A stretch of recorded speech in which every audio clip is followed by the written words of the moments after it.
Hello there. How's it going? Good evening and welcome back. um, or for those who haven't been here before, welcome. Uh, what's up, fellow nerds? Hello, Chris. Um, Dynamo Hum. Yeah, tomorrow I'll get to that. But yes, I will. Thanks for the note, and I will get into the EQ in a bit, but I'll go over it more tomorrow. Hello, Tariq. How's it going? Good to see you again. Dark Shades, hi. Good evening. Hello, Aiden. Hello from Arizona, Chris. And, oh, Nova Scotia. Hey, that's cool. It's not quite there, but I was closer to that area for the eclipse. I was in Maine. So I was most of the way there to Nova Scotia. But well, thanks for joining. I said this last time. I'm going to try to keep an eye on Discord. We'll see how well that works. And and I mean, technically, it might not include some videos that I unlisted or made private, but I think today might be my 100th video on the stream. I mean, on the channel. It says 99 videos, and that was before I scheduled this one. So yeah, might be the 100th video. So yeah, the sun has been set about 2 hours ago, and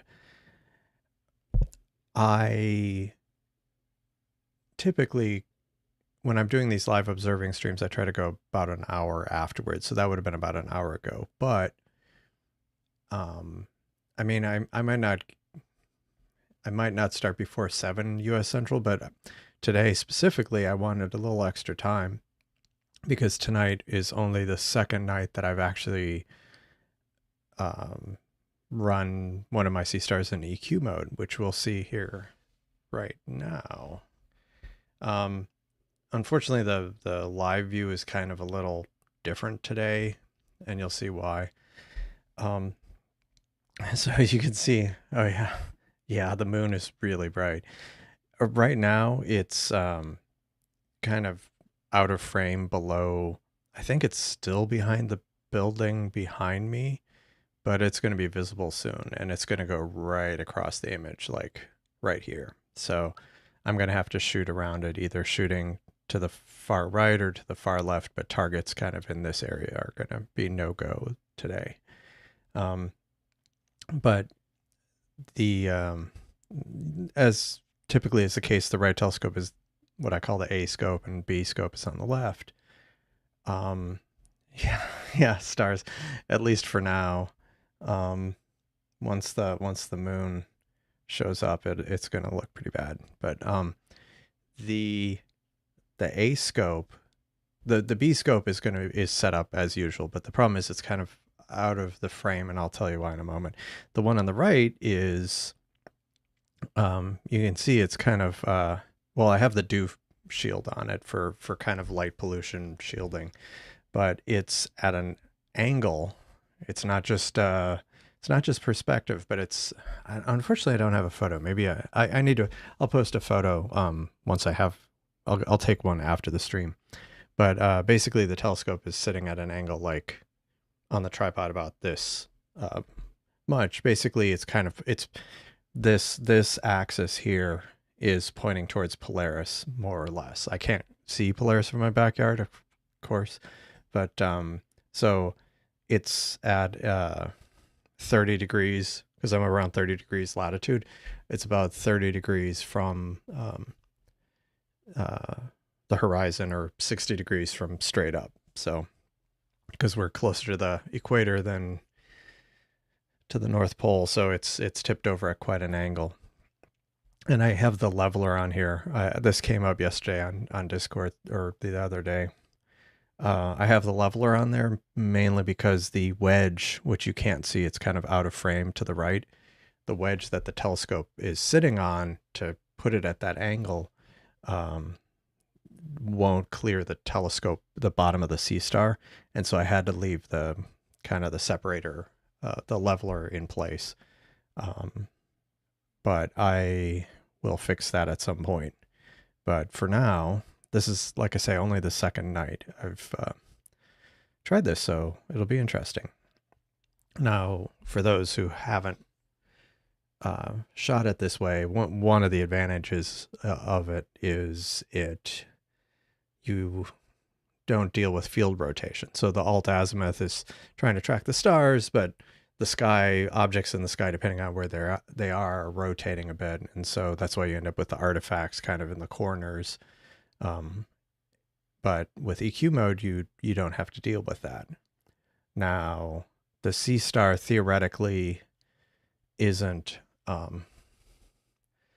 it's not officially supported, but it turned out now with the latest changes in ALP, it is very straightforward. I did almost nothing to get it to work. Basically, all I did was, and this is a setting, but because I have two telescopes and one is in EQ mode and one is not, you can actually set is EQ mode for a specific telescope. So I just set it for one of the telescopes, and the default is false. But if you only have one scope, you just can set is EQ mode true down here, and it'll apply to your telescope. But yeah, that's basically all I did. I did kind of a startup sequence, and maybe tomorrow I'll actually demonstrate that. I could try to demonstrate it now by rebooting the telescope, but the problem is it's got that dew shield on, and I'm not going to do that right now. But basically, you yeah, it's basically my sky is kind of problematic, so I unparked the telescope and then kind of controlled it through live view to get a chunk of sky that wasn't too close to buildings either direction, and then just started recording, started imaging, and it did the horizontal calibration, and that was it. It was actually just that straightforward. So yeah, so this one will be an interesting test, but like I say, the problem is right now, well, the moon's going to be a problem soon. And actually, let me go check to see what it's like at the moment. I just want to get an idea of if the moon has already risen above the building, or if it hasn't, how much time I have. We'll see. So the conditions are supposed to be really good tonight and tomorrow night, so I'll probably do another live stream tomorrow. Then it's going to be cloudy for 2 or 3 nights, but then next week we're supposed to have several really good nights, I think, or at least tentatively. So I'll probably do some live streams next week. And the good news is next week the moon will be more out of the way. So tonight's about, oh yeah, you can even see in Stellarium that glow behind the house. And it's not 100% accurate, but it's showing it popping out sometime in the next half hour or so. So let me go start imaging something. Well, so there's two things. There's the transparency and the seeing. So like the turbulence and the kind of how clear the sky is.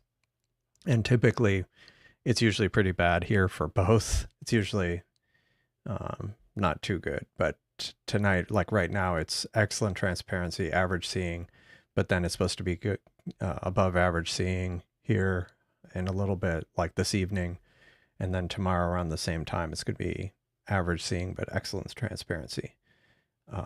And then like I say, we're going to have some clouds here, but then next week it's looking pretty good. We're getting some, and it's some cold front that's coming through, which also it usually kind of blows a lot of the haze and pollution out of the sky. So yeah, yeah. So it's transparency and seeing are better than a lot of times they are, because a lot of times it's just bad. I mean, we're near the Gulf of Mexico. It's hazy, polluted. So it's well, and I'm in the city, so it's even more so. But so let's go back to. So I had been imaging. I did some initial imaging on both of them, but I think I shut off live view. Oh no, live view still. Oh, this was like a star on the B scope, which is the equatorial one. And actually, you know what I might do? Since this is just an arbitrary string, let me go, since I'm not actively imaging anything at the moment, because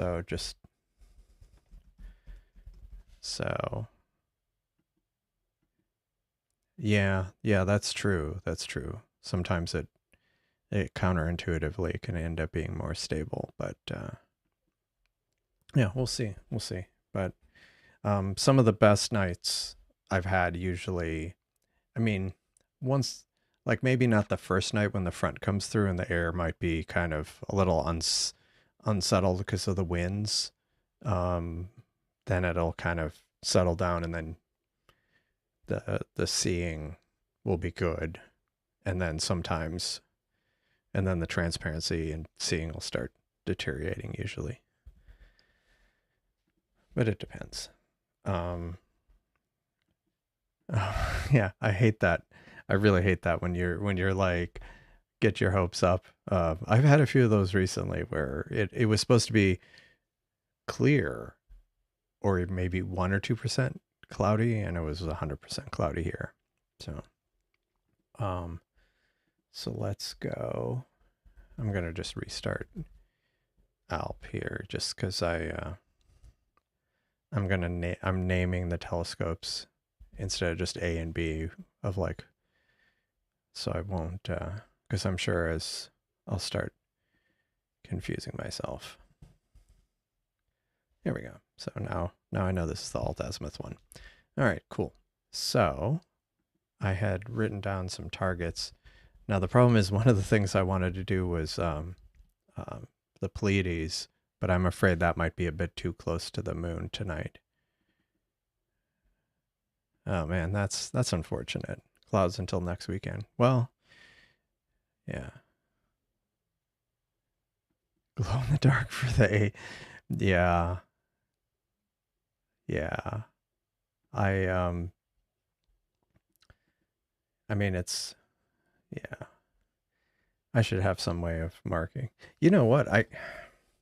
On this I could do a text overlay. I should do that.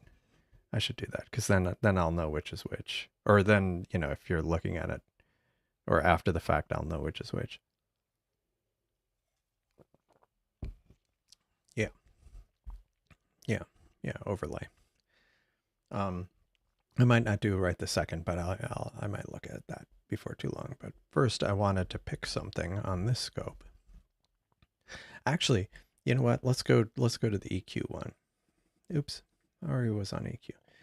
Let me go to the EQ one, and I had been imaging NGC 884, which is a what do you call it? A open cluster. It's one of the two cluster. It's part of a double open cluster. So if you go NGC 884, and it's right here, and I've imaged both of them at the same time, but because the alignment is a little different, so you can see this is the alt-azimuth framing. I have set up in Stellarium, but the EQ framing is going to be slightly different because it's pointing more towards it's pointing towards the polar north. So that's the that's what the framing will be like. So I'm going to go ahead and try that. And we'll see how good my alignment is since I can't see Polaris. What I ended up having to do is use a phone app. So I set the tilt of the wedge to be equal to my latitude, and then I used the phone, and actually I used the compass with kind of correction for true north, and I used that to kind of approximately align it with Polaris. And I think I got a pretty good, I think I got it pretty close yesterday, and I tried to set up the telescope in exactly the same position. So we'll see how close it is tonight. And what I want to do, actually, before I get going with this, I'm going to go to settings. I had actually switched this to, well, I'll leave it. I had switched it to 15-second exposures, and it started rejecting more, but I think I'll just go ahead and leave that. So I'm going to go to the schedule and pick NGC 884, search. I'm going to do 150. Oh no. 20 minutes, 150 gain. No light pollution filter because it is an open cluster. And I'll start that. And let me look at the the moon's going to occult the Pleiades. Oh, the Earth sky stream. I need to check right. Oh, that's cool. Yeah, 1 to 2 hours. Yeah, the dew shields. Yeah, I when I was imaging last night, I could see some obvious glare on the even though the scope was not pointing exactly at the moon, it was starting to cause problems. So I ended up putting the dew shield on one of them. And yeah, EQ mode. Yeah, fancy. Let me go look at live view and see how it's going.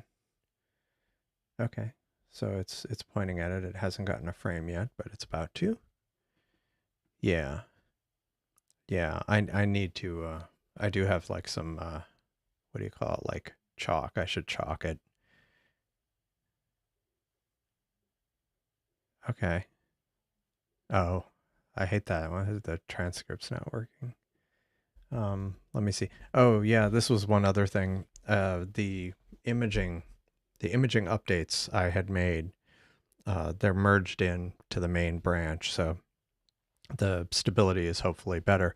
But one of the things I added was the integration time was off because it was like hardwired for 10 seconds, and then there was a change made, but I had to revert it because it was causing it to crash. But I came up with a better fix, and you can see I have 15-second frames, and it's doing the calculation correct. I mean, it's a little thing, but it's if you don't shoot 10-second subframes, it's very helpful to have the calculation right. You can use the compass and level readings. Yeah, see, the level I would trust more.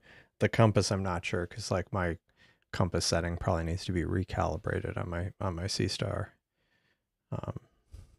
But one thing I do want to do is what some people do is they attach either something to they attach something to the mount, or they remove the Seestar and then put their phone kind of on a non-magnetic or a non-ferrous kind of adapter that you can then use a phone app or the compass or whatever to calibrate the angle and the direction. And I do want to try doing that, but I have as yet not done that. But we'll see how well this works.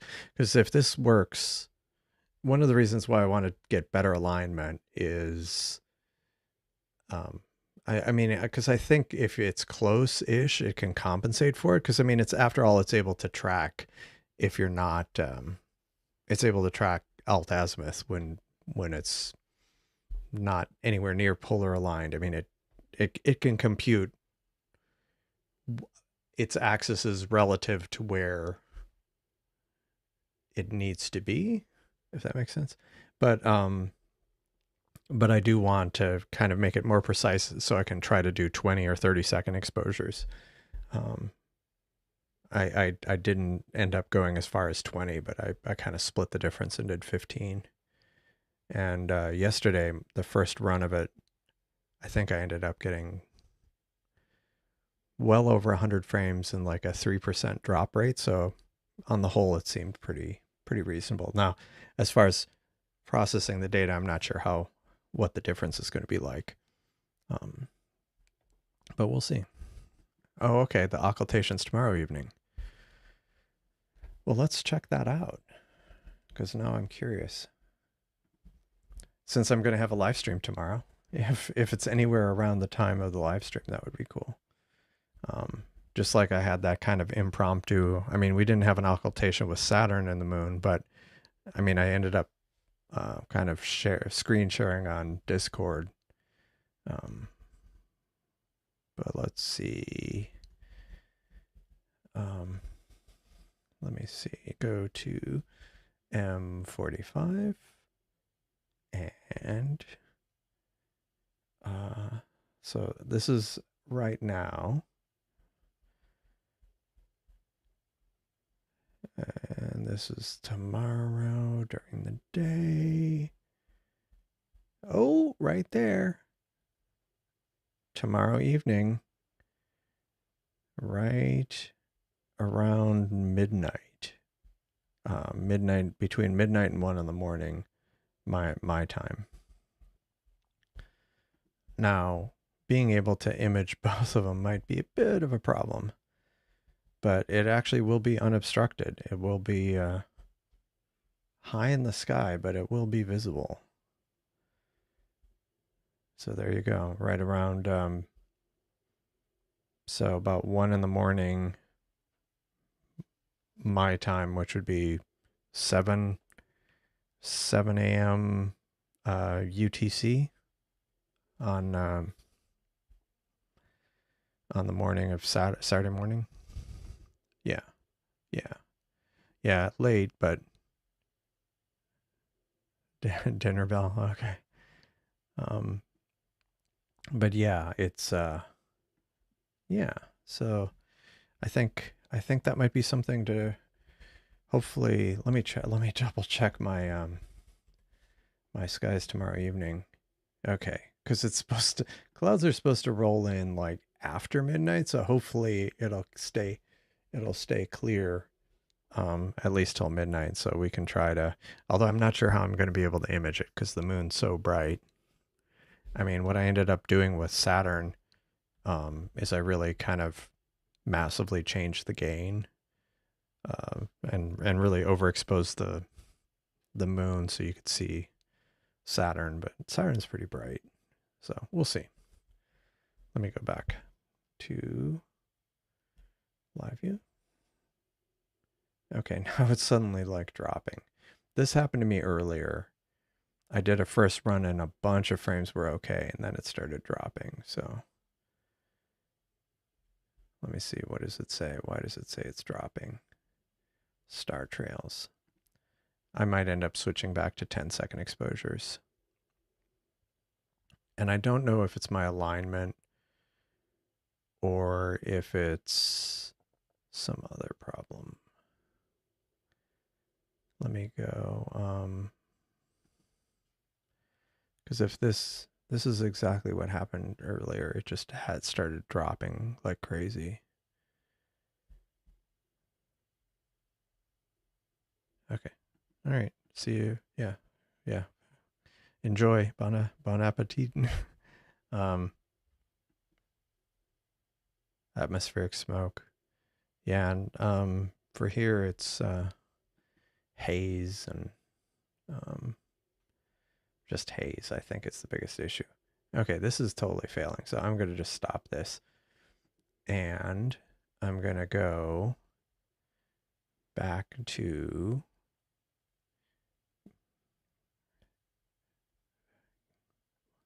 and one thing I as part of the EQ mode support, when I stopped it, it kind of goes back, like it was pointing towards a target to the upper left, and then when you stop it, it kind of goes back to a neutral position, which right now is pointing at a building. But let me go pick settings, and I'm going to go back to 10-second exposures. And I'm going to go back to a 1 second. And if I go back to the schedule and I restart it, it's going to start a new imaging session. And I think because I'm changing the exposure duration, it will go ahead and redo the dark frames. So let's see. Hopefully it will. If not, the images might end up being weird. Okay, it's going to.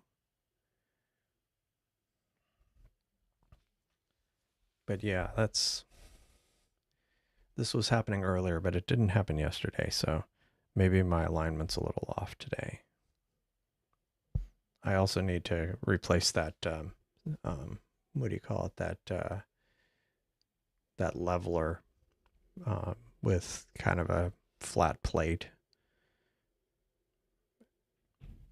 At least enough of a plate where it clears the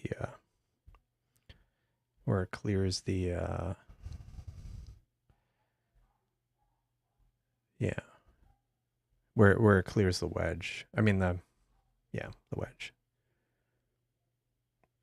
Sorry, I was thinking of something. One other thing I've been meaning to try out, and maybe I'll get a chance to kind of work on it mechanically this weekend, is I had gotten a plate, just a photographic plate. I mean a piece of metal, and I was going to actually mount both Seestars. I was going to try to mount both Seestars to it, and then just have that mounted to one of my tripods, because I wanted to free up one of the other tripods for something else I want to try out next week. Okay, I don't think it did dark frames, but it had done a 10-second dark frame earlier, so we'll see. We'll see what the result is.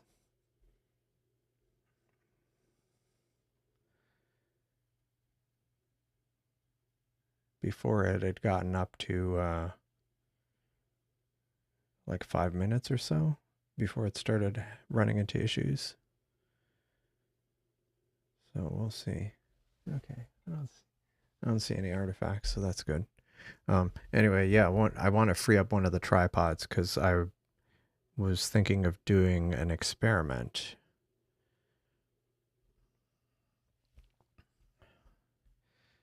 Network woes. Are you just talking about Alp loading slowly? And because if not, it could be DNS. But if it isn't, if it's just Alp, there may be something else. Hello, Joe V. Welcome to the stream. Thanks for joining. All pages, like not just Alp, but like everything is slow. Because yeah, that could be a DNS thing. Because what I do is, what do I usually do? Well, for one thing I usually do is I don't use, I mean, for years I typically haven't used the provider DNS. Like, I mean, maybe I'm sure it's better now, but it used to be like Comcast DNS servers were just slow. So for years I've used Google's or yeah, that's the only, I want to do an experiment with it. I mean, but that is one of my concerns too, is that the isolation would be could be a problem. Now, if both of them are tracking at the same time, but I could see like if one is slewing while the other one's trying to track, that it could cause some excess motion. But I'm gonna try it out. If not, I'll have to get another tripod, I think. Um, but yeah, so like I usually use either Google's DNS server, or I'll use I'll use like what is it, Cloudflare's DNS server. I've used OpenDNS in the past, years ago, but yeah, that does help. I think it does.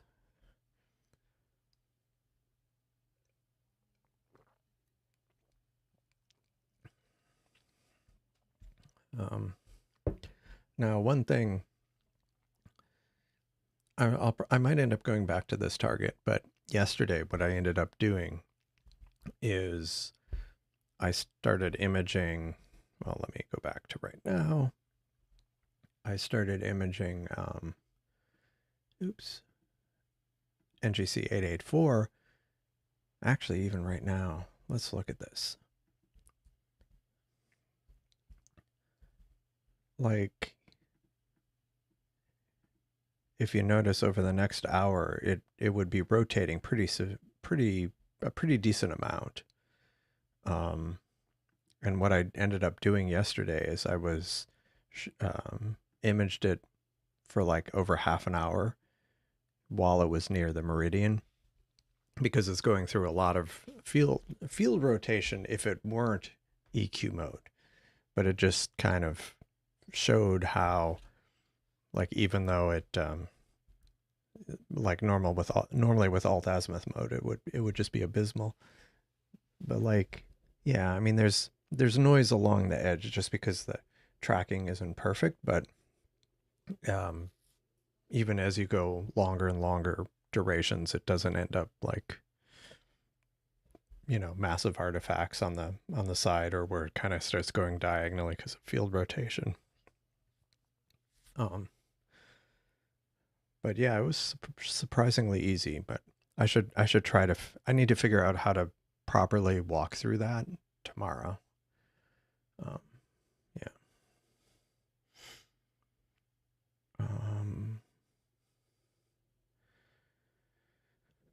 So it was right around 5 or 6 minutes earlier that it started dropping a lot of frames. So we'll see. But meanwhile, let's find something for this one to do besides just pointing at a random star, because that's boring, especially if we're not doing anything with it. So I can switch back to and basically all I did with the alt-azimuth, I mean it's a minor difference. It's like, it's kind of probably unnecessary, but for the telescopes I just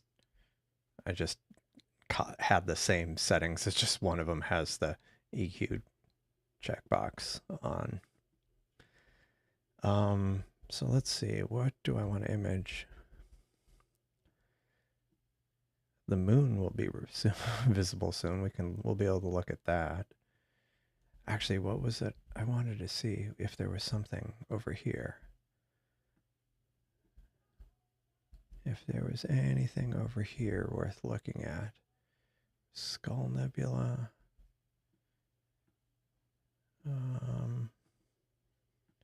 Cetus.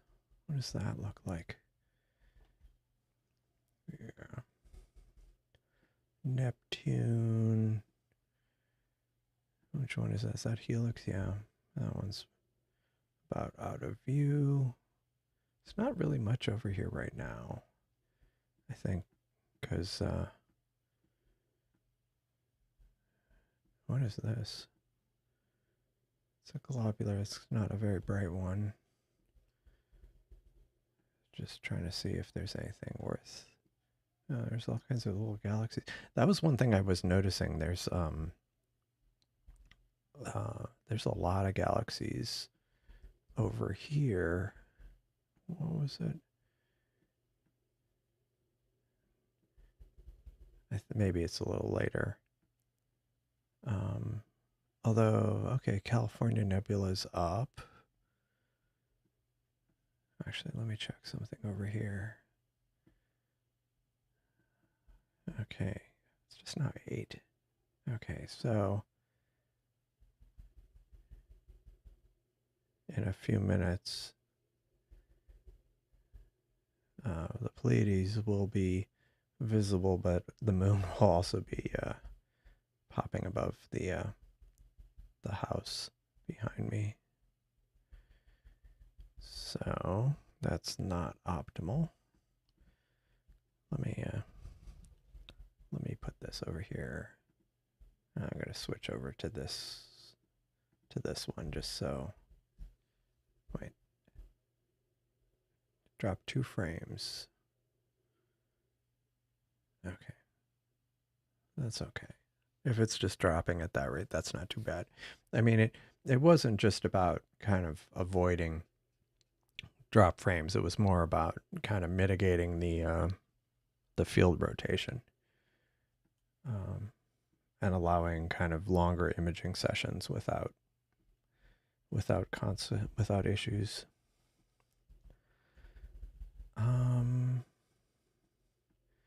One thing I was able to image, depending on how long I go tonight, and I was able to image last night, is I was able to get some time on M81 and M82. So I'm going to try that again tonight.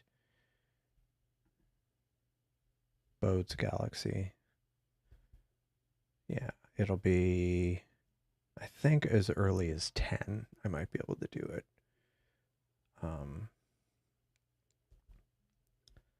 You can see, and the framing. Let me show the framing. So the framing is pretty nice. So like this is in AltAz mode, but in EQ mode, it's actually the framing is really nice. So you can get both of them like really nicely. I ended up centering it on that star, I think. So I'll be doing that later. That'll probably be in a couple of hours, when it'll finally kind of be in a position. And I'll do that on the alt-azimuth, not on the alt-azimuth, on the equatorial mountain. Okay. Oops. Oh, that was right. Okay. So, all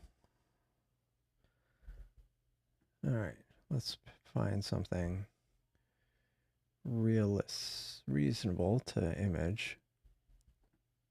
Let me look at my list, because I did have some things on my list.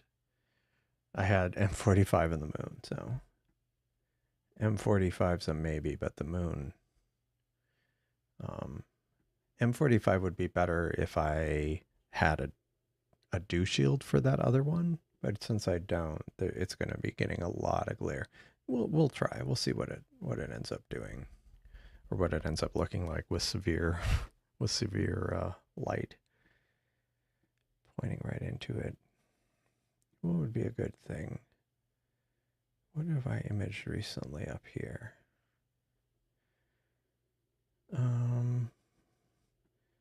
Some other things are starting to, like the northern Trifid is starting to get visible. Actually, just for giggles, I am gonna try this. Just a few minutes on that IC 2005. Hello, Gary. How's it going? Welcome. I haven't seen you in ages. Thanks for joining. I'm just gonna do IC. Oops. IC. Oh. Hello, Turf.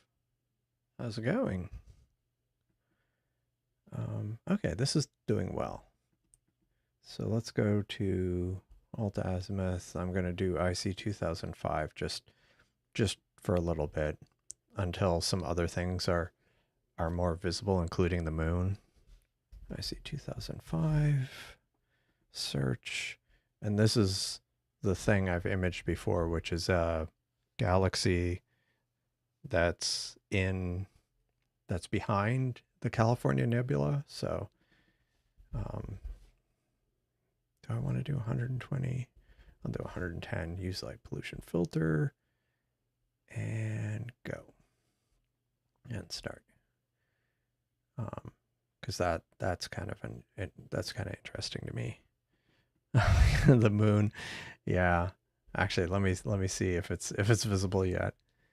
If it's not quite, although you can kind of tell it's kind of washing out here already, but it'll get bad because it's going to come right across the image.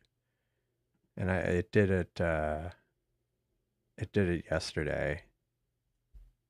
Like it hasn't done the time lapse, but you can see how it was yesterday.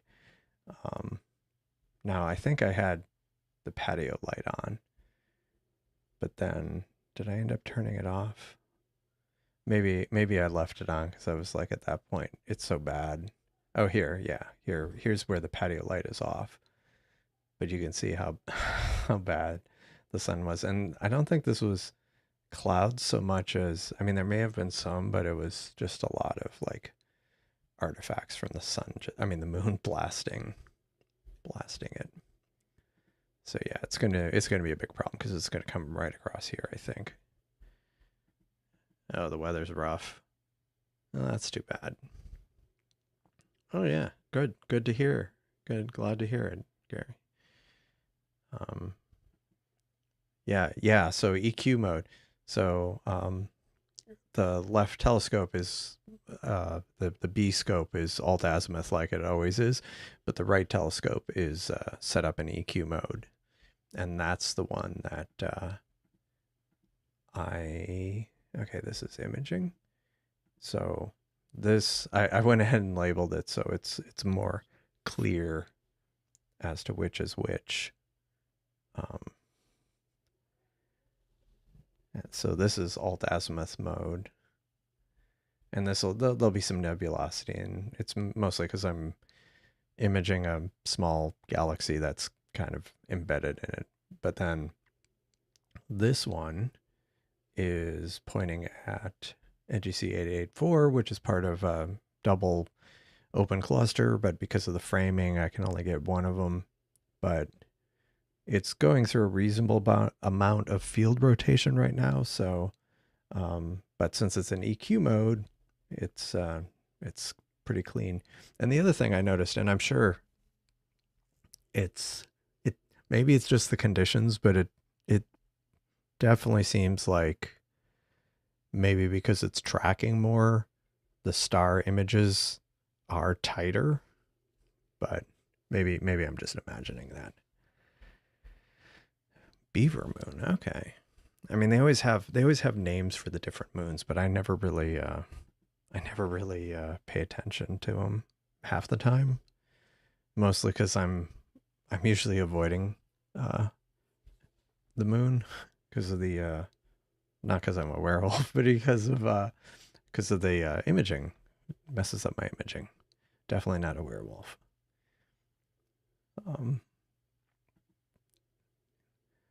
But yeah, it is kind of so yeah, this is actually working pretty well.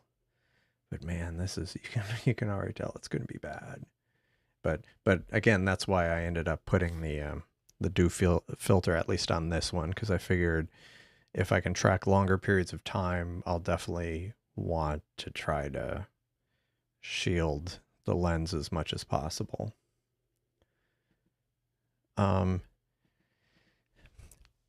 Yeah. I mean, that would be an interesting test, and I definitely should run that test. I imagine it's probably more other factors, but it would be interesting to see if there is a measurable difference.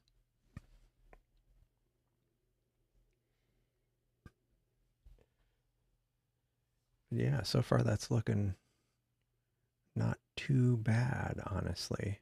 How long did I end up running this schedule for? Don't tell me it was only 20 minutes. It was only 20 minutes, so it's almost done. Oh well. But I'll pick another target and move on to that. And really what I need to do is do the side by side so we can do our side by side imaging. But so far the drop rate's still not too bad. It dropped those 2 frames, and which isn't bad. Although sometimes I get that, but given how much field rotation there would be theoretically, it's pretty good.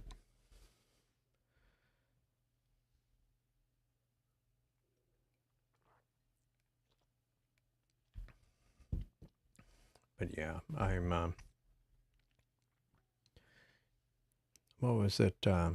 So it's almost mid-November, so that means Black Friday sales will be starting.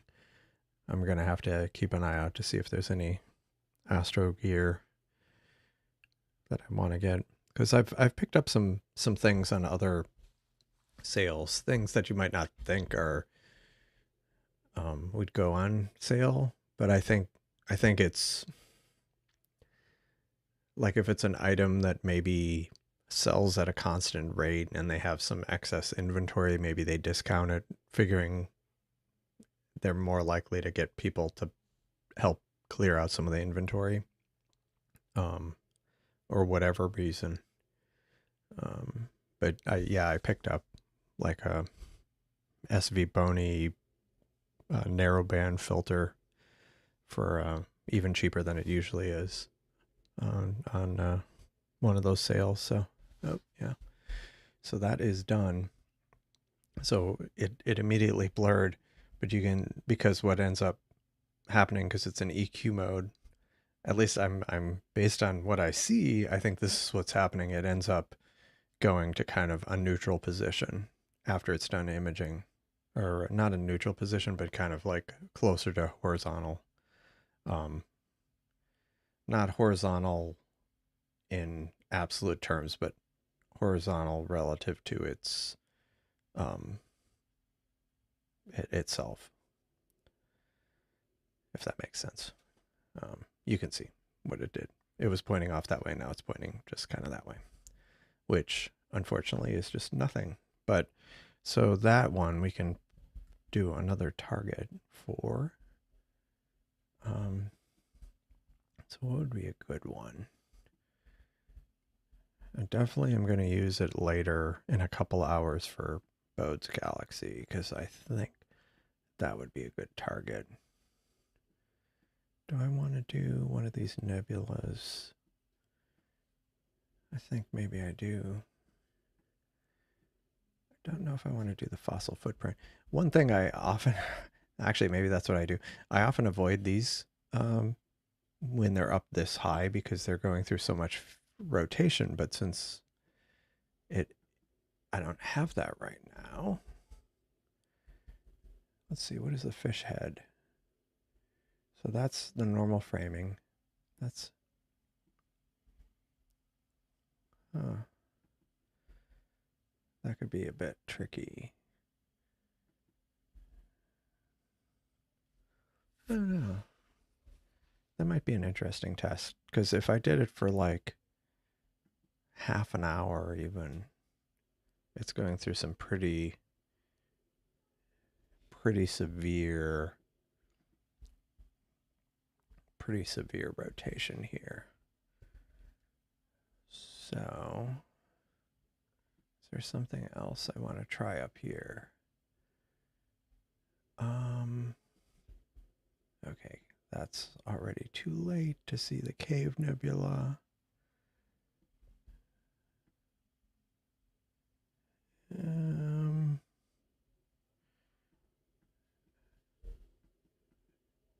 With PVC pipe and 3D printer DIY, yeah.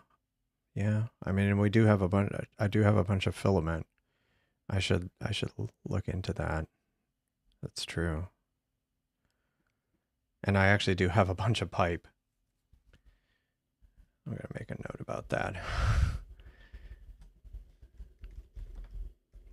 Might be a nice project to work on this weekend. That's true, monthly targets. So let's see, what were some of the monthly targets? Let me bring up Discord. Oh, hey, I forgot. I have a live stream. Nice. I don't know.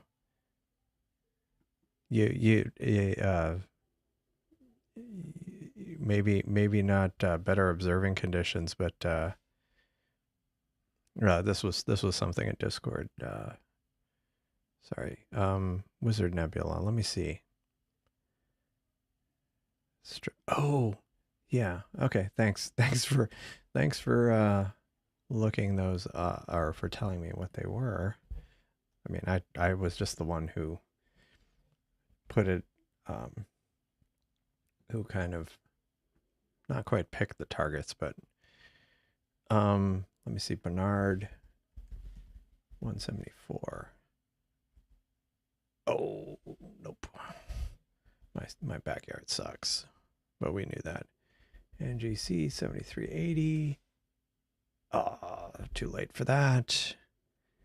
And I do think I'm gonna do. Maybe I will do that part of the heart. Oh, what was this? Oh man, I was gonna do this, but it's. I should have done this earlier. Let me make note of that. Maybe I'll do this tomorrow. I was gonna do M52. Oh, and I even had that as a note. I should have done that first. Basically, what I wanted to do was this, and I figured I could get some good time on it. And the nice thing is, because the alignment of, I mean, especially right now where it is in the sky, it would be going through a lot of rotation if I was doing AltAz, so it would be really hard to get the framing right. And then I'd still have like massive artifacts. So this is something I've got to do tomorrow. And I had even put it down in my list, but I had missed the detail that it's about to go behind a house. So I will try. Oh, Phantom of the Opera.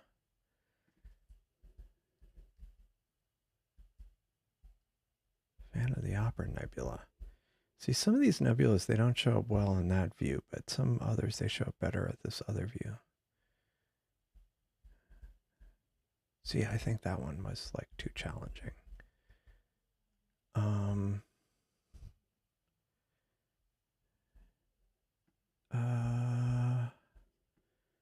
Which one is this one? Oh, I could try the ghost. I'll do the ghost. I'll do the ghost of Cassiopeia again. I just need to figure out the framing. Maybe frame it like this. Maybe with off that star. Yeah. And see, this is with EQ mode, so what I see is what I get. So we'll try that. Let me try that. So what I will do is go into image, and actually let me go look at schedule. I've got to make sure my schedule's all cleared out. I probably don't need to do this, but I'm doing it anyway. Go to image, and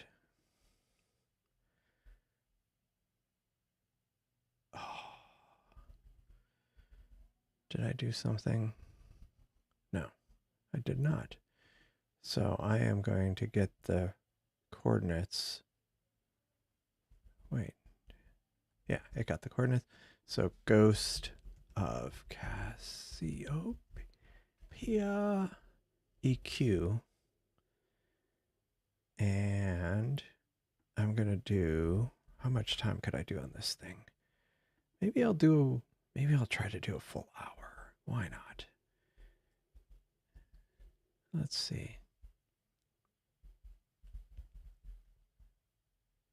Can I do a full hour? I can do a full hour. Let me do a full hour. I'm going to do a full hour on this. We'll do 1 hour, and I won't crank up the gain quite as much. Maybe I'll do 120. Use light pollution filter. I might do, let me do an autofocus because it is getting cooler tonight. So let's see how that works. Fingers crossed. All right. Have I done anything with the fingerbot? Unfortunately, the answer is no. I really need to work on stuff this weekend. Let me put it over here. I'll have to have my assistant supervise. Oh, nice. Nice.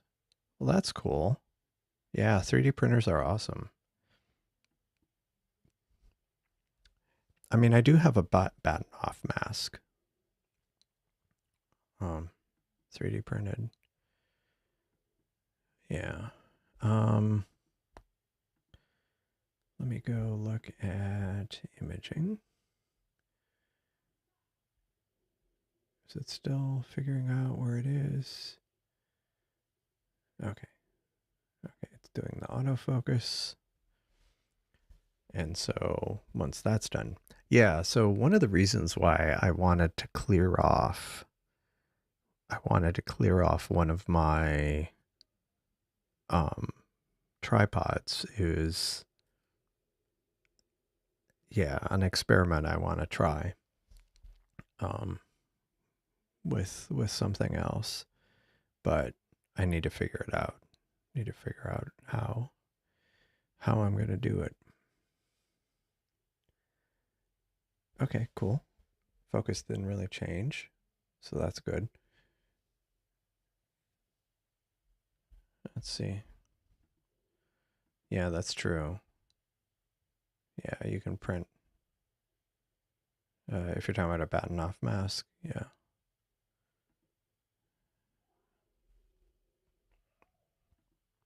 Okay. 100% fail. Okay, so 1 dropped. Let's see. 2 dropped. That's kind of... Is that even pointing where it should be? Yeah. That's so weird. 3 dropped. This might be one of those ones where I have to stop and restart it. Yeah, I think this might be one where I have to stop and restart.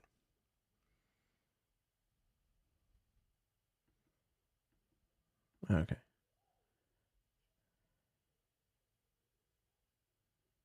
If this doesn't, I'm just going to stop. Stop the madness. Okay. Huh.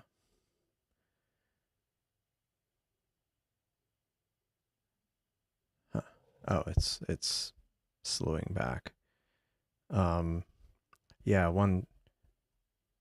actually, let me see where.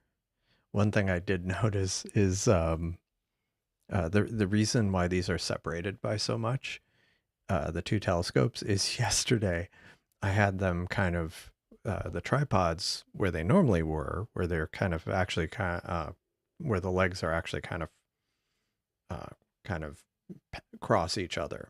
They don't touch, but they're like kind of overlapping, so I can get both. So you can see both the telescopes in the field of view for the sky camera. And when I did that, this was kind of, you know, jutting more into the frame, and it was close to this one. And I realized at one point, because since it's at an angle and it's lower, I was imaging something near the horizon, and the other telescope was literally interfering with it because it had its, it was pointing towards something kind of this direction, and it was pointing up just a little bit, but it was enough that it was actually in the frame of this one. because I was imaging something particularly close to the horizon. And so I ended up having to separate them a little bit more, and I kind of was sighting along this one to make sure that it could see over this one. But if you see the light here, that means the moon's already up. So you can see the light there. So let me go figure out what went wrong. Let me go back to this and I'll just restart the schedule. And hopefully it'll do better the second time.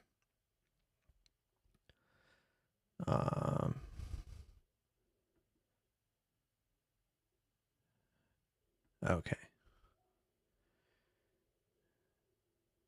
Yeah. Oh, early ender. Cheap Astro has an early ender 3. 50 euros. That's not bad. Oh, nice. Awesome. Free. You get an ender and you get an ender. Yeah. Yeah, they have. And they have batten off masks for, yeah, a lot of different things. Yeah. That's cool. Yeah, I need to, I need to kind of get into the tooling a bit more, the software. What? It's like failing again. Oh no, it's not. It hasn't even started imaging yet. Okay, now the one on the right's finally finished. But yeah, look at the gradient already. Like this one is kind of pointing off. So let me go ahead and what I'm gonna do is like when it's kind of like the thing about lemons and lemonade. Since the moon is up, I might as well just image the moon or point this telescope at the moon, just at least initially. Okay, so if I go to moon mode, and since it's now calibrated, or it knows where it's pointing, I should be able to just go to the moon. And when I did this yesterday, it was pretty fast getting to the moon. Okay, this is promising. Well, that was pretty fast. I must say. I mean, I didn't do anything. I just hit go to and yeah, nice. Pretty much nailed it. I mean, it helps that it was already three point aligned, so it knew where the moon was. But it was interesting. The other day, or a few days ago, I tested this out, and I had added this go to feature, and I had done the exact same thing. I had done the horizontal calibration of the Seestar, and then I'd actually decided I wanted to do it with the app. So I brought up the app for the first time in a while, and I went, okay, go to the moon. And it wanted me to do a compass calibration. And I'm like, why does it want me to do a compass calibration? It knows where it should know where the moon is in the sky because it already did the star alignment. But for whatever reason, the app was insisting on doing compass calibration. So I stopped. I didn't do it.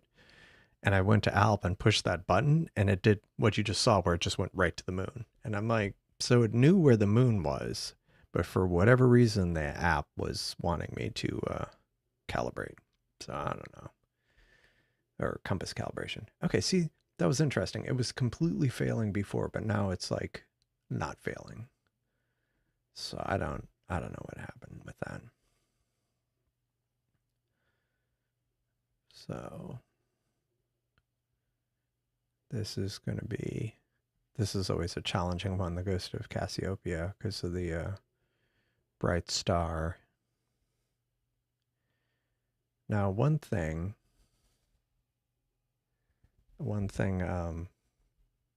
with the live view of the moon, maybe it's a little too dark. Well, we'll see. Sometimes you'll see birds or like bats flying across the moon. So maybe we'll see that. welder's goggles with that moon. Yeah, yeah, it's so bright. I mean, let me look at. Is it in the frame yet? Is it? Is it yet? No, not quite yet. But once it is, it's gonna really wash out this image. Yeah. Oh, what was it? We were talking about the tune it all the time. Yeah, we have an ender of some kind, but we ended up or my daughter ended up modding it, so she put I think different bed springs in, and she upgraded a few other parts. And funny enough, it was like stuff they had at Micro Center. Like we just went to a Micro Center and were able to pick up several things. Um, oh, by the way, I see uh, um, there's a number of people watching, but then there's only a few likes on the stream. So if you could take an opportunity to like the video, it does help a lot. Like and subscribe if you haven't already. But yeah, Yellow Bed Springs. Yeah, that moon go to, it was like I say, it was quite it was very satisfying once I got it set up, that especially if you're already star aligned and you hit go to, it just like nails it. It just like goes right to the moon like so quickly. I mean, it was very satisfying, and it tracks it pretty well because it's already calibrated for the sky, and so it just like I had left it going for an hour or two, and it was slowly drifting out of the frame of view, but not much. It should. That's a good point. I should try it out after I'm done with this Ghost of Cassiopeia. Yeah. Silicon spacers. I don't remember what we ended up doing with it. We were looking at getting a bamboo printer. Those are on sale. I think like the A1 combo. But we'll see. Yeah. Yeah. Yeah, I don't know all what we updated on it. Oh, that's cool. Optoprint. Yeah, we have yeah, I had like an extra Pi. And my daughter ended up putting yeah, the Octoprint or whatever on a Pi 3, and the Pi 3 actually has a display on it too. It was one I had built a while back, and so that was and she ended up, we had an old Fire tablet, yeah, pretty old one, several years old, and she repurposed it as kind of a semi-permanent display for the web interface for Octoprint. Yeah. Oh, nice. Nice. Yeah, that we haven't picked up the bamboo printer, but we had been looking at that, and specifically the one that's like I say, I think the A1 combo, where it can do 4 different filaments. You can do multicolor or just switch. Looked pretty cool. Yeah, the A1, that's the one. We've been printing quite a bit. Well, or I should say my daughter's been printing quite a bit. So this isn't doing too bad. The I mean, given how much it was dropping before, it's still not perfect, but I mean, the alignment might be a little bit off tonight, but I didn't spend as much time on it. Let's see. Yeah, it's like, I mean, it's really straining there. Oh, the moon's about to pop up and start really washing out that image. Hello, Charles. Welcome to the stream. What app are you on for the Seestar? I'm using Seestar Alp, which is a open source kind of non-official app or non-official software, but it runs in the browser, and it has some interesting features, including being able to schedule images, schedule a session, a night. You can schedule a number of targets over the course of a night with delays and other things, and just kind of map out your entire evening of imaging and just kind of kick it off and then go to bed. So that's one of the nice, one of the very useful features. It also supports mosaics. Now there's a built-in mosaic mode in the latest Seestar firmware, but which people have gotten good results, but it definitely has some constraints on it. Whereas the Alp one, this one lets you do larger mosaics, and yeah, and it supports EQ mode, equitorial mode. So yeah, it's just things people have added to it, different contributors. But yeah, that's what I'm running here. And I have, it's a single instance of Alp running, and I have it pointing at my two telescopes in two different tabs. So yeah, it's kind of neat. But it's definitely grown a lot. It's going through a lot of changes. The project was just created in the spring, and now there's like there's a number of contributors, and stuff's always getting added to it.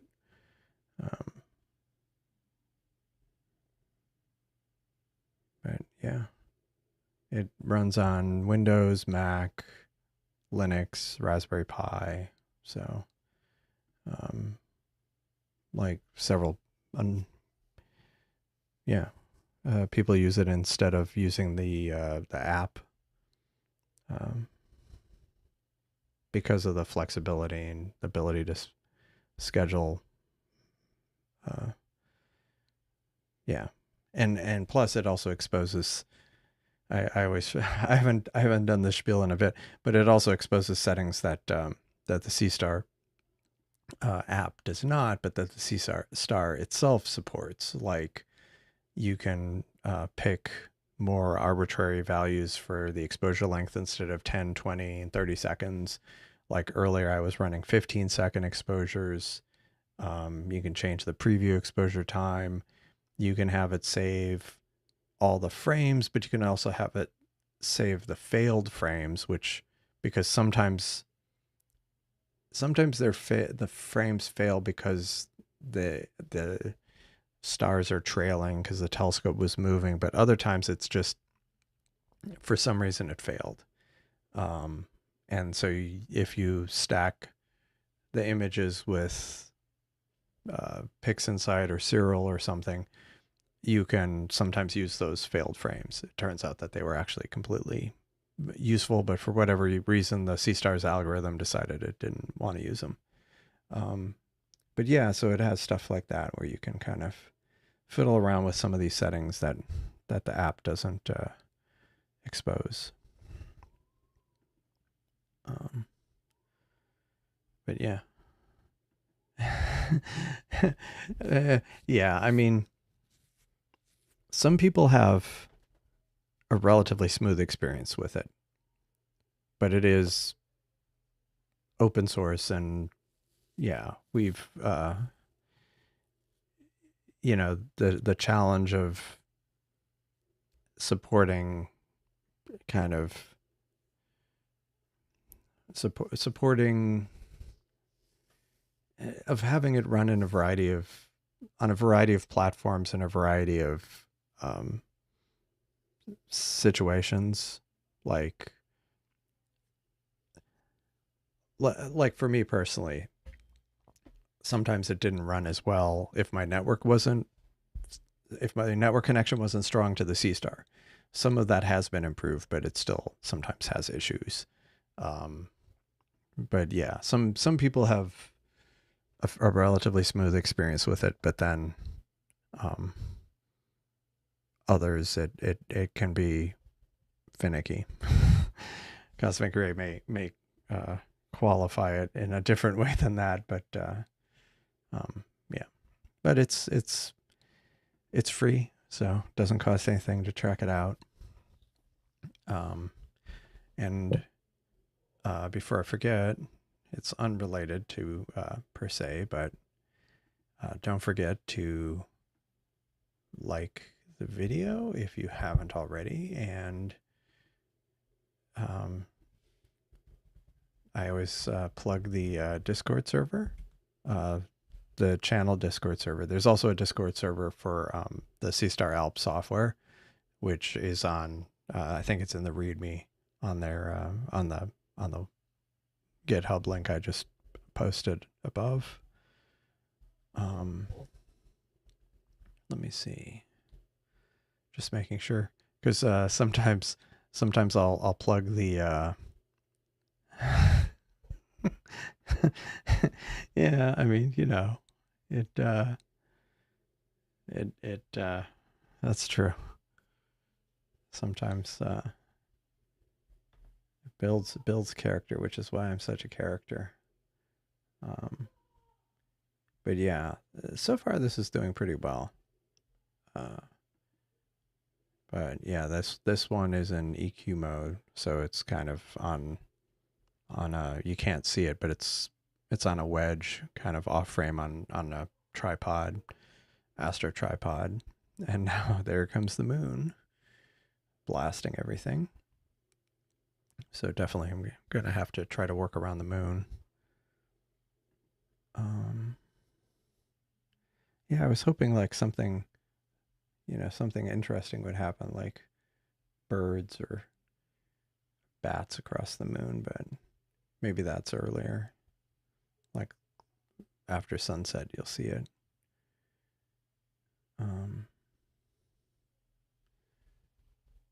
But yeah, I still need to update to the latest firmware, because I want to be able to. I had done some tests with someone on the stream, or a regular viewer, Seiko, and the lunar and solar modes. The latest firmware it sends back a slightly different string than what it has for years, for over a year. It would say, like, right here it says moon mode is moon, and when you pick solar mode it says moon mode sun. But now in the latest firmware it says solar sys, and I it's a small change I need to make to have it accept that. But I want to update to the latest firmware so I can see if there are any other gotchas. I think for the most part people have been running it okay without, but I just wanted to make sure. What else? No, I can always bring.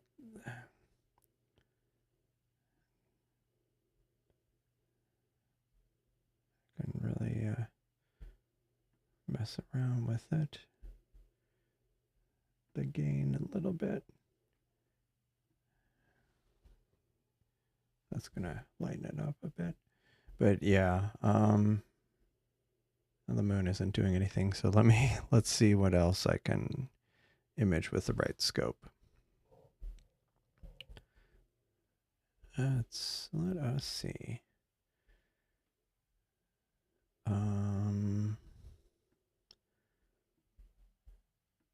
Yeah, Yeah. Yeah. I mean, I know some people have done it. I think I just need to break down and do it, especially when I saw the, just like some of the little differences. And at one point I thought about getting a third Seestar, but I'm like, that's kind of overkill. And I want to get like an Astro camera at some point. Actually, so the Pleiades are visible. So, is that right? Oh no.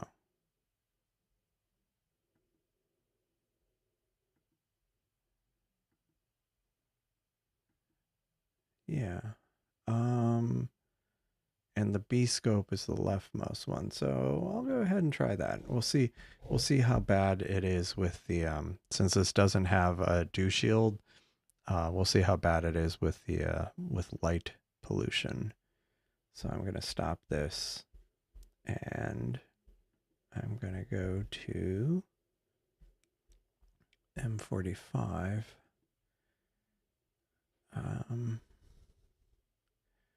Just gonna do it for a few minutes. We'll see. I may not even end up. It may not even end up lasting that long.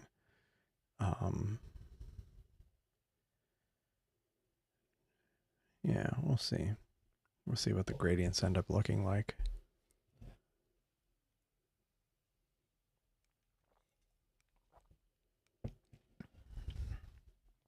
Meanwhile, this one's doing pretty well.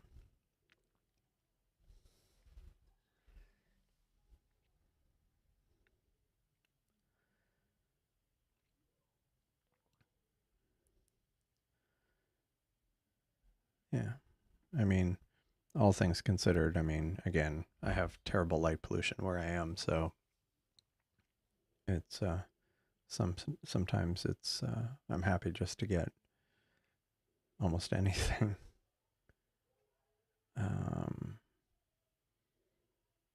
Okay, it's starting to stack. So, what else? What else?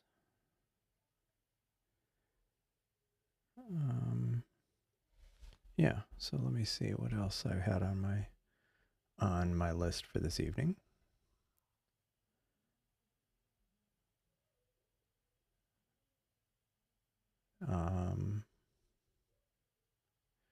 Yeah, I had spent a little bit of time working on some image processing,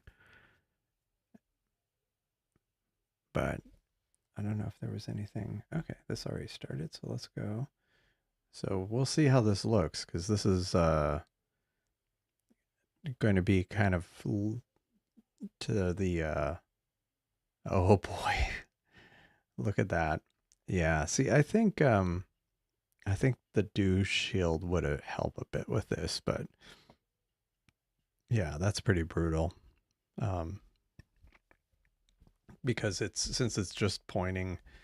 Yeah, unfortunately, I don't think we'll be able to see it because it's off to the side here, but this one is pointing at something just to the lower left of the moon there, and so there's a lot of light hitting the telescope, kind of the front of it, and yeah, so I don't think that'll.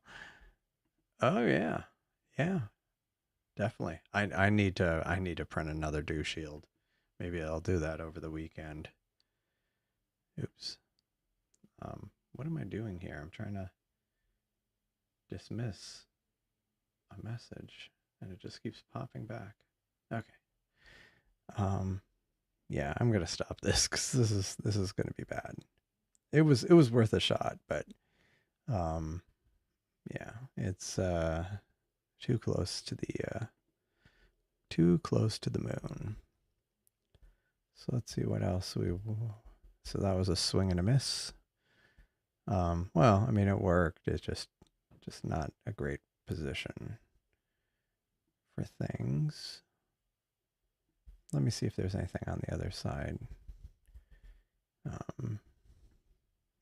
Kind of down here. Skull Nebula. Needle's Eye. Oh, that looks interesting. NGC 247. Let's see, maybe I'll try that. What's down here? Some of these targets are small, but that one looks kind of interesting.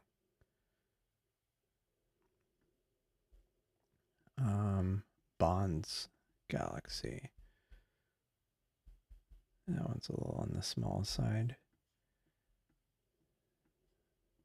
I do think I want to do this. I don't know if it's visible yet, but we'll try. NGC 247. Or little, that's a little too small.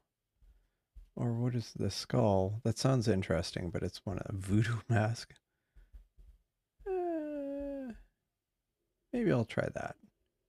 NGC 246. That should definitely be visible. Yeah, let's do that. Let's do that. I like the name of it. Did it stop? Yeah, so let me go. Schedule, clear. So I'm going to do I have it? Yeah. So I'm going to grab that. Skull Nebula. I'll try half an hour for that. And light pollution filter. This is my, maybe I'll do 120. And see if I can see how that goes. Definitely has an interesting name. The skull nebula, or the soap bubble nebula, or the voodoo mask nebula. What is this over here? Little spindle. That is a little spindle. So little I didn't even see it. Yeah, so we'll see. Oops. We'll see how that goes. And then maybe I'll try this needle's eye, because that looks to be a decent size. There's a lot of things over here, but they're faint. Quasar. Oh, that's faint. Oh, what's this? Able. Cluster of galaxies.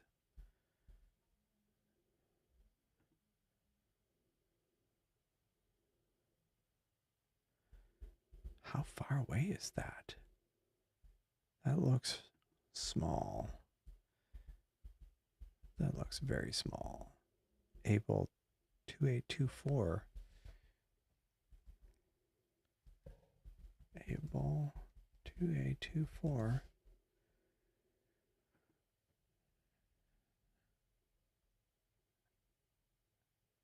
How far are they?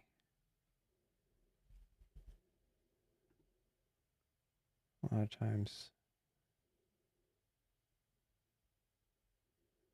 2824.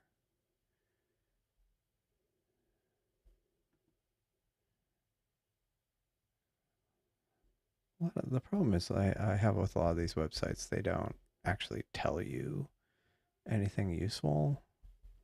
I mean, they tell you where it is, but they don't tell, like, I want to know how far away it is. But, oh well.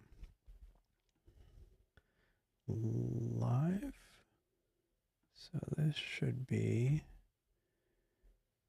the Skull Nebula.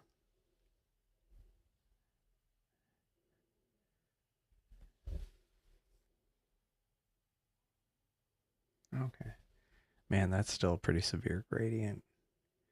But you can see it right there. But we'll let that go for a bit. Yeah. Yeah, there was a yeah, the Kai has the 3D printed dew shield that falls off when the scope closes. That was cool. Yeah. What did you miss? Well, I've got Ghost of Cassiopeia here on the EQ mode scope. And then this is the Skull Nebula. I tried pointing at the Pleiades, but I had massive, um, not quite a gradient, but like massive, yeah, kind of like a gradient, but basically the moon light was hitting the front element, and so it was kind of washed out on half the frame. So since I don't have a dew shield on that scope, I'm now pointing at this skull nebula, which is, it's okay. I mean, you can kind of, looks like two eyes in there. Kind of ghostly, actually. Yeah. I mean, it just only has a couple minutes. We'll see how this goes. It does look kind of a bit spooky. um,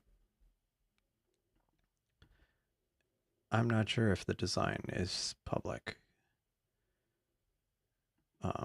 If not, it should be.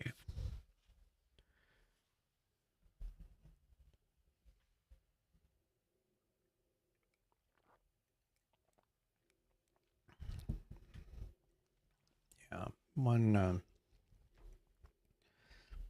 thing I've been, I know it's kind of like the thing I've been doing for a while, and it was for no particular reason, but one thing I have been thinking about is redoing kind of just the layout of the stream to give more room for the actual observation stuff, kind of um, pushing myself maybe more into the corner.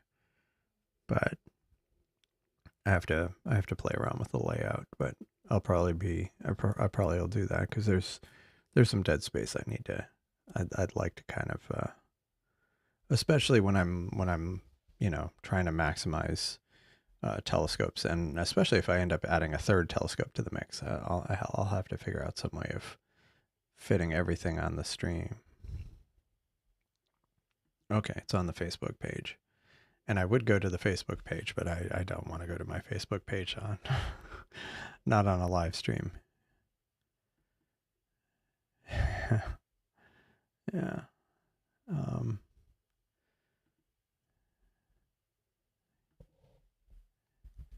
Yeah.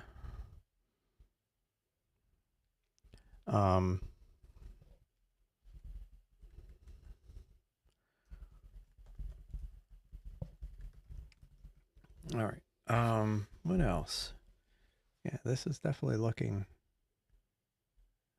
a bit spooky, but only 4 minutes on that, so we'll see. We'll see how this goes.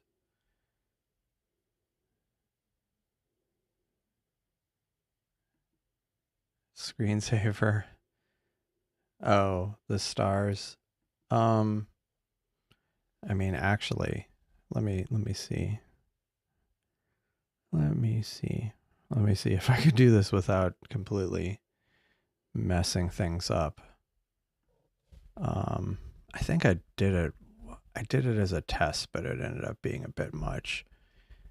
What was it? Okay, that. All right. Can I do this without messing it up? Okay.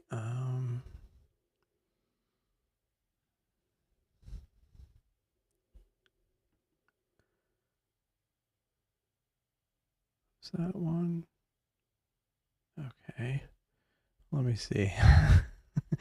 Please bear with me. I hope I don't make this like look really weird, but or weirder than usual. Where's the app? That is so weird. Oh, okay, that's locked up. So let me bring up. Okay. I killed this program, and I was like, I hope I didn't just kill the stream, but no, it's still going. Okay. What is that? Oh, okay. Switcher. And oh no, oh, is it? No, it's not here. It's actually here. And let me unlock this. primary. Wait, primary box. Sorry, I'm just looking at some setting here. Box 1, box 2, box 3, 4. Oh, sorry, art. Yeah, okay, maybe, is it this? Can I do this? Please bear with me if this ends up looking weird. Oh yeah, there we go.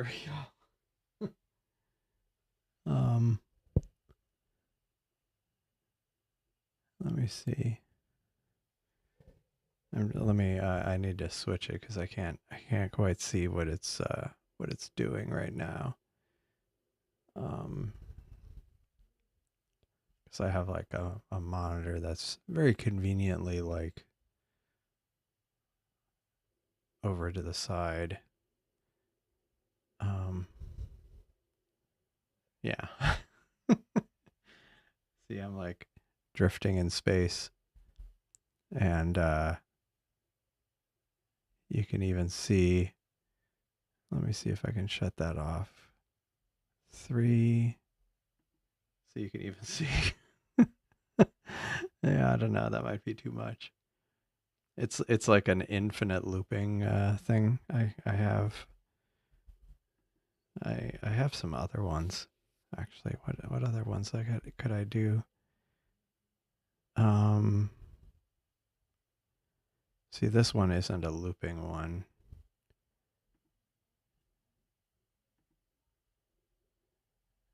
I have this other one that's kind of purple.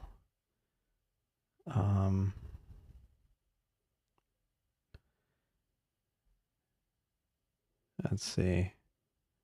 But yeah, most of them are yeah, that might be, I don't know, that might be distracting. What do people think of that?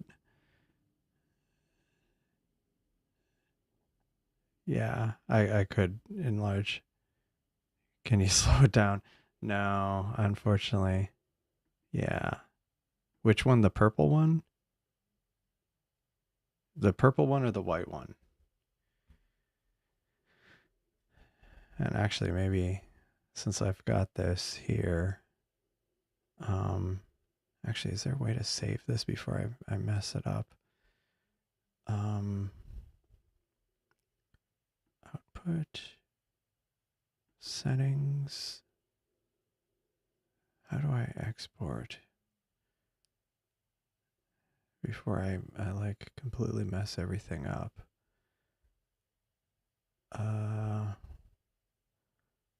There was a way to export this. Okay, purple. The only problem with the purple one is it wasn't like a continuous loop, which but let me switch to the purple one since it's chugging along here.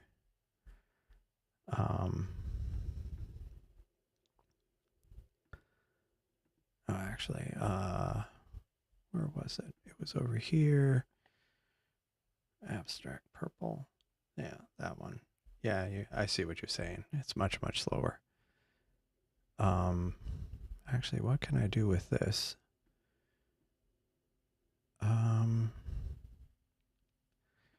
Settings. Save startup state. How do I back up?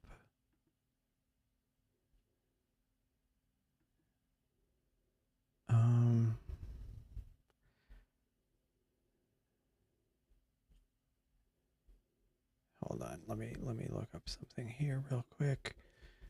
Back up settings. Back up.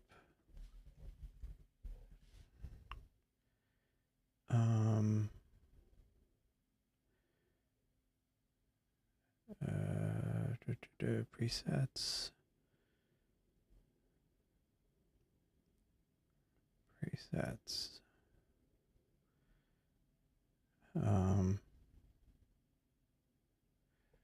This thing is looking kind of cool. Sorry, I'm just trying to find important exporting. Okay, super source preset.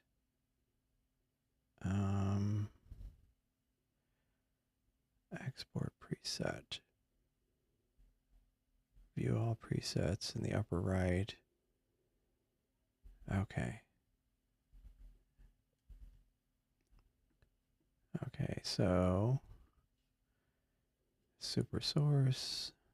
Sorry, I'm just trying to back up.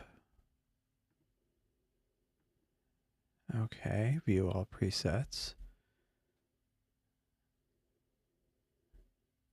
Options in the upper right.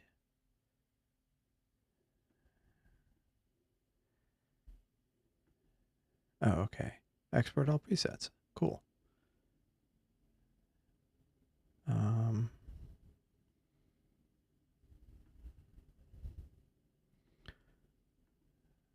Export all presets.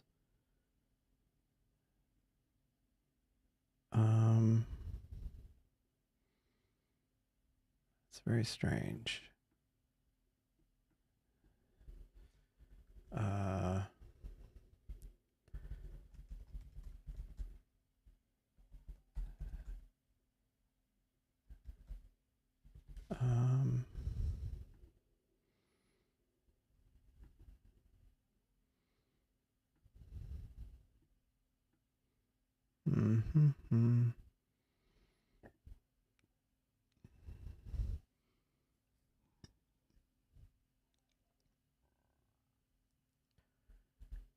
That is so weird.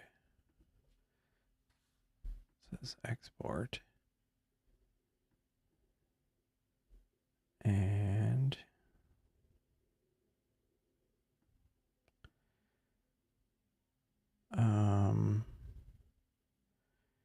airdrop. That is so strange. Sorry, I'm just trying to save some stuff before I end up messing it all up.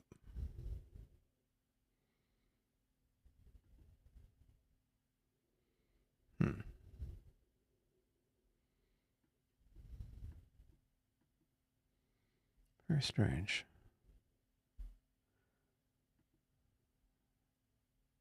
All right, let's try this again. Sorry, I'm just kind of deep in the middle of some app here, and it's frustrating me.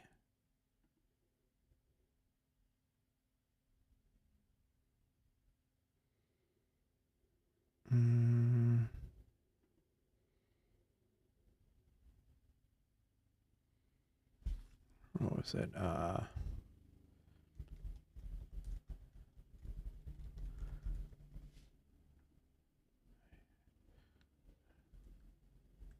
Hear a helicopter. Did it fly right over? Sounded like it flew over.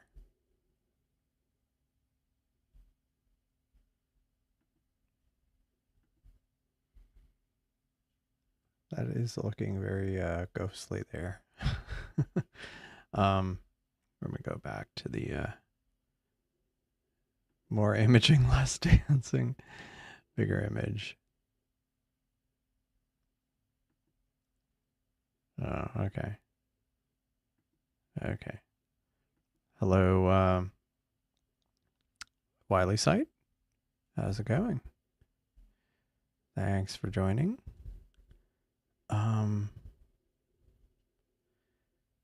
Let's see. Okay.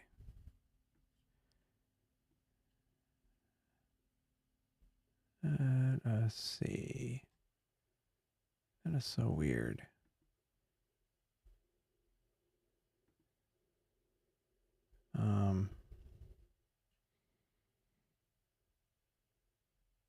Oh, okay, I think I know what happened here.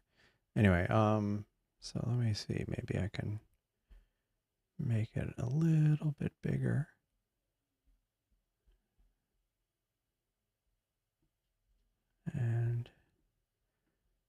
Oops.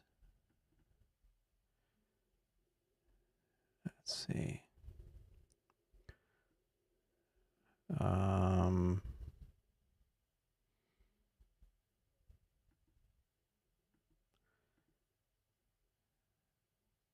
Wait a second. All right, sorry. Here, I can make it just a little bit bigger. And I can make myself a bit smaller. Whoa, what happened? Why did I make myself so much bigger? That was not intentional. There we go. There we go. I'll make myself smaller.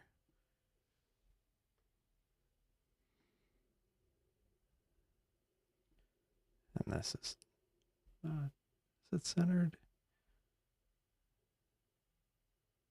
Promise, because that footer, anyway. Oh well.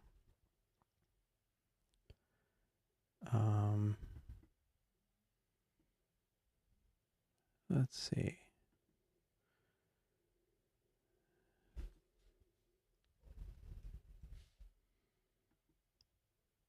Okay. Oh, that's weird. That wasn't quite what I expected.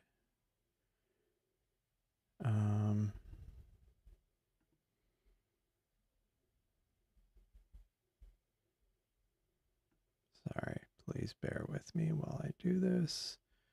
And then I'll make myself smaller.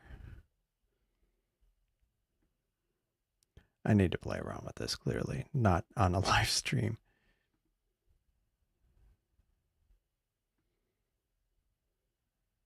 There. Anyway, I'm going to leave that alone for now.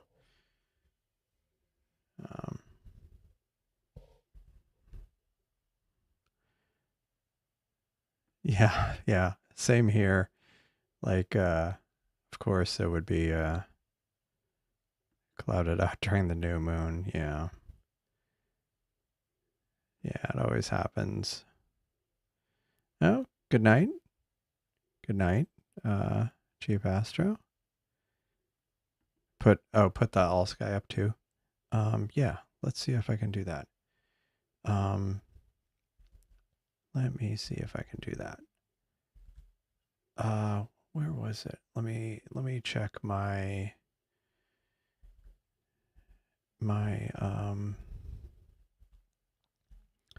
overall view here. Let me look at my overall view.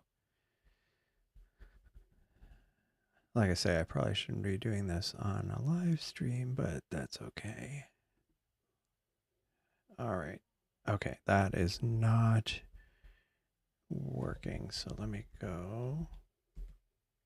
Can I? Okay, cool.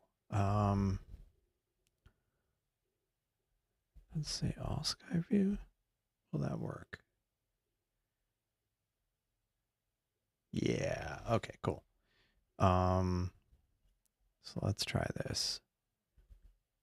Bring this in. And box 4 is, hold on. Let me change to program. Okay, where did that go? Oh, it is there. It's just hidden. So if I move this over here,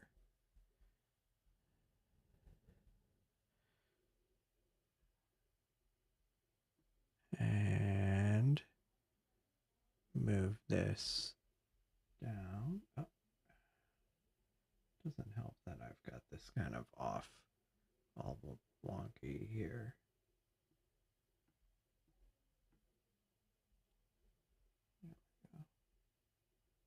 I'll have to fiddle with this a bit more, but and then I can be up here maybe.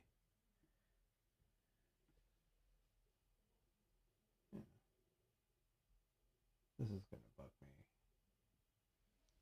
The layout's going to bug me, but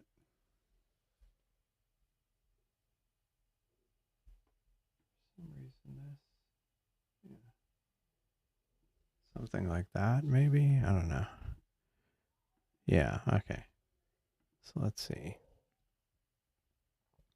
I'll have to play with the layout some more. I don't want to completely, or maybe I'll fiddle around. Oops. Maybe I'll fiddle around with it. Let's see. Output is multi-view, and then okay. I'll leave it that way for now. And let me save this so I don't accidentally save it. Okay, I'm gonna switch back to primary, and then if I go back to this, cool. Okay, yeah, I might play around with it some more. I might play around with it some more. It looks strange on my layout, but I want to kind of play around with it a bit. But anyway, thanks for bearing with me on that. And for those who are still, or for those who are watching, if you haven't liked the video, please like it. It does help the channel.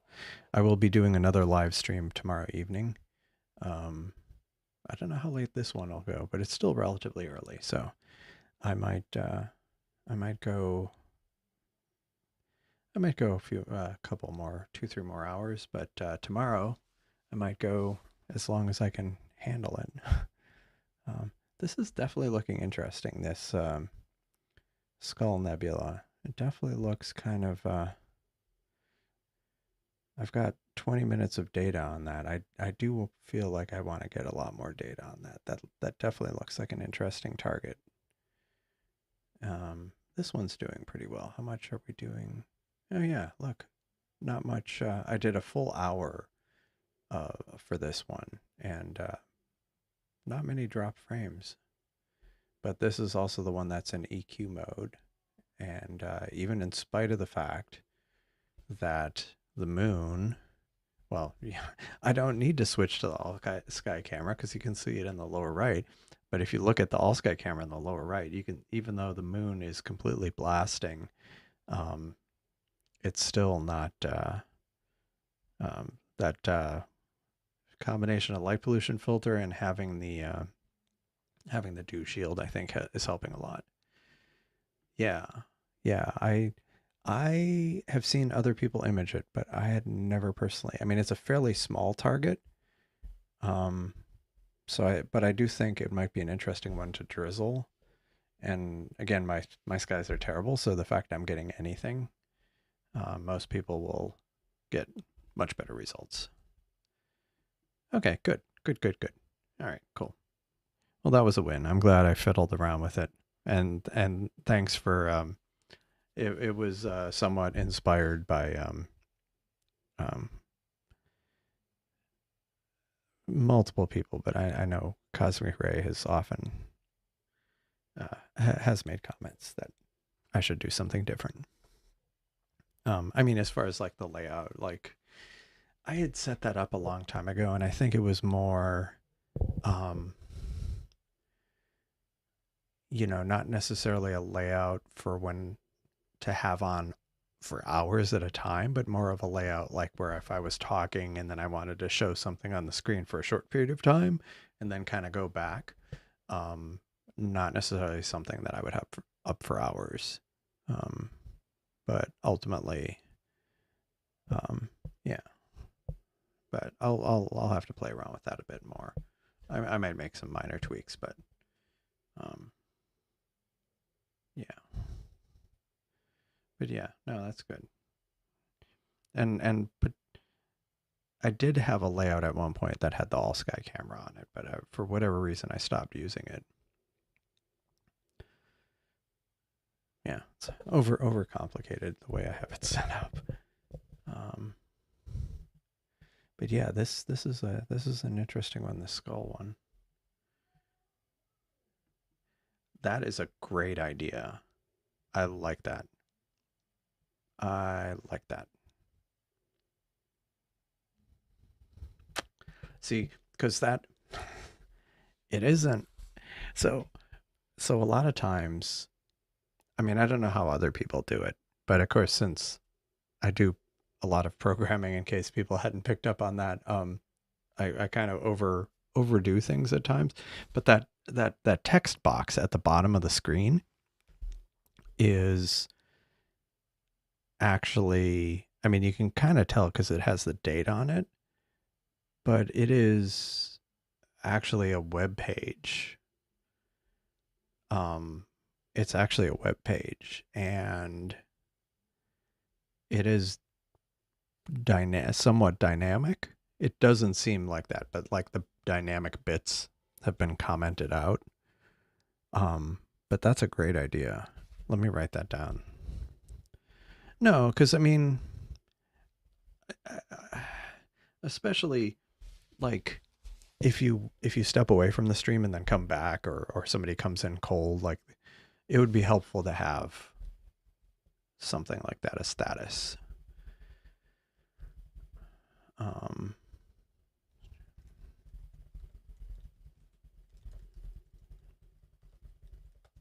going to totally over-engineer it, of course. Okay. That's cool. Yeah, I mean, I've only got 23 minutes on it so far, but I could imagine 2 hours on this and then like drizzling it. That could be really interesting. That could be a neat result.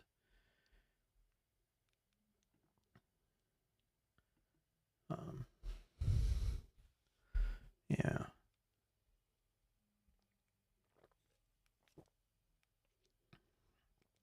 I keep feeling like I need to switch to the all sky camera, but it's on the screen now. I don't need to.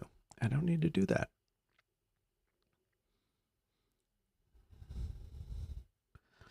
Yeah.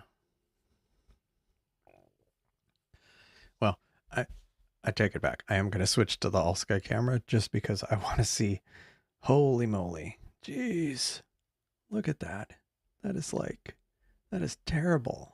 I mean, it's amazing I can see any stars with that, but that looks, yeah, 99.1%. Of course, it would be a clear sky with 99 point. Oh, this finished. Okay. So I can find another target for this one. And this one is actually close to finishing because I did a full hour on this one. And that's the time on target. But the reject rate is pretty good on that one. Yeah. yeah. Yeah. Yeah. That is pretty painfully bright. Pretty painfully bright. Yeah, let me find. Oh, I was going to do this one. So NGC 247. And how long will this be visible? How long? How long?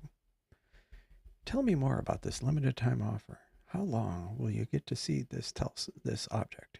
Not quite an hour. Oh. Forget that. Let me do the Sculptor Galaxy. Yeah. NGC 253. How long can I do that? How long? Oh, and look at this. What? Oops. Yeah. And look at that little. That's a nice globular cluster. But let's do the Sculptor Galaxy. Yeah. Also known as the Silver Coin Galaxy or the Silver Dollar Galaxy. NGC 253. Hopefully I don't get too over enthusiastic tonight. I did, unfortunately, or for better or worse, start drinking a caffeinated beverage in the evening. So we'll see. We'll see how that goes. So yeah. NGC 253. Let's do that. Yeah.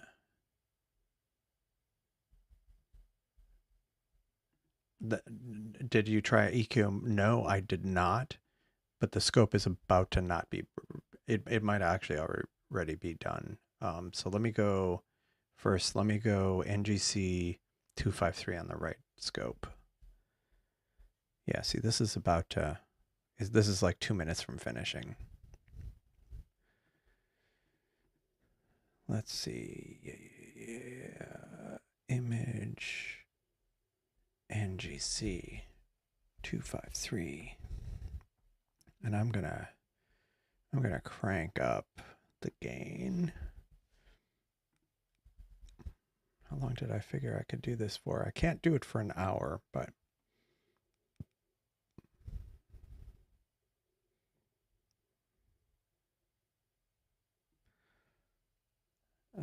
I'll do it like 30. I'll do it half an hour. I don't want to get carried away. 30 minutes. No light pollution filter. Go. Yeah, this is just and look at this. 283 frames and only 9 drops. So that was good. And this was a full hour, and it's going through a lot of rotation right now. So it's the fact that like there aren't much in the way of artifacts on it. That's nice and clean. That's nice and clean. So it is about to end in about just a few seconds.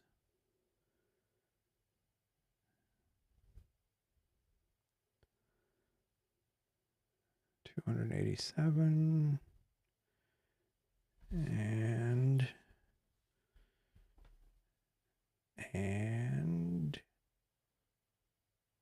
I think it's only an hour, right?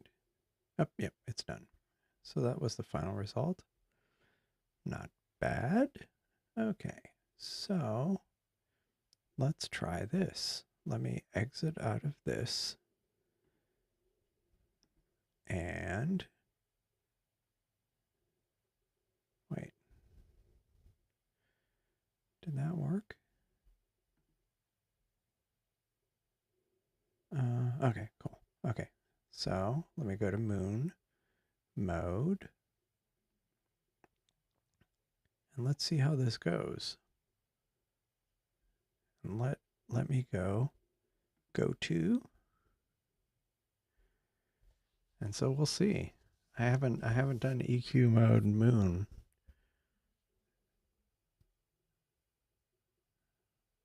Oh.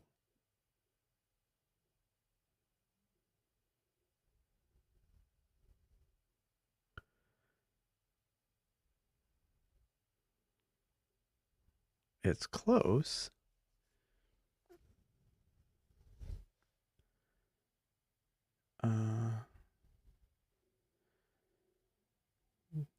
It stopped updating. What happened? The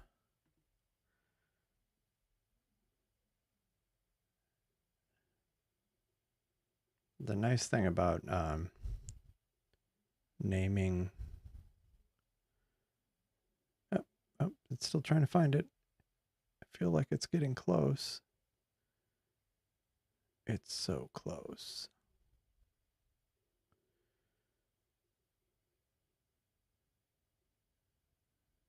I don't know if it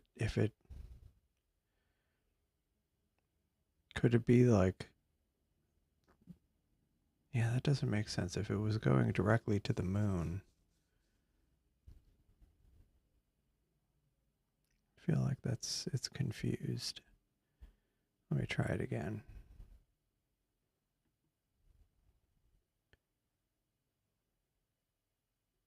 Huh.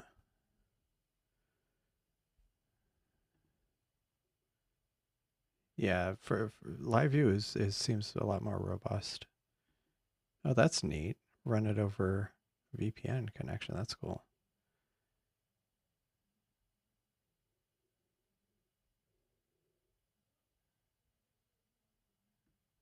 Yeah. Yeah.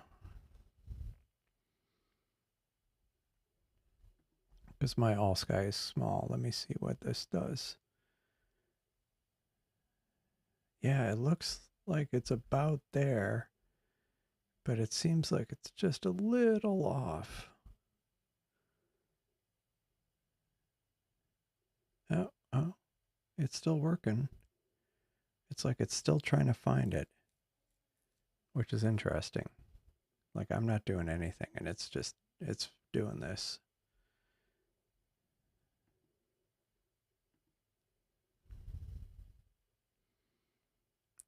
Yeah, it's like it's almost there.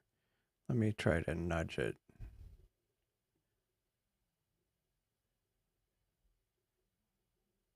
Or maybe this way.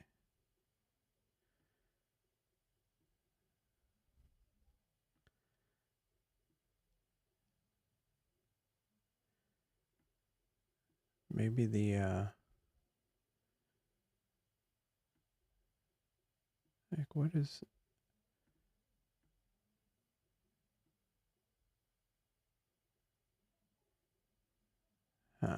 maybe the dew shield is throwing it off.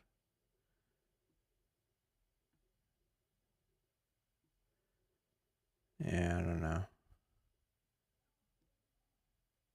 There's one other thing. Oh.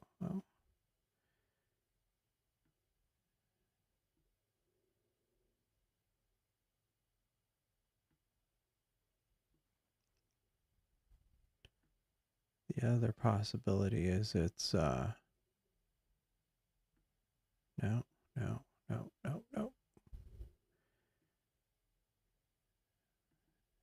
let me go over here so we can look at something else besides this. um,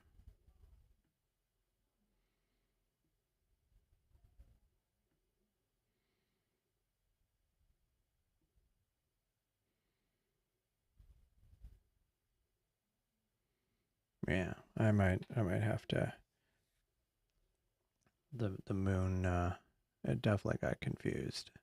Something got really confused. One thing that is kind of easier to see in the logs, since I named the telescopes with which one is AltAz and which one is equitorial.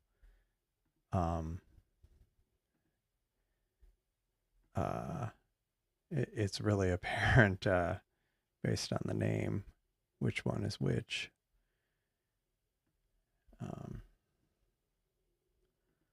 Let's see. Oh, this is looking nice. Yeah, I think I'm going to find a different target for this because the moon definitely, yeah, it definitely had some issues there. Although I could try one other thing here. I could go to and let's look up moon. Now this doesn't always work well, but we can try it.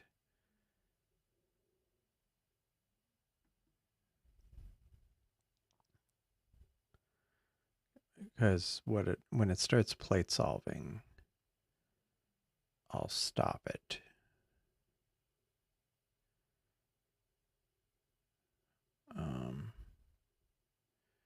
I think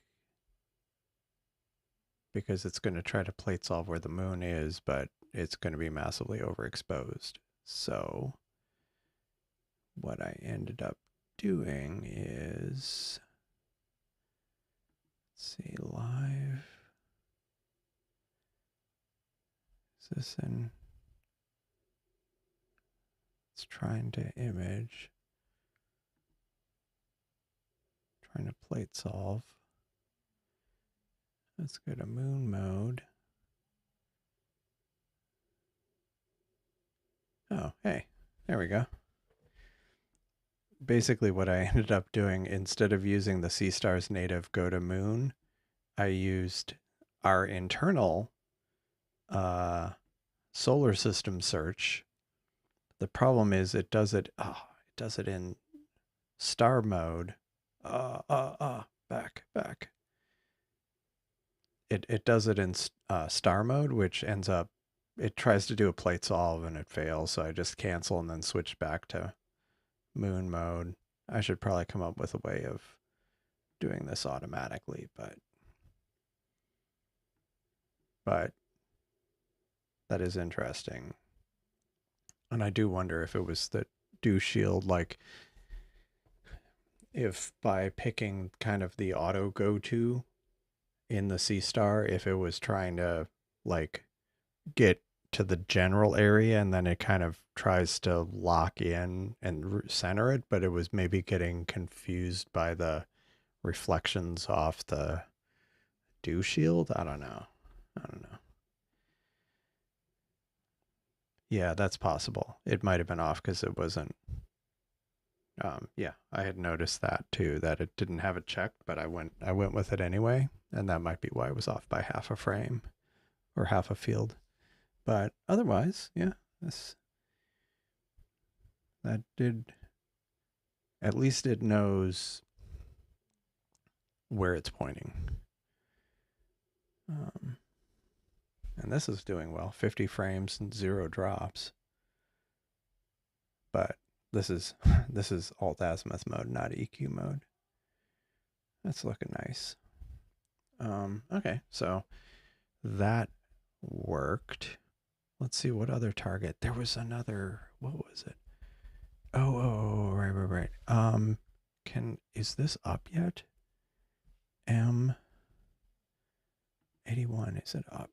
It is up. This isn't a real obstruction. This isn't real. So what I'm going to do is switch to this framing. And what I did is I picked that star, I think. Yeah, I think that's the star I want. Yeah, yesterday I did 15-second subs and they were working fine. And I tried it first thing this evening and I was getting a lot of failures. But let's see if we can, maybe I'll try it again.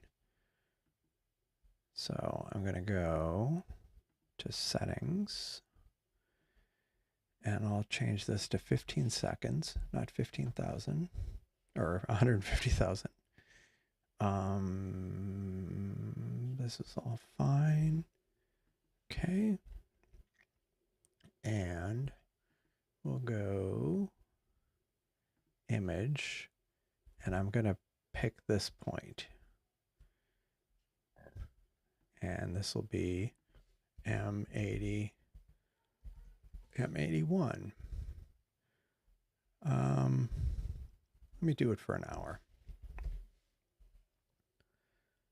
And I'll do extra gain. Not going to do light pollution filter. Let me see if the temperature's gone down. If I want to no, I think the temperature's been kind of stable, so I'm not going to refocus. So let's go. So theoretically, this should work. It should be unobstructed.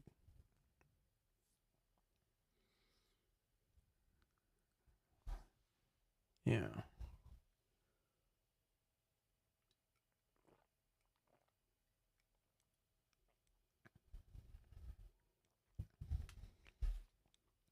All right. Let me check something. Let me check Discord.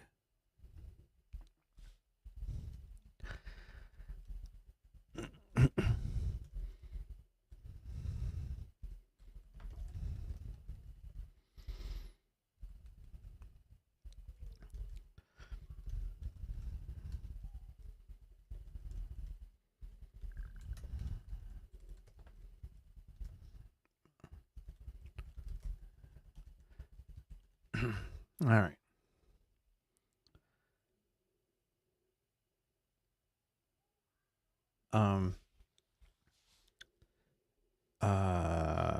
How long do I let it acclimatize? I mean, to be honest, I don't know I mean, for me personally, I usually I put my telescope out usually right at sunset, um, or soon after to have it start adjusting. But the temperature difference, well, before it was kind of in a massively air conditioned room and it was warm outside. It isn't now, but like a few weeks ago, it would be warm outside. So I wanted to give it plenty of time to warm up to ambient. Um, but yeah, I don't know what other people do. Um, I mean, because I usually have it plugged into a battery bank, I usually set up everything at sunset or slightly after, and some of it's because of the temperature, and some of it's also mosquitoes that I don't want to be outside necessarily a lot. Um, so I'll set it up and have everything powered up because I figure that also helps it kind of. I mean, it's going to be powered up anyway, so I'll just leave it sitting there. But I'll leave it like parked initially, and then I'll unpark it at some point after sunset. Um, but a lot of times I set it up outside right at sunset or just after. Yeah, yeah, yeah. Especially around here, I was sitting outside and oh, nice. Let me check that.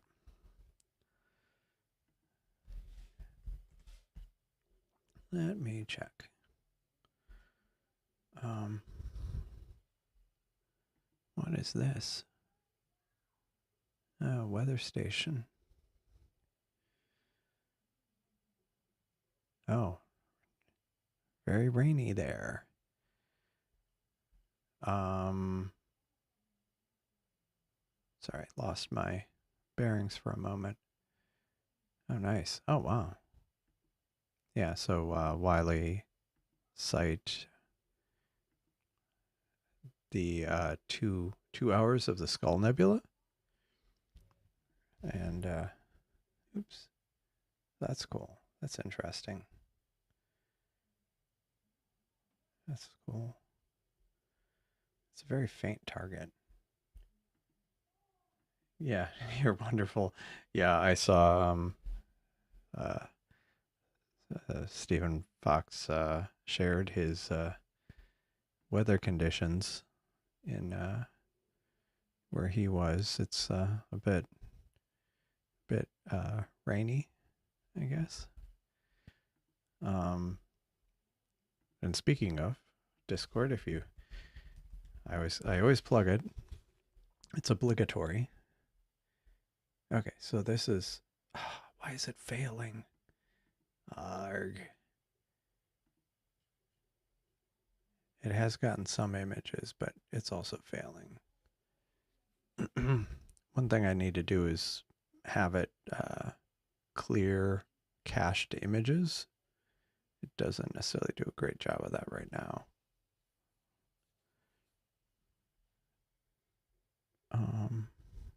It's more apparent when you completely change targets like this. Okay. Okay.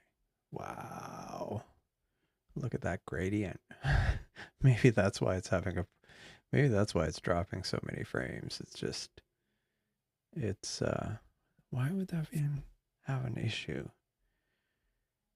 Sorry, I'm gonna go back to live view just because I can't see it as well. Yeah, it was funny yesterday. It was when I was imaging M80 and 81. I actually this telescope was interfering with it, but that's why I separated them a bit more today.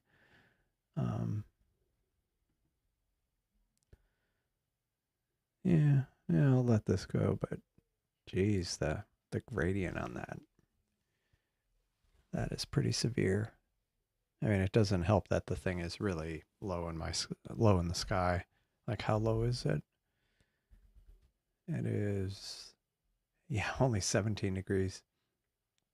It is interesting because like I generally can't image too close to the horizon because of all the buildings around me, but this direction in particular, I can get pretty low. Of course, maybe it's not a great idea just because of the light pollution, but hey, let me see.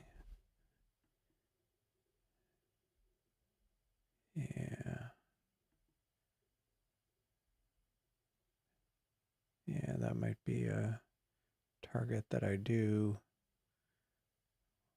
Well, I mean, the good thing is it's just getting higher in the sky, so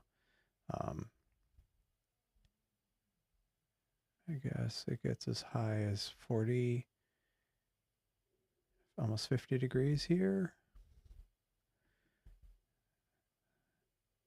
Yeah, so maybe in over the next few weeks it'll be better situated for me, but I'm still going to image it right now. Where is my skull image? Well, it went off. Let me. I'll have to see if I can dig it up.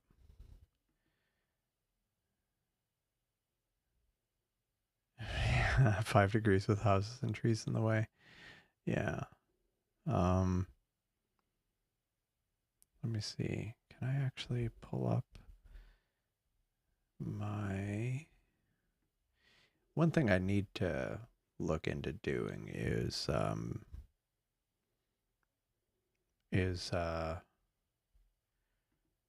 having a better way, adding the ability to browse the Seestar without having to go through File Explorer. I mean, without going through like File Manager of some sort. Okay. Okay, guessed. And what was that? That was just Skull Nebula.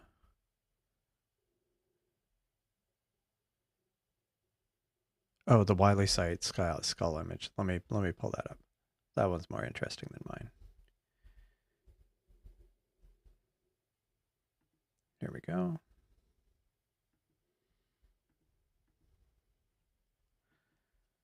Okay, here we go.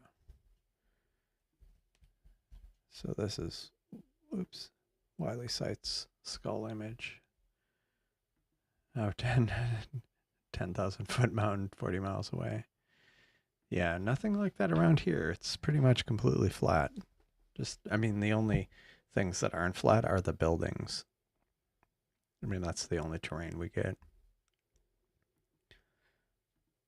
But yeah, that was 2 hours, but also from Bortle 9, just like me. So your mileage may vary. If you're in a better sky conditions, you'll get images more quickly. Good images more quickly. Man, look at this gradient. Let me see. So it would be, let me look. Oh, hey. Oh, Cosmic Ray. Hi. Hello there. Yeah, it's so Wiley cites images in the Astro image Seestar AP gallery. That's where we kind of post images.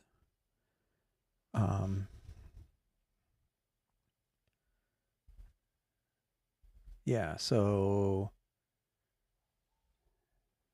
it is interesting because even though this is EQ mode, you can tell that there are tracking anomalies kind of along the edge, but instead of them being angled, they're completely they're rectangular, but man, that gradient, that is horrible gradient.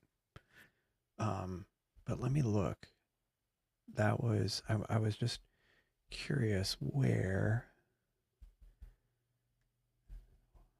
So I'm picking that point.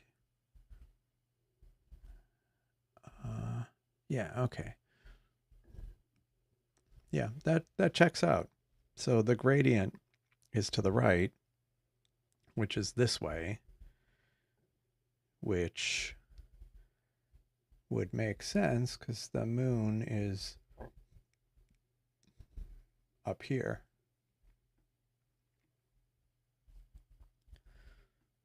So that would make sense of why that gradient is so severe.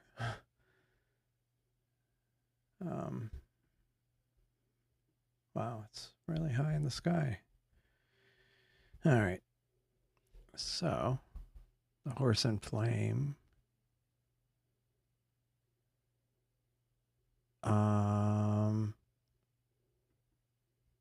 Yeah, horse and flame. Oh,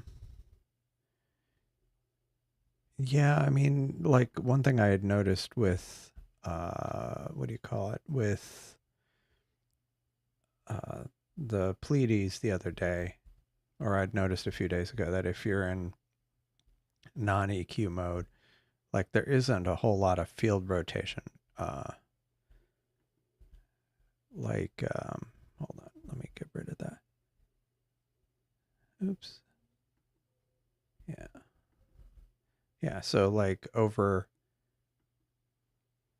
like an hour or two, over a couple hour period, it doesn't rotate a whole lot.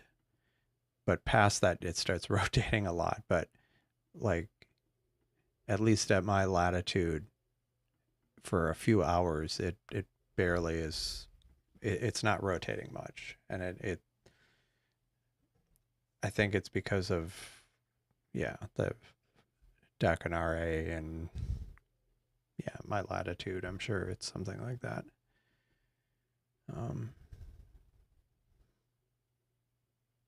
Maybe not. Maybe that doesn't make sense. Maybe it's just its position. Anyway, it doesn't rotate much, but that's the Pleiades. Not sure about the horse head. Let me see.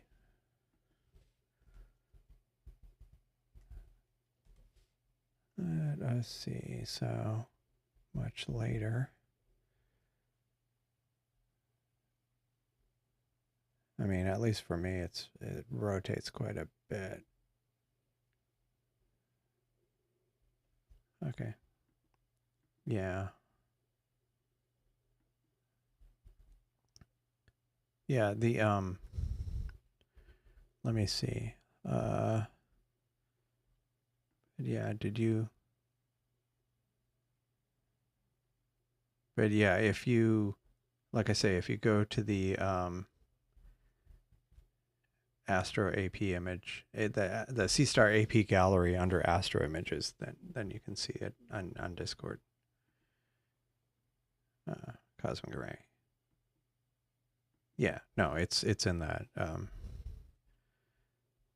And I see. Nice.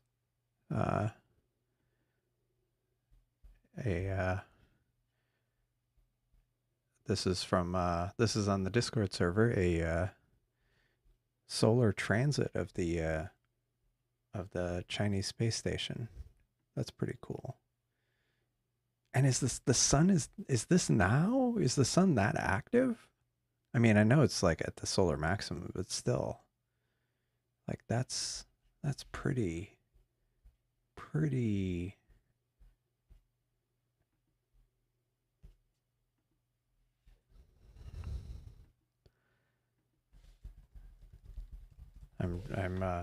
I said I was going to try to keep on top of Discord. But that is really cool. Oh, okay, that was from April. Okay. Still looks pretty neat.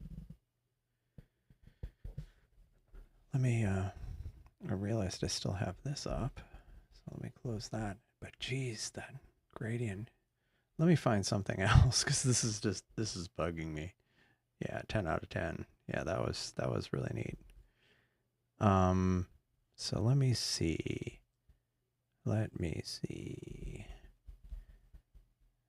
Oh man, this is making me hungry. You know why it's making me hungry? Because I saw Beetlejuice here, and I remembered I had had some pizza from the local pizza place called Beetlejuice, and it's named after the star, not not the movie. But I wasn't. I was on low carbs at that time, and so I couldn't really enjoy the pizza fully. So I think that might be a tomorrow evening thing. Do some observing while eating Beetlejuice pizza. I like that idea. I'm looking forward to imaging some of these again. The monkey head nebula is a good one. Let me switch to the other. Yeah, I mean it's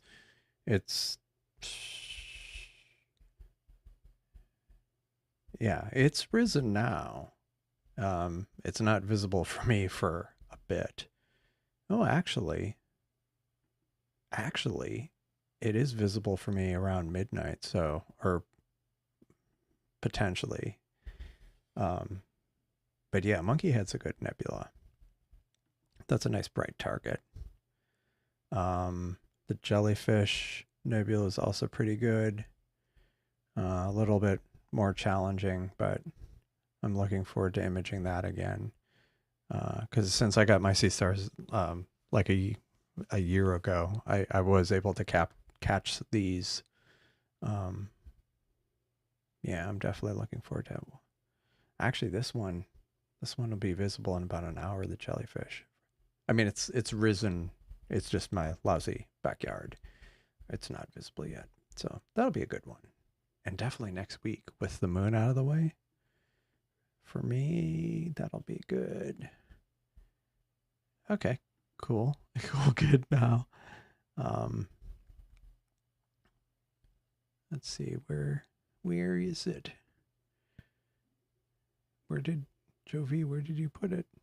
I don't see it. But yeah, this was kind of an experiment, like, and I saw it on another Discord server where you can have forums or something, forum channels, and you can organize them as galleries. And so, what better place for photos, or what better use of it than for astro photos? Like, here's one that I processed on stream, and like, I was pretty happy with this one. I mean, I know it could have been better, but this is M11, the wild duck. I guess for me, I was just really pleased that the dark nebula in here showed up as well as it did. So, yeah. And those are real, not just artifacts. So,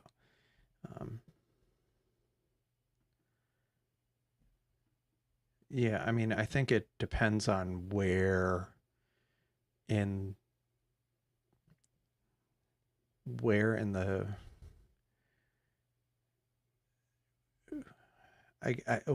like what it's where in the sky it is, like how high it is in the sky, and kind of or a feature, a function of like the deck and RA of not the RA, not the RA, but a function of the declination of the object. Because like if it's near, I mean, if you think about it, if it's an object that's near the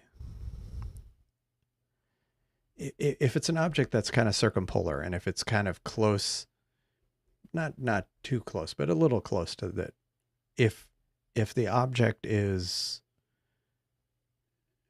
like it rotates 24 hours. I mean, it does a full circle every 24 hours. But anyway, I can't think about the geometry. Okay. The Seestar AP gallery.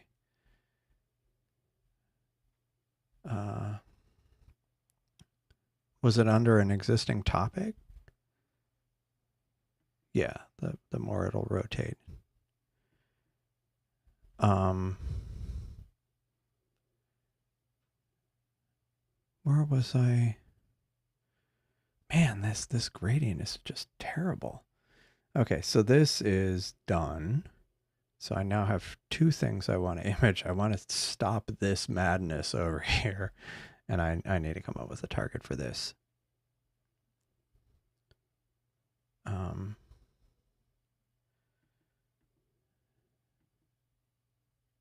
Okay. Okay. Oh, there it is. It was, for whatever reason, it wasn't showing on my list. This was what Joe V posted this on Discord. Very nice. Very, very nice. I presume a mosaic. What are the specs on that image? Because that's very nice.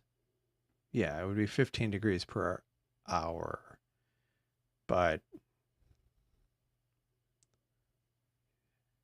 yeah, but if it's okay, so it was a 2x2 mosaic, Bortle 4, nice EQ mode, 1 hour per panel.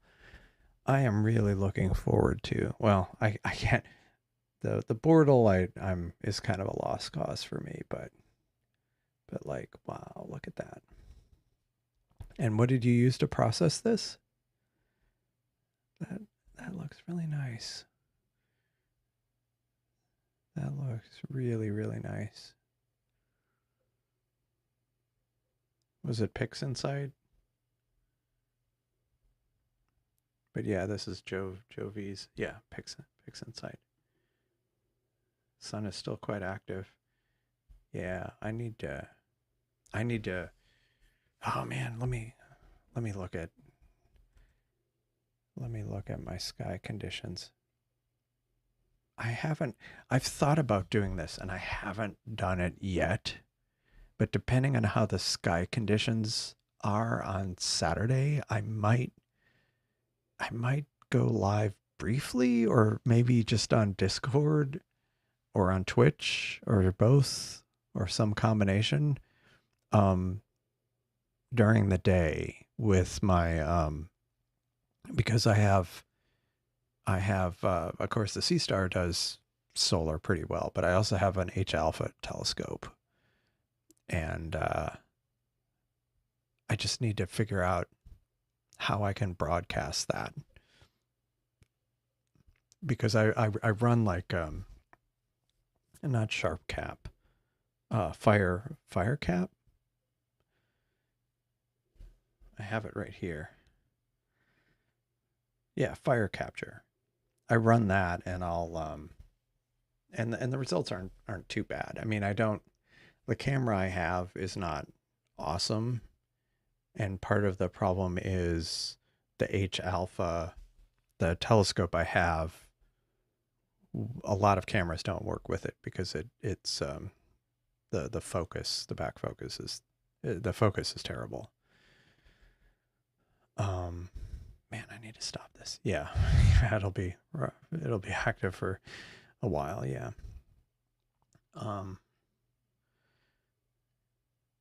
That is like, look at that gradient. Oh my gosh, that gradient is just horrible. Okay, so let's figure out something for this. Let me go to the current date and time. Now, I'm saying the gradient is terrible, but but I don't have the light pollution filter on. So I wonder, I had considered doing one of these, but maybe I'll do I want to do this one? This one might be cool. The letter Y cluster. This is where the tadpoles are. So maybe I'll do that. I'll stop this. Okay. Good night, Jovi. Thanks for joining. Appreciate it. And thanks for sharing the images. Um, but man, look at the all sky camera. That is just I want to bring it up full screen just for my own. Man, that is just. Oh no, this is behind. Okay, no, it's not behind. That's current. That is just terrible. Jeez. That is I just it's like wow. And you can it's so much it's so bright and there's light reflecting off the patio and the patio is dark. It's like dark pavers. And yet you can almost read the Seestar and you can see the logo like just from the reflected light from the sun. I mean the moon. That is bad. That is so bad. Okay. So let us go to let's see. I want to do supposedly this is letter Y cluster, but that's not, it's not really, that's the cluster.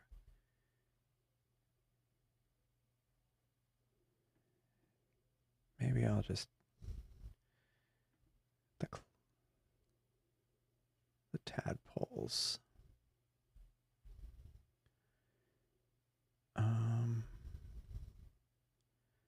Oh no.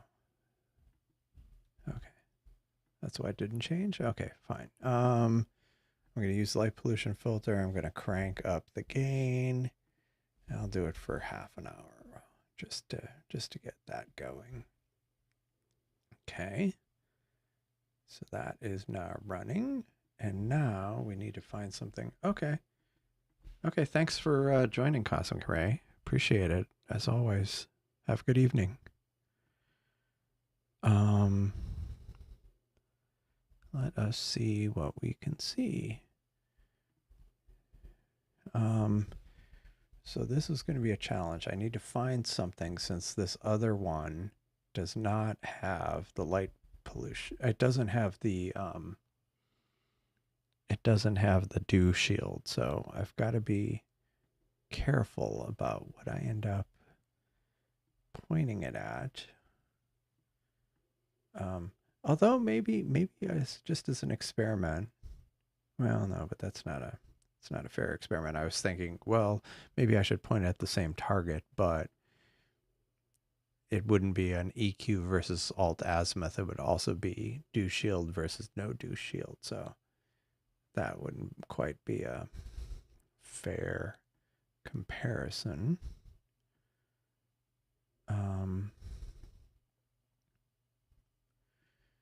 Let's see. What's that? Oh, Seestar A. Wow, look at, there's a bunch of galaxies over here. Darth Vader's starfighter? Really? Really, people? Darth Vader's star. Oh, I see it. Doesn't that look, it looks like the starfighter. That's funny. But it's kind of small. Oh, hi. Hi, Chris. Yeah, I definitely should print one of the dew shields. Let me make a note of that. Maybe I'll do that over the weekend.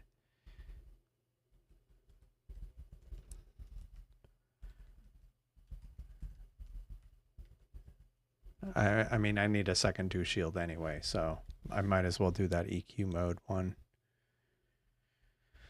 All right, so Darth Vader's starfighter.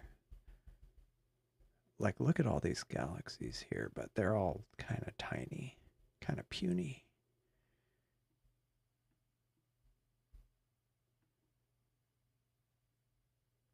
A dew shield. So if you look at, I mean, it's to help with dew, but it also helps with kind of light coming into the telescope. You can see it on this one where this is this well, now it's moving, but that thing that's attached to the front is a dew shield, and they are they do have them I ended up buying mine on Etsy or something, but they do have patterns. Mostly because I didn't have the 3D printer working. Or I shouldn't say I didn't. My daughter had. I hadn't gotten it working, so I basically told her she, if she wanted it to use it, she could do it herself, and she did. Do shield. Yeah, so like here. No, I don't want high quality, low price, but high quality ad. But like, yeah, this um, is an example of one. But they have other patterns too, and it just kind of friction fits in the where the lens is. But you have to be careful not to. I mean, there's been a couple times where I've closed mine and it just popped off, but if it fits tightly, you've got to be careful not to shut off your telescope before removing it. Oh, and here's a longer one. Oh, with diffraction spikes. Interesting. But yeah, they have. Yeah, here's an accessory kit. But yeah, basically it helps with. Oh, that's cool. One with baffles. But it helps with especially like right now where the moon is or even just like light pollution from neighbors' lights, if it's kind of shining on the front lens, even if it's not shining right into the telescope, it'll still affect the image optically. So by having the dew shield there, it's kind of keeps some of that incident light from going in to the lens.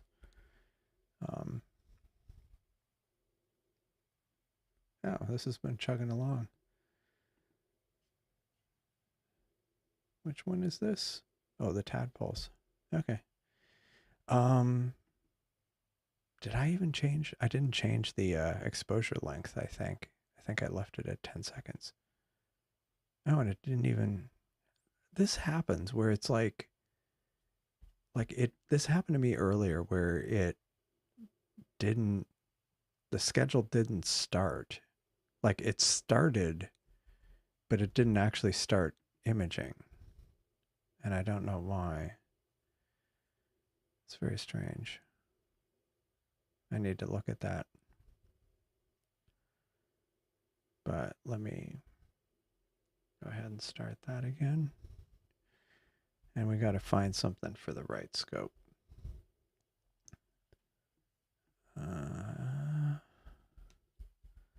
What's down here? Another galaxy. And I got the sculptor galaxy. I don't think I want to do that globular. Is there anything else of note over here? Little spindle galaxy.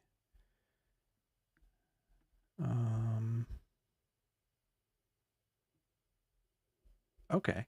Oh, that's perfect. Thank you. I appreciate that. Let me look. Yeah. Yeah, that is cool. Yeah. That's good. But yeah, I'll look at printing that out. Oh, hey. Thanks for joining, Gary. Appreciate it.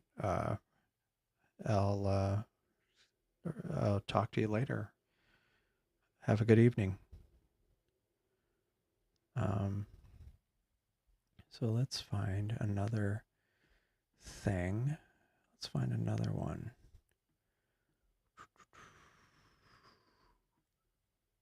Oh man, oh man. That's pretty high in the sky, too high.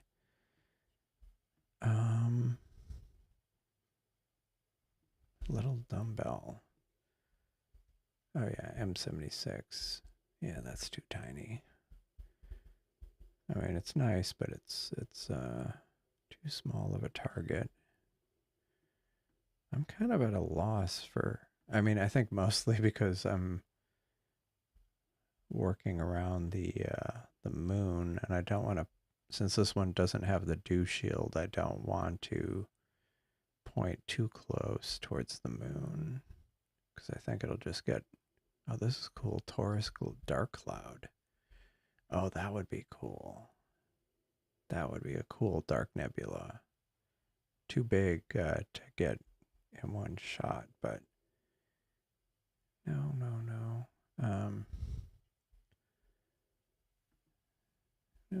Nope, wrong. Yeah, that would be an interesting one. Taurus, where did I see that? The Taurus Dark Nebula. Pinwheel cluster, starfish cluster. Some interesting things, but January salt and pepper cluster. But I want something with where I can use the, that's cool. What in the world is this? It's enormous.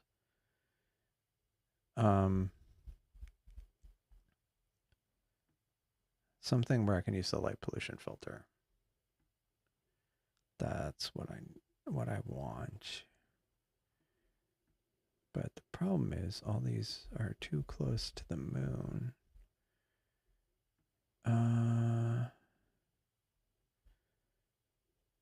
I'll focus on something down here. Maybe something high enough up.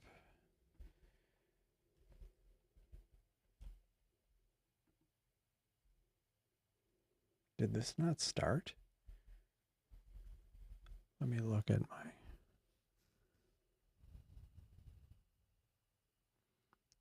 I'm looking at the logs, wondering why this one on the left did not run.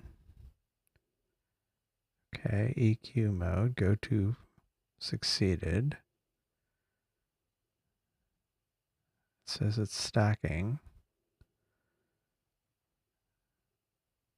for... It's very weird. This has happened to me a couple of times.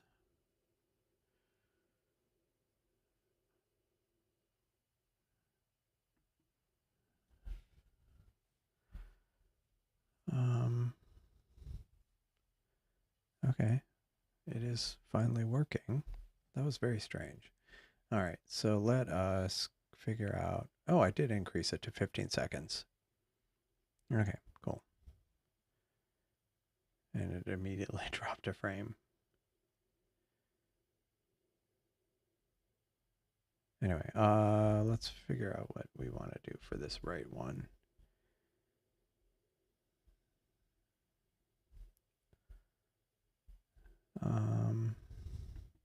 Just kind of a little bummed that I'm at such a loss. I mean, the moon's really kind of frustrating things right now.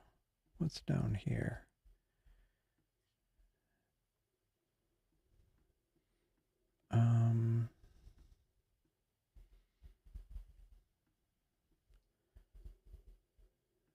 So all these, I feel like I've done plenty on the spider and fly.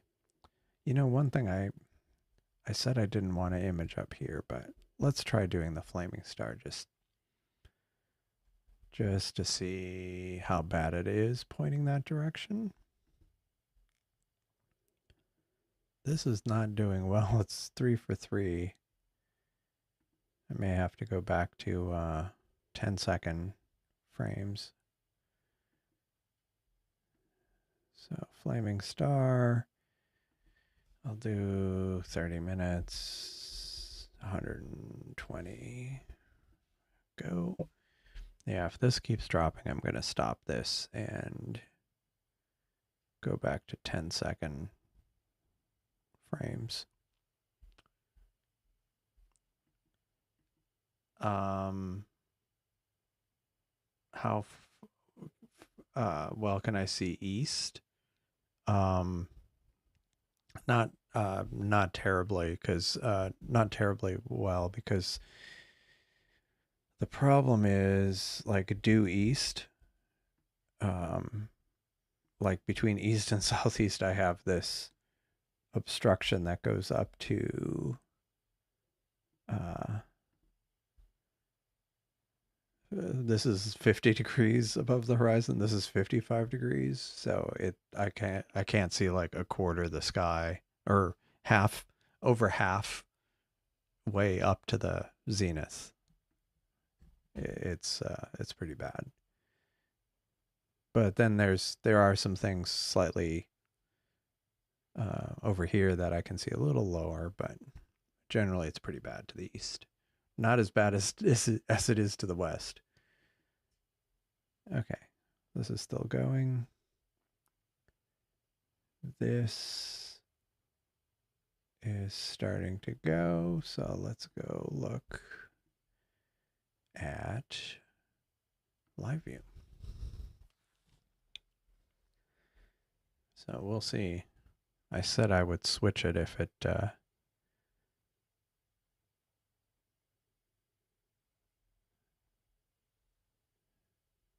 so this is with the light pollution filter on.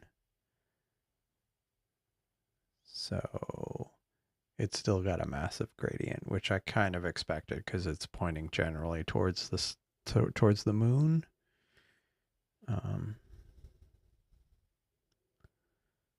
So I'm not completely surprised, but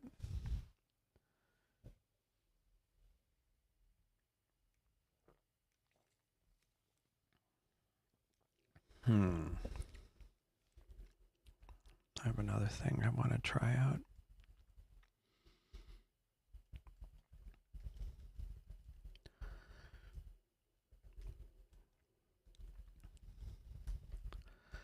Actually, that's one thing I want to do. I want to see if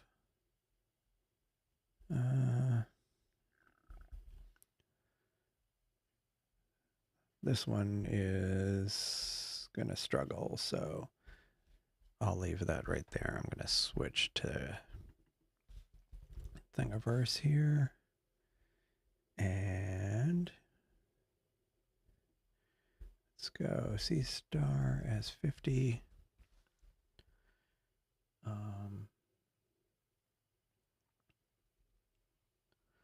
Let's see. So I've got light and dew shield, power bank holder. That's cool. It's got like a little I shouldn't say, it's like a fanny pack for your Seestar. The American definition of that word. Dovetail. Oh, I see what it's doing. Okay, fine. Twist lock filter holder.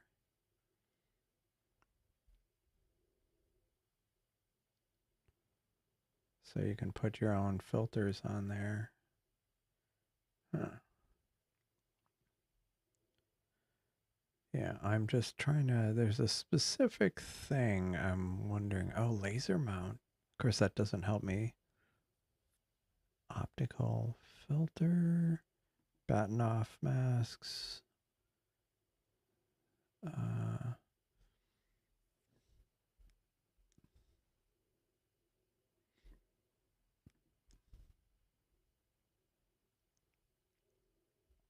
Sorry, I'm just trying to figure out something here. Yeah, here's another little battery adapter, hot shoe mount. Oh, that's cool. Cover for your Seestar. Huh. And dew shield. A lot of dew shield options, which is cool. All pixel masks.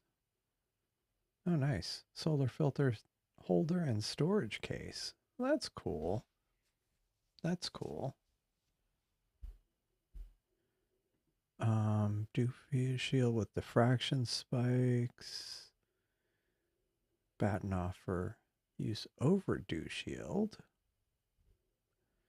That's cool. filter adapter. Oh, this is what I wanted. Okay, cool. What I was wondering about, I guess it potentially, it would depend on how the solar filter, I mean, how the dew shield, sorry. Okay. No, no. Filter adapter dew shield. Filter holder dew shield.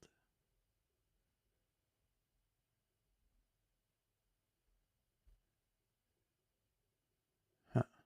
Yeah, so one thing I was kind of wanting to find is like a way to do the filter, to add a third-party filter, a 2-inch filter with the dew shield.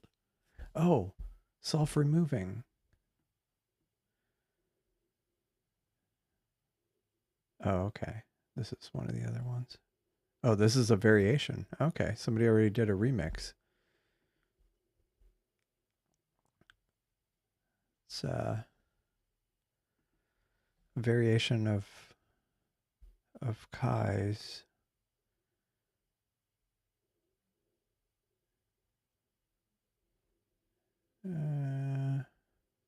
Huh. Okay. Anyway, let me go back to my. Let me go back to this. This one's okay. Oh, yeah. But just that gradient. You can barely see any nebulosity there. Oh well. Yeah, some of the dew shields are kind of ridiculously long. Yeah, more than 2x the aperture. Yeah, I mean, I've seen some that looked a little too yeah. We're not yeah, we're the scale was wrong. But yeah, I want to be able to do a dew 150. Wow. That's a bit longer than it needs to be. I was wanting to get a I need to look more to see if there's something where it's a filter a filter holder for the Seestar that you can also add a dew shield to. That's what I want to try, because my thought was get a narrow band, have a narrow band filter on it, and then have the dew shield to kind of help with incident light. But yeah, I need to, if anybody's seen such a thing, I'm definitely curious to definitely want to check it out. Okay. The stacked frame rate isn't, I mean, the drop frames isn't awesome, but I'm going to leave it go unless it starts deteriorating more.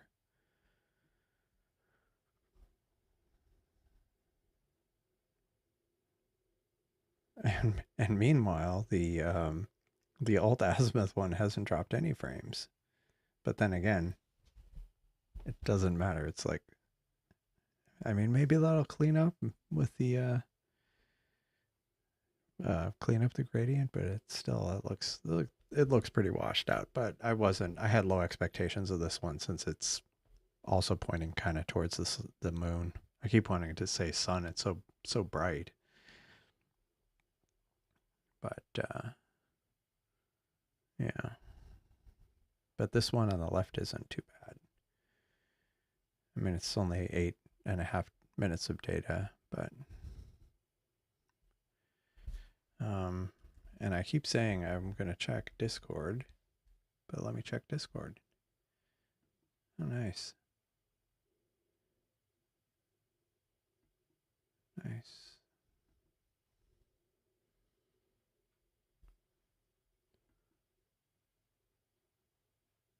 That's cool. Um, yeah, the nice thing about the Discord server is it lets you can share images, which is kind of difficult to do on the stream. But yeah. Yeah, it's the good thing is tomorrow, like the moon will still be bad, but at least it'll be later. Well, not that much later, but it'll be a little bit less bad. Like it came out behind the building around 8 p.m. today, and tomorrow it'll be, well, unfortunately it'll be actually it'll be earlier because it's going to be slightly to the left of the building.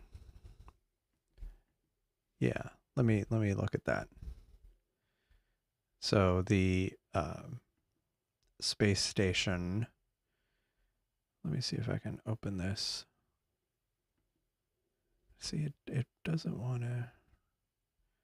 Okay, cool.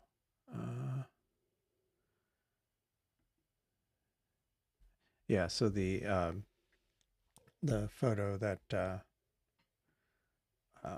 sorry, the photo Stephen Fox posted of the Chinese space station crossing the sun. He also did a video of it, or here's the video of it. Let me see, can I make that bigger now? And it's slowed down. You can see it there moving across. That's really cool. That is really cool. Neat. Yeah, I think I only did it once. I drove like 10 miles away to catch the International Space Station transiting the sun, and that was pretty cool. But there was a second time I attempted it, but I was having technical difficulties with the Seestar because it was insisting on trying to calibrate itself and had all kinds of issues. And then, like, the space station had already transited, and it was just kind of frustrating. But let me see, actually, transit finder, if we have any coming up. Nope. Whole lot of nope. That's annoying. Yeah. Yeah. Location, claws, telescope in person. Yeah, the first time it all worked well. The second time I tried it, the location was good. The clouds were good. The telescope and the person failed, but the it would have worked, but had some issues. And part of it was, I guess, maybe it was not overconfidence, but like I didn't get to the site early enough to set up the scope. Whereas the one time I did get it, I had driven to this park that I figured out was on the center line of a transit, and I gave myself a lot of time to set up the scope, and it worked smoothly. But the second time it didn't, not so much. And I haven't tried it, and that was before the solar eclipse. Like that was about a year ago, probably, or like maybe Christmas, December, January last year, and I hadn't tried it since. And there were some transits that actually went over my house, but of course it was like a day that rained. So yeah, that was unfortunate. But yeah, I need to try another transit at some point. This one's kind of lackluster, but you know, yeah. Yeah, and the same thing, yeah, strangely, same thing with me. I guess the orbit's just kind of not agreeable to that right now. Although I did see this, I mean, it's not transiting, but I did see the space station this evening when I was taking the trash out. I saw a bright satellite, and I pulled out some software on my phone, and I'm like, oh, that's why it's so bright. It's the space station, the ISS specifically. Yeah, yeah. They when they do like orbital correction, so it it could always change um, if they do a maneuver. But yeah, I know it was funny because when I was trying to figure out the which if it was a space station or something else, like there were so many stars links like crisscrossing. Not I didn't see them visually, but I saw them in the app. I was like, holy moly. Yeah. Oh, they just recently moved to a higher orbit. Well, maybe that's the thing because as part of that, um, reboosting it. What was I gonna look up? Was there another? Um, that's chugging along. I thought there was another video. Oh yeah, no, I didn't bring it up. I haven't mentioned it, but I was and it's been on Discord and other things. I've demoed the I've been kind of messing around more with the alpha version of Cyril, and like there's some it seems like there's a lot of neat uh stuff coming out, like new tools and updated tools. And one of them was the SETI Astro tool, and I had run that um on one of my previous streams, or a couple of them, and there was a separate uh, tool I used, Cosmic Clarity, but it's by the same author. And he recently integrated the two, or he allows it to be controlled just from that SETI Astro tool. Let me pull that up because I was kind of messing around with that. Um, let's see, SETI. Oh, and then there's been some changes uh, to Cyril Alpha related to, I think, blending of mosaics, the kind of photometric mosaics, or not photometric mosaics, photometric stacking. In other words, the mosaic stacking. Um, there was a it wasn't necessarily as good at um, kind of blending the seams between panels as maybe ASTAP was, but I believe there were some changes made recently in the beta or the dev version to make that better. I played around with it a bit, but nothing conclusive yet. Um, let's see. I'm trying to start it up, but it's been it is. Oh, here it is. Sometimes the I was kind of poking around in the binary. I think it's written in Python. Um, but yeah, this SETI Astro suite. Now I have 1.3, and I had downloaded. Let's look at that, because I had tried downloading the later version, but I ran into an issue with the Mac binary SETI Astro suite, and it was 1.5. So let me go look at that. It goes on a Google Drive. Let's see. Let me download that, because when I downloaded it before, it ended up like the binary was kind of weird. But let's see if it worked correctly. Oh, hi. Yeah, thanks for joining. Enjoy your dinner. Talk to you later. Thanks, Stephen. Fox Okay, so let me see. Cosmic clarity. I just downloaded it.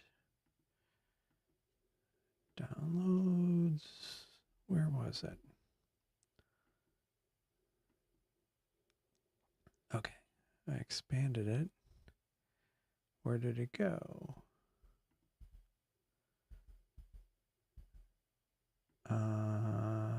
Sorry, I'm just looking for the...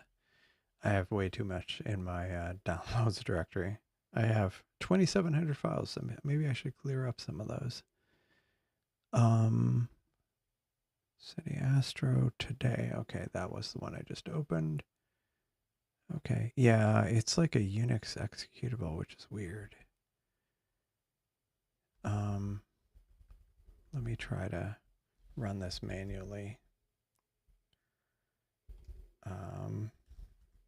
Let me quit this one. And City Astro. Yeah, it's very strange because it's not a normal .app file, but maybe that's okay.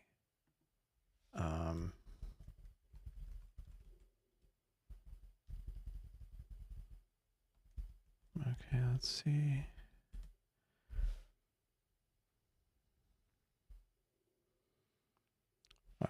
Yeah, I'm starting it up. Sometimes it takes a little bit of time to start.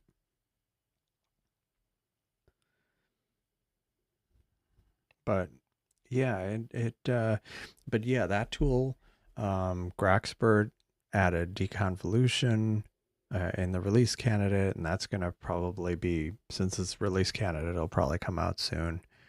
Graxpert integrates with all of those, or it integrates with Graxpert. Cyril integrates with Graxpert, not SETI at home yet. The SETI Astro suite, but I think it is under consideration or in progress. I'm not sure, but the tools are really nice. The new. Sorry, I'm just waiting to see if this started. No. Let me see here.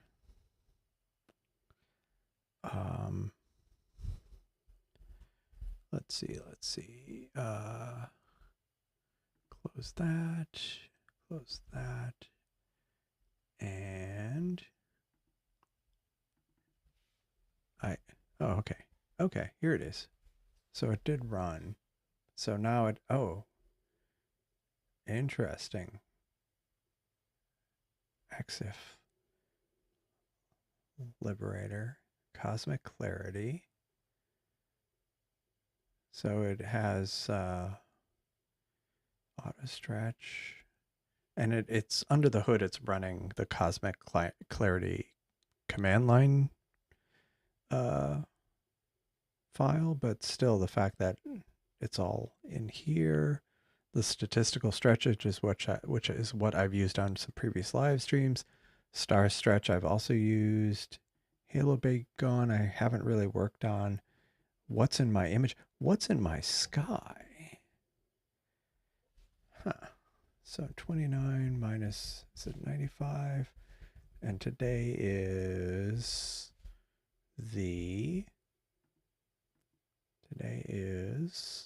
what is today? 14th? Yeah, 14th. And 2300 time zone. Whoa. Come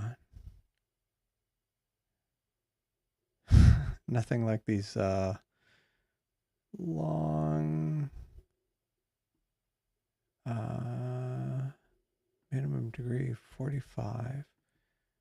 Let's pick, let's pick that. Degrees calculate. It's interesting.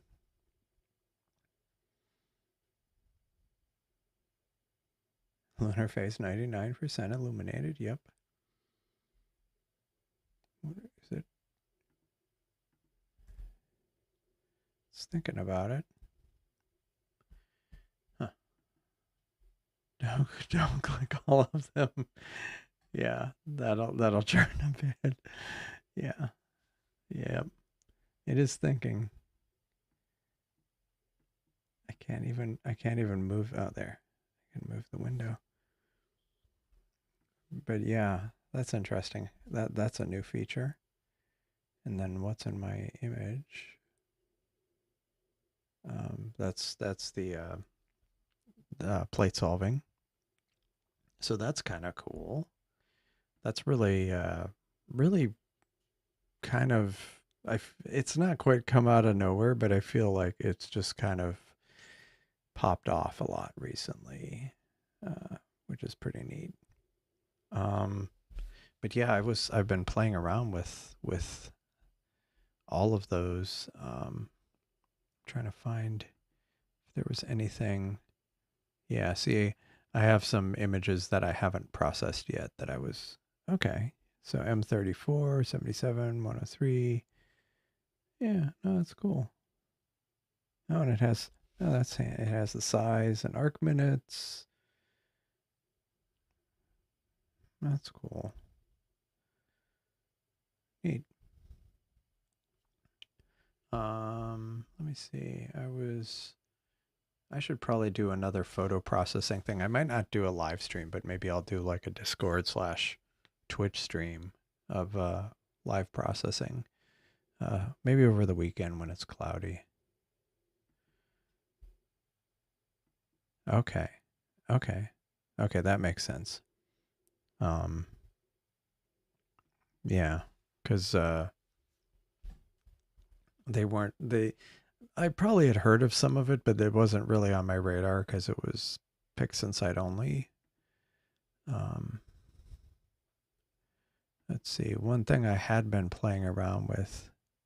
Wait, did this finish? Yeah, this finished. Okay. So I'll have to find another target. Let me see. Yeah, one thing I had been playing around with is I don't know if I may have only shared this on Discord, but I had been playing around with all of those tools, especially the SETI at home ones, and I had reprocessed this uh, um, M3 Messier 3 globular cluster that I had done a few hours of data. No, 595. So that was not 2 hours, hour and a half, and yeah, it was previous processing I've done. I couldn't bring out as much detail in the stars. I mean, the core is blown out, but I couldn't bring out as much detail without kind of making the background look kind of washed out. But yeah, I was pretty happy with this. And then this star right here at the pointer, that's that's the reason why I had done such a long so much data for this globular. That's a quasar that I was trying to capture. And so that was one. And this was that one particularly was processed with Graxpert. And so the pipeline of stretching and Cyril, running it through Graxpert to denoise it, and then loading it into the cosmic clarity tools to do the stretch, to sharpen it, and then I did a final load back into Cyril and used the new curves stretch tool, or the new curves tool, to kind of tweak it a bit. And yeah, I didn't spend much time on it, but I'm usually too lazy to spend enough time on it. But I was pleased with the results. And then I was messing around with another one, M4. Yeah, that one needs work. That's too noisy. Let's see, that one, and then I started doing some stuff where I was trying to do dithering, but there was some of the results were kind of, I need to work on it some more. And then I reprocessed about, what was that, 12 minutes of the Omega Nebula, and I was pretty pleased with that. I mean, some of it might be a little bit overdone, and some underdone, but I didn't spend much time on it, but it was better than previous results I'd gotten from it, or for that target. So yeah, I've just been kind of playing around with them. I think I did this one on stream, the Eagle Nebula. I think did that. Yeah, that one's okay. Yeah. Anyway, yeah. So these tools, I've been quite happy with them. The live view code, it's merged. I merged it like a couple of days ago, 2 or 3 days ago, I think. Yeah, I merged it. And actually, it was funny. I merged it, and then Seiko immediately found an issue because I missed committing a couple of files, but I fixed it, and yeah, it's live now. It should be. Yeah, I never get the same image twice. Yeah, that's pretty much it.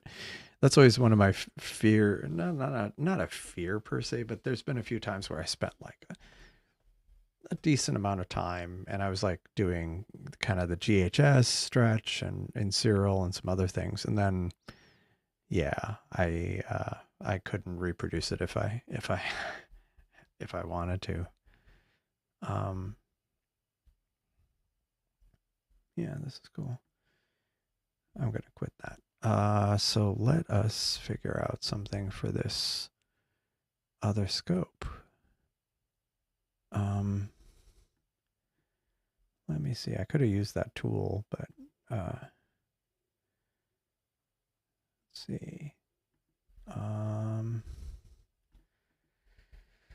So I have 2 freed up telescopes. Yeah. Yeah,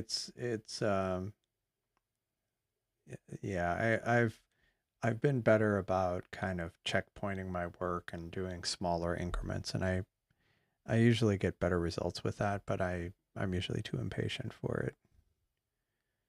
So the moon is up like there. So let us find. There's a quasar here. How far is that one? No, that's not that far. I mean, not that one's still low, right? Yeah, that's still way too low. Okay, so let's find something. Yes, I was actually thinking about that in general today. I was watching it before the live stream, and I was thinking we could stand to do number formatting on a bunch of places. Even, well, specifically in stuff I've done on live view, like when you're doing when it's doing dark libraries and it shows the status on live view, that part it's showing the full precision of the number, and it's probably like some weird floating point thing, and yeah, I should definitely truncate that because it doesn't look great. Truncate numbers in live view. I just made a note so I don't forget it. What would be something? Is there anything down here in the trench, in the valley? Are these any interesting? No, they're tiny. I mean, it's cool, but for the Seestar, it's maybe a little too small. I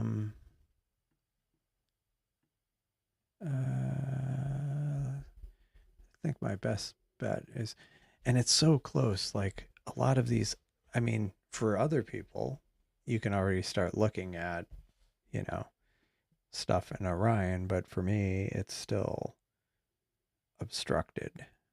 But it's so close. There's so many of these targets that I want to image. Maybe if I end up having a long live stream tomorrow, I'll end up doing it. What's this one? Intergalactic Wanderer. But not visible, of course. Typical. Yeah. Yeah.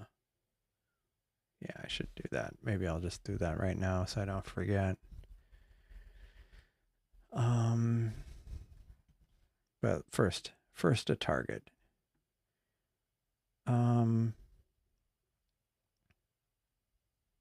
Pirate Moon, Taurus. Okay, Taurus Dark Cloud. That was the thing I was. B22. But now, what does that look like in? Yeah, see, that's still going to require. That looks interesting. I'm going to make note of that one. B14. B14, Taurus, Dark Cloud. Okay, so what else? What are we looking at here? Kuttner Cloud, Pirate Moon.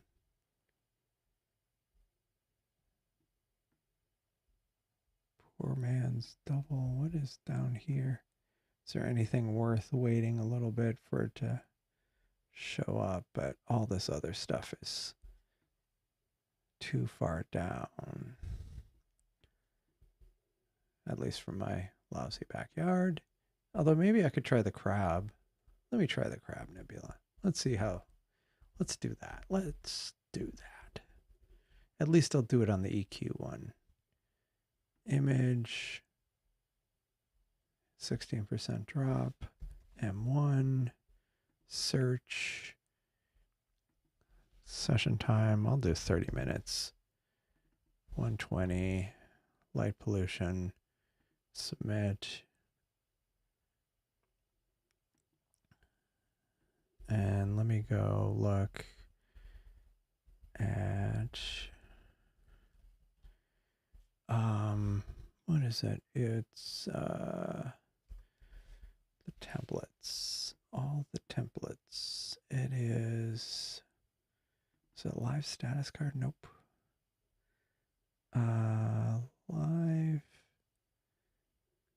Live card status. Why did I do that? Why do I have live card status and live status card? Who is the person who did that?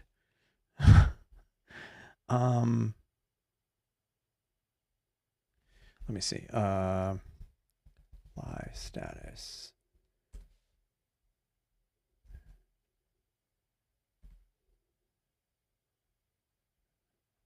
Failed. Get live status.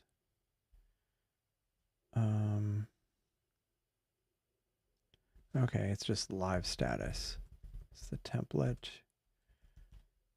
And see, I think the problem is, let me see. I think the problem is that number is not necessarily showing up as a number. SNR. Maybe it is. Okay, it is.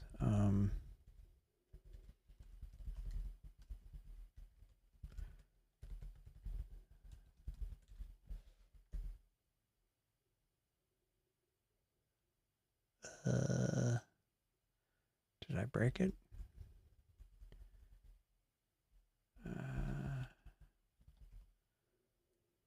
Oh, it says no filter named value. Oh, round. Sorry. My brain.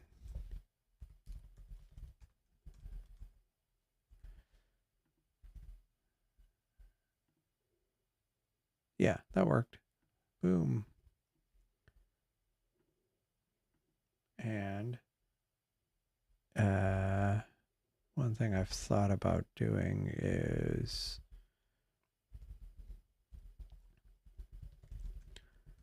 it's diminishing returns to have all these decimal places. Why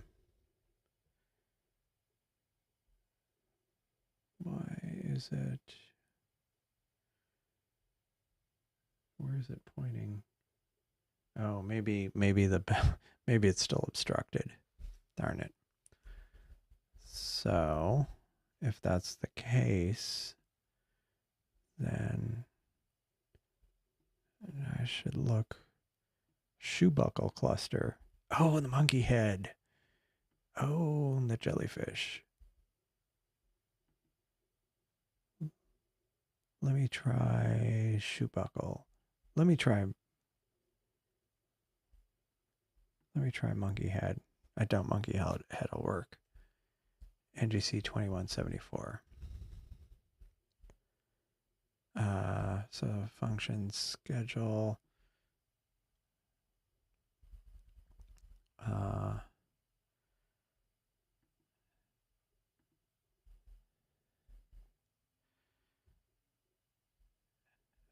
Schedule. Okay, stop. No, I think the Rosette is still behind a building.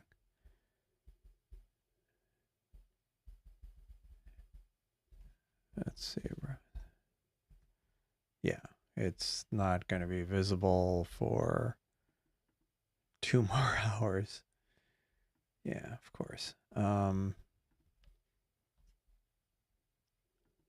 I'm going to do monkey head 2174. Is that right? Yep. Okay.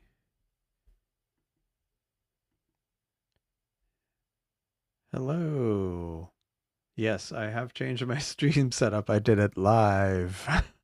I have, what did I do? I also, let me see. Yep, not me. Which one is it? Yeah, I even have like gratuitous, purple galaxy in the background. So yeah, did that, did all that. So what am I doing here? Okay, I stopped this. And I was going to clear it because I'm going to do NGC 2174 Monkey Head Nebula. Let's try. Let's not get carried away. Let me try 20 minutes, 120. I don't know if it'll even be visible because it might have the same problem with obstruction. How's EQ mode going? It's actually going pretty well. I renamed the scopes to make it clear which is which. And you can see the telescope that's most visible in the live view in the corner is the EQ mode one. And that giant scare ball in the sky is the moon, which is just totally blasting everything right now. And I do have a dew shield on the Seestar, on the EQ mode one. I do not, unfortunately, on the other one, which is not helpful, or which would have been helpful today, but unfortunately, it is not there. Oh, I totally missed. So like all these photos are being posted to the Discord server, and I hadn't been paying attention, which is a reminder for my periodic plug for the Discord server.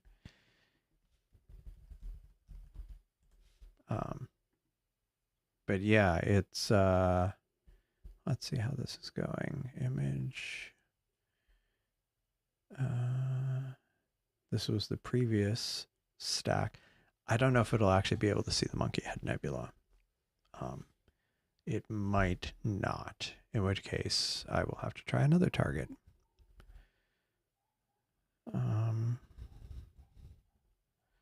just looking at, it did say failed. Okay. It's trying again. I mean, again, it is kind of low, so I had low expectations. So let me try finding another target for the other scope, which is even more constrained, given that it doesn't have the dew shield. Let us see.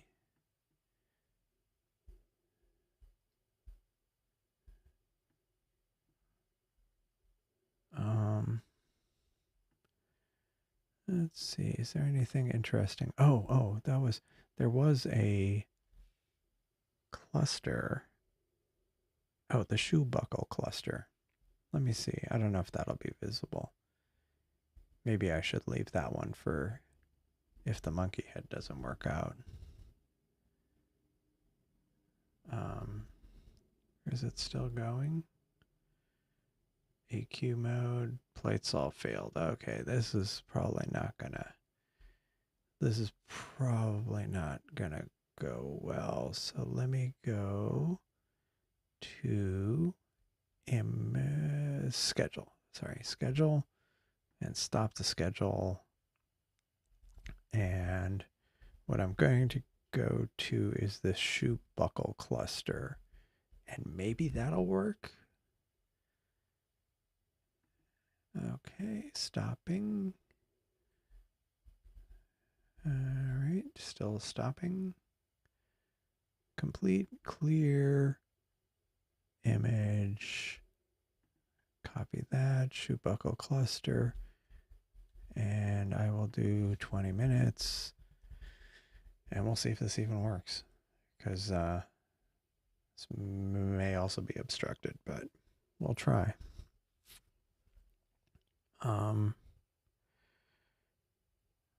And I still need to figure out something for this one. Intergalactic Wanderer. I like that name. Broken Heart Cluster. How's that look? Yeah. It is kind of heartbreaking how small that is.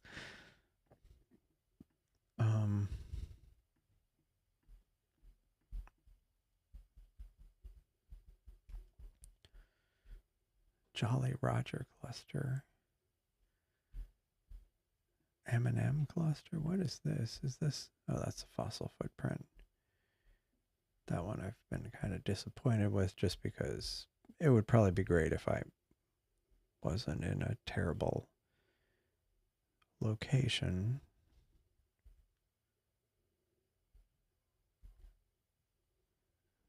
Is this actually working?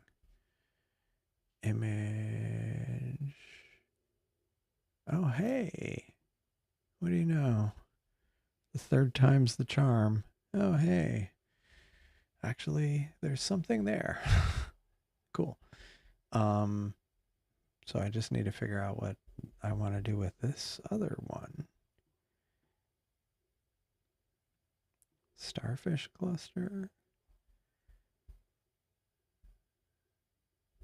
Spider. Starfish cluster.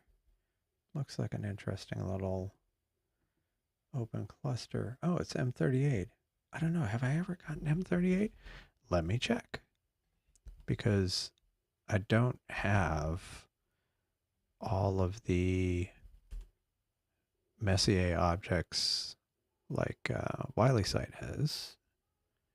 I haven't been as diligent about it, but I shouldn't miss an opportunity to take a photo of some, to image some if I haven't imaged them before. Which actually, let me go bring up this. No, not this. That. And look for Messier objects that are up right now. Let me search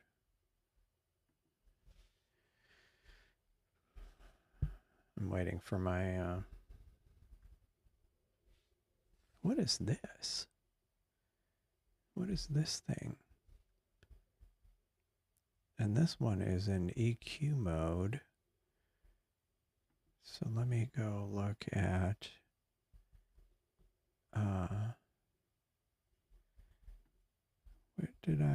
what did I image? Come on. Oh. I imaged, was it the shoe buckle? What did I image here? Yeah, shoe buckle. And I did this in EQ mode, so it looks like, oh, it's this NGC thing. Okay. I was wondering, this is another little object here, tiny little cluster. So let me see what I don't have yet.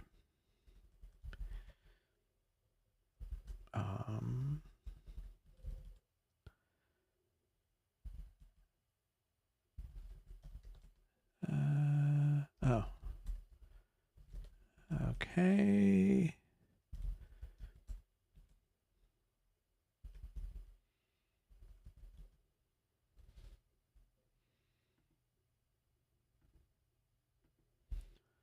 All right.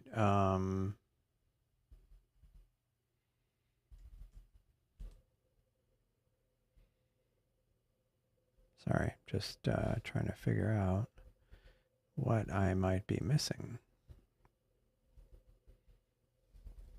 as far as my ongoing quest to get the Messier. Well, it's not quite a quest. I mean, it's a, again, I haven't been as diligent about it.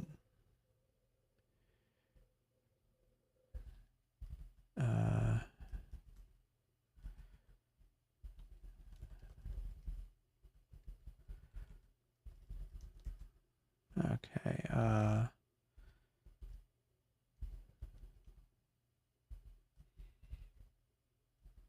Okay. And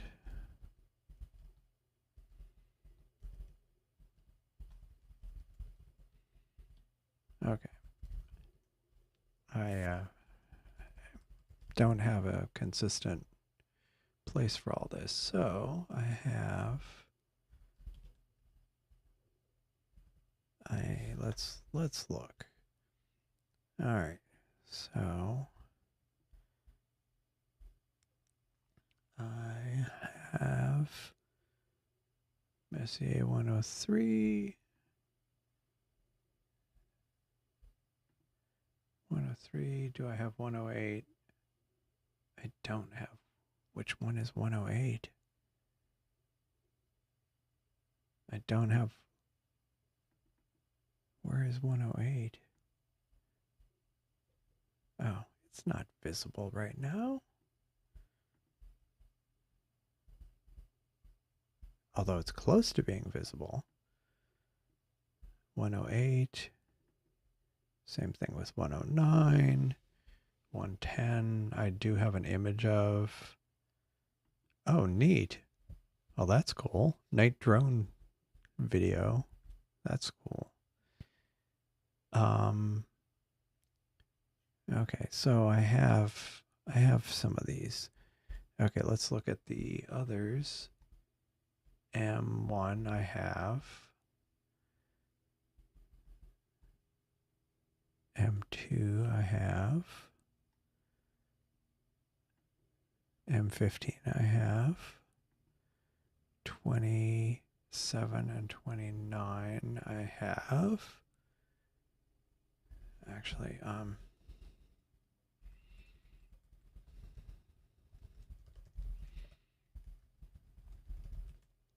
okay, so I have, what else? I have M30.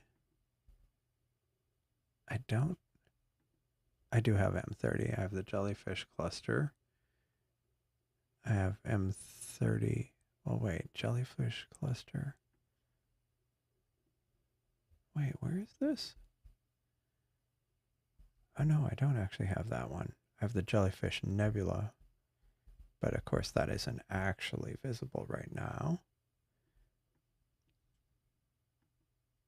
Oh, okay. Well, it didn't.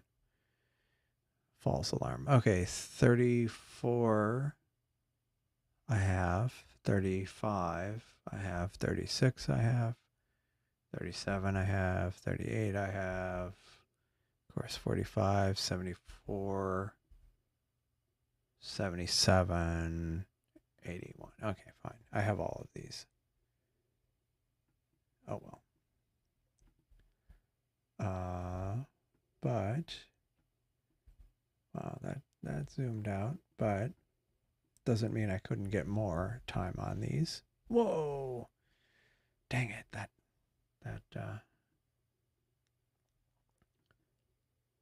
The new mosaic mode, no, not yet.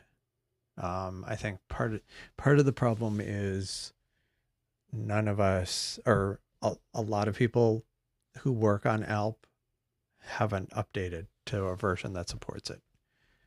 Alp, there is functionality to relinquish control.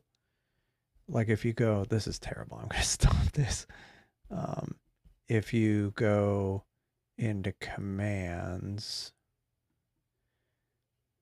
there are commands to, where was it? Yeah, grab scope control and release scope control. And that works with the new guest view. Yeah, and then that's probably the biggest problem. Like sending the commands is the easy part, but building the UI is going to be the pain. Maybe we can leverage the planning page, but it's still going to be a pain. Alp is, I mean, as far as like this software, SSC, Alp, Seestar Alp, same, all the kind of same thing, same idea.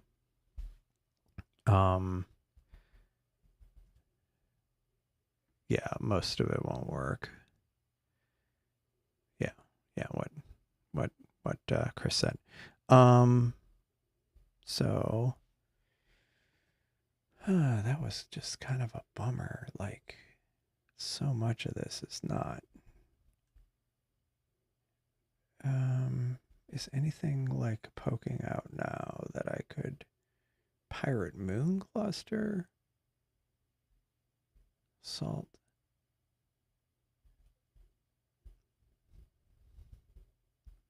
Salt and pepper. Pinwheel.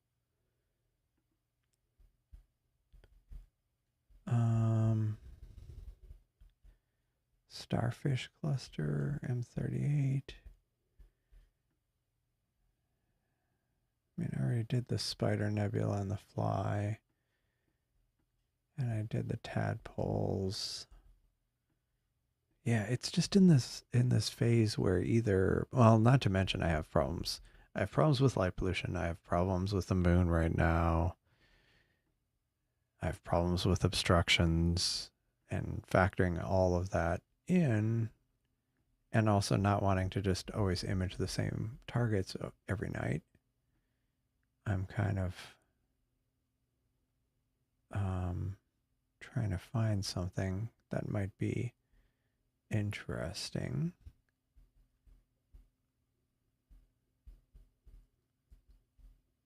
There's a lot of galaxies over here, but I'm afraid a lot of them are just going to be too dim for my environment. Yeah.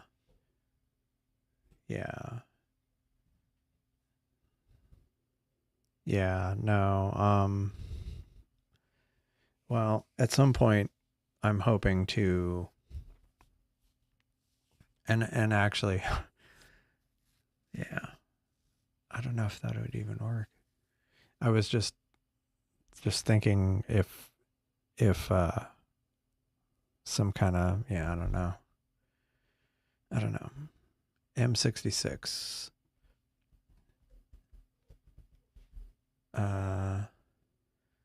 It is below the horizon. Yeah. I mean, yeah. Unfortunately. So what do I... Wait, where did I... Okay. I was like, where did this go? Where did it go? Okay, Intergalactic Wanderer. That's... Wow, there are several quasars in this. 1.7? 1.4? 1.7 and 1.4. What do you call it? A cosmic calculator. Cosmology. Sorry, cosmology calculator. I should just bookmark this one because so it's a 1.7. Okay, that's 16.5 magnitude. I'm not doing that tonight. 1.739. 10 billion light years away. And this one is only 1.4 redshift, which is 9.1 billion. And then this one is 1.023, a puny 1.023, which is almost 8 billion. Excuse me. Sorry. I need to have a... The problem is if I do the mute on the mic, it ends up making a lot of noise too. Yeah, Markarian's chain is the same dilemma. Not to mention, it's challenging from skies as bad as mine.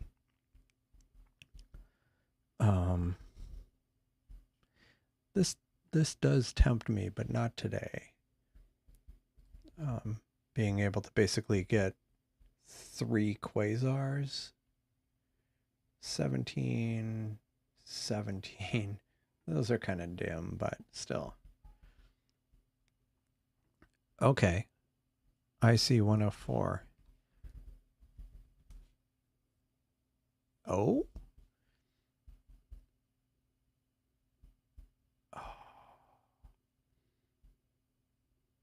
Cetus.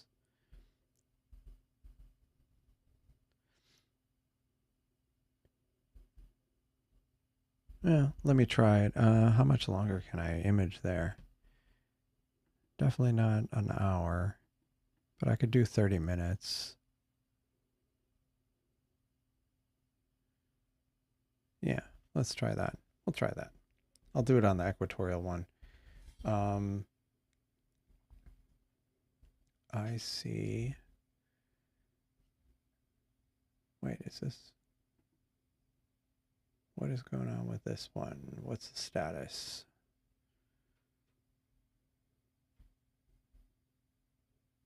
Shoe buckle.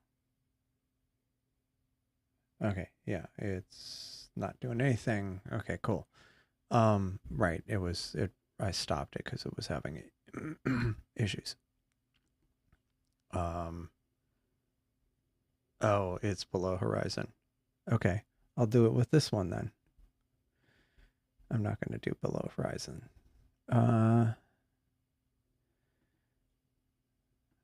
I see 104. Search. I'll do 30 minutes for grins. I'll crank up the gain.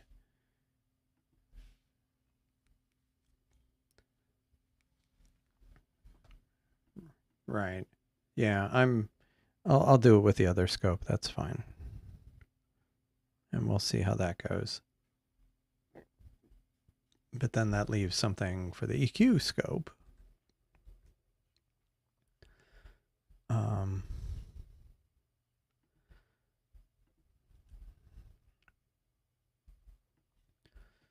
What to do with the EQ scope? Although the monkey head will be visible soon, theoretically.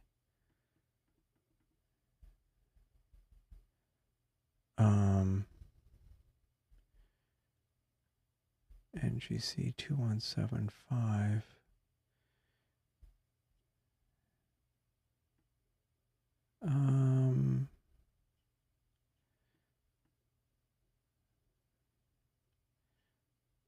Let's see, what could I image here?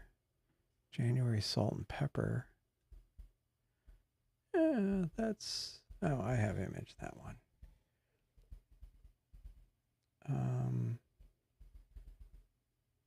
Let's see.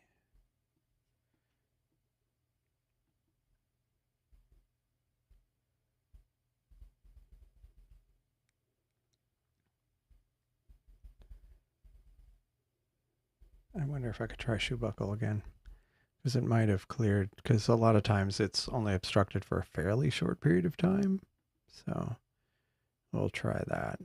I'll try 20 minutes, 120, go. 1, 2 stacked, 2 failed. Let's go that and start that.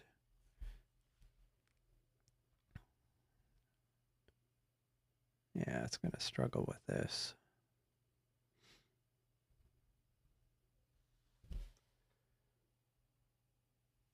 Yeah, let's see.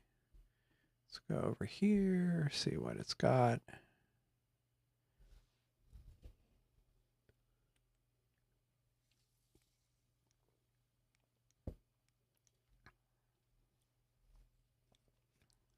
Okay.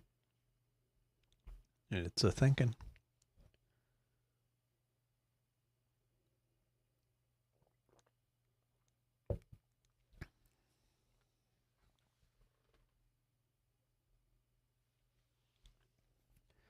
Yeah, it was just plates all failed. Plates all failed.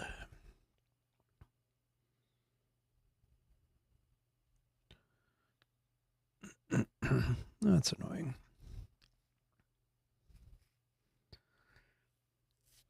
Meanwhile, this one is going along, but look at that gradient.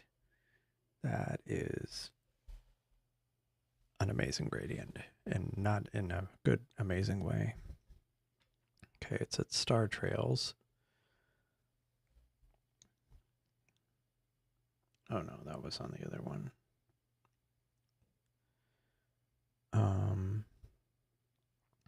Solving, downloading, working, frame, no error, and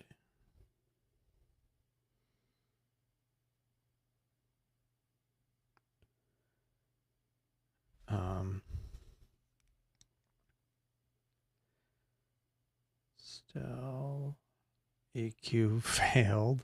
Okay. This is just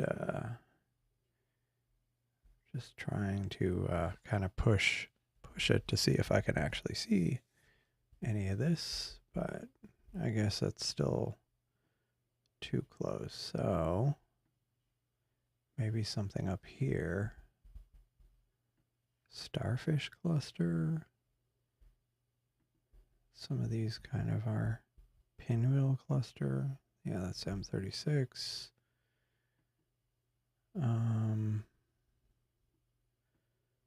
Yeah, a lot of this is just kind of, again, I don't want to keep retreading the same things, but I may have to.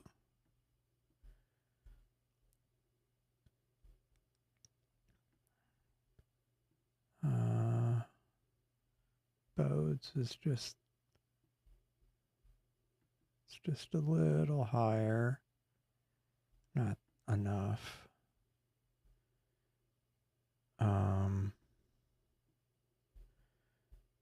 Unless,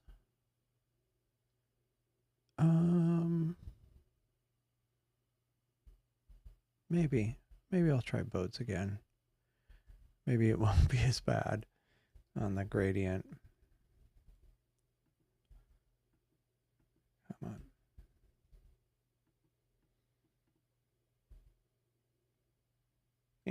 let's do this.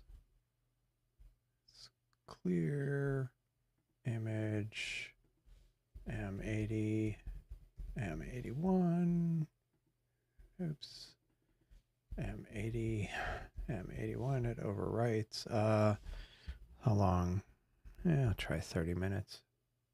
Yeah, why not? And I'll do a lot of gain. And we'll just see. I mean, it should be able to image it. It's just, it won't have the same issues, but this one, I guess this one I'll go for a bit longer. What other targets might I want? Although by the time, how much time did I put on this one? Schedule. I did half an hour on this one. That's cool. And this one's plate solving. Hopefully it'll find its way.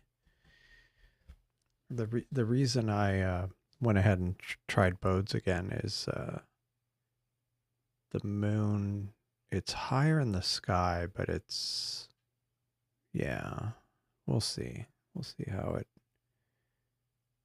it goes.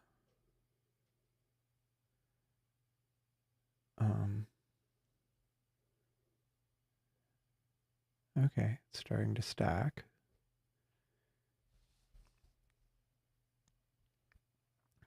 And it succeeded on one frame. That's a good start. And let's see. Should start showing a preview before too long. Oh, there we go. Okay. So we'll see how bad the gradient is this time. But hopefully nothing insurmountable. Yeah.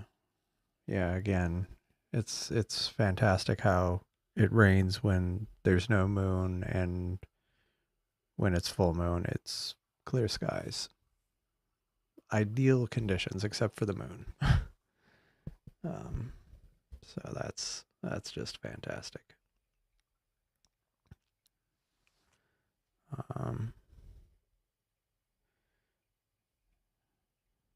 But yeah, what else? Yeah, it's such a bummer. But I am looking forward to these skies starting on Tuesday. And the temperature's gonna drop here quite a bit. Yeah, exactly. It's like we're being told we need to reconsider our hobby or move somewhere. That's the real lesson. Move somewhere with better skies.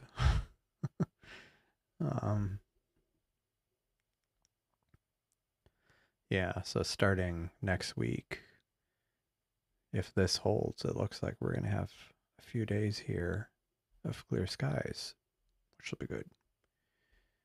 But yeah, tomorrow is looking good for here. So, although it looks like clouds will be kind of coming off the Gulf Friday, so we'll see how. Hopefully the clouds won't be until after midnight. So maybe tomorrow I'll end up streaming until I get tired, or until there's clouds. And then I might try, if I can pull it off, I might try to fire up the solar telescope on Saturday during the day. But we'll see. I still need to work out the details of how I would get it on a stream. Let's see. Okay, this is turning out. I mean, this is okay. Definitely a gradient, but manageable. What else? Yeah, so once this finishes, I may, yeah, or maybe I'll cut off one of these. I'll stop it, but I might try to finish up things on the monkey head. The monkey head would be good.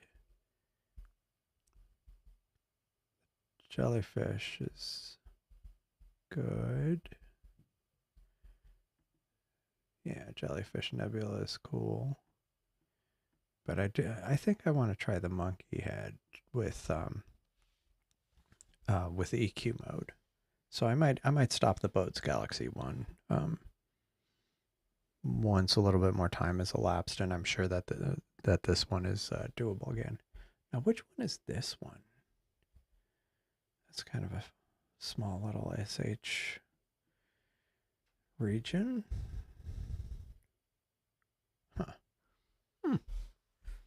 Yeah, so yeah, I need to think about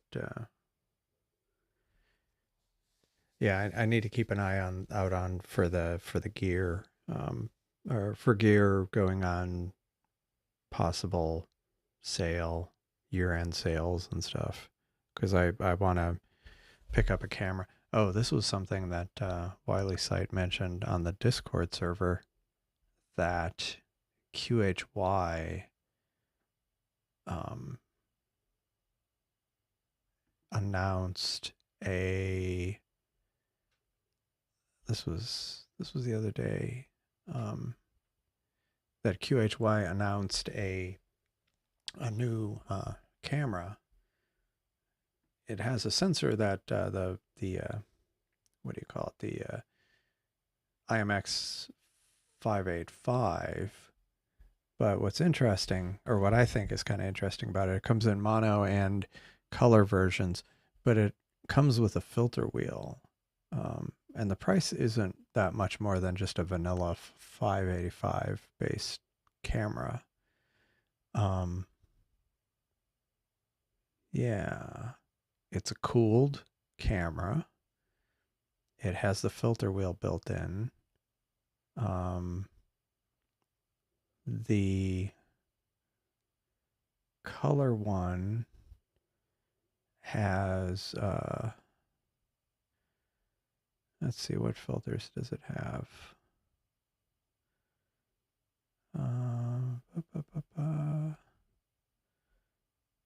But yeah, it's kind of interesting. Yeah, so the mono one has luminance red, green, RGB, SIHA, O3, and the color one has, yeah, IR cut and light. Yeah, so, but it is kind of an interesting camera. Yeah, as far as, yeah, I mean, I guess if you already have a Seestar, if you already have the S50, I mean, the S30 gives you a wider field of view. It does have a better sensor, but it's the same resolution, right? But other than that, I don't know. I had kind of gone back and forth on it. Did you pre-order the S30? I thought you had pre-ordered it. But yeah, I mean, it's, yeah. Now that, I mean, since it has the built-in mosaic mode, and of course you always have Alp, you can do mosaic. Oh, okay, you're still debating. Yeah. I mean, on the other hand, it's $350. On the other hand, it's $350 you could spend towards something else or wait, like you say, for another one, but that could be a year out. I don't know. I mean, I haven't personally heard anything concrete. Um, but I could see, I mean, it could be interesting depending on what they come out with, but yeah, I mean, for me personally, I guess it would, if they came out with like a pro one, I'd have to look at it and figure out if I want to get that or spend money on more discrete components, uh, like like a dedicated Astro camera is one of the top things on my list. That QH1, even though it's got the filter wheel built in, it's kind of interesting. Um, so yeah, I don't know. Okay, when is that? Is that in is that like before New Year's or after?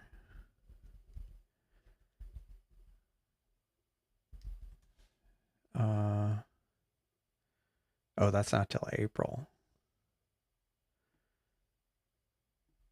I mean, it's not that far away, but yeah, I don't know. I don't know. I mean, I guess it depends. Or like I could see it if a person was like if you hike or bike or something where you would want to carry a telescope along with you, like backcountry, the S30 is just that much more portable. Maybe. I don't know. Um,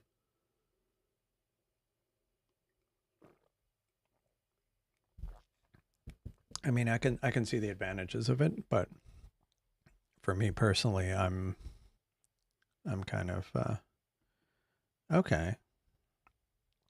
Official EQ mode support. I mean, that could be interesting.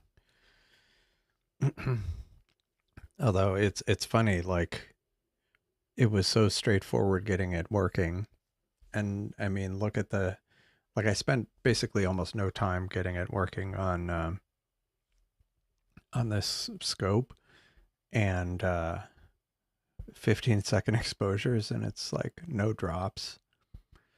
It works pretty well. Yeah. Yeah, buy all the scopes. Yeah, I mean, yeah.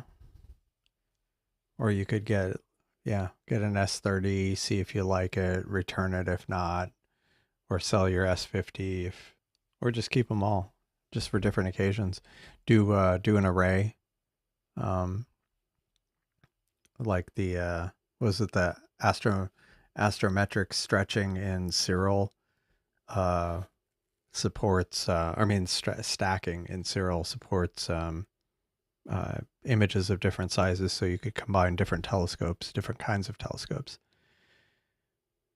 Yeah, yeah, you would think like like they have control over the hardware. You would it theoretically would be easy for them to support that. Okay, yeah, that would be cool. That would be cool. Yeah, I mean that would be doable. I mean, hell, we could probably do something like that.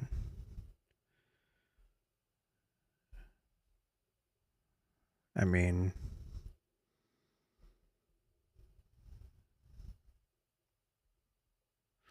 yeah, we could potentially do something. We maybe we could do something like that.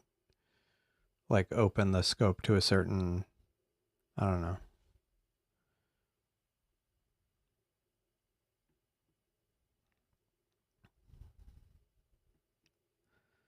That would be interesting.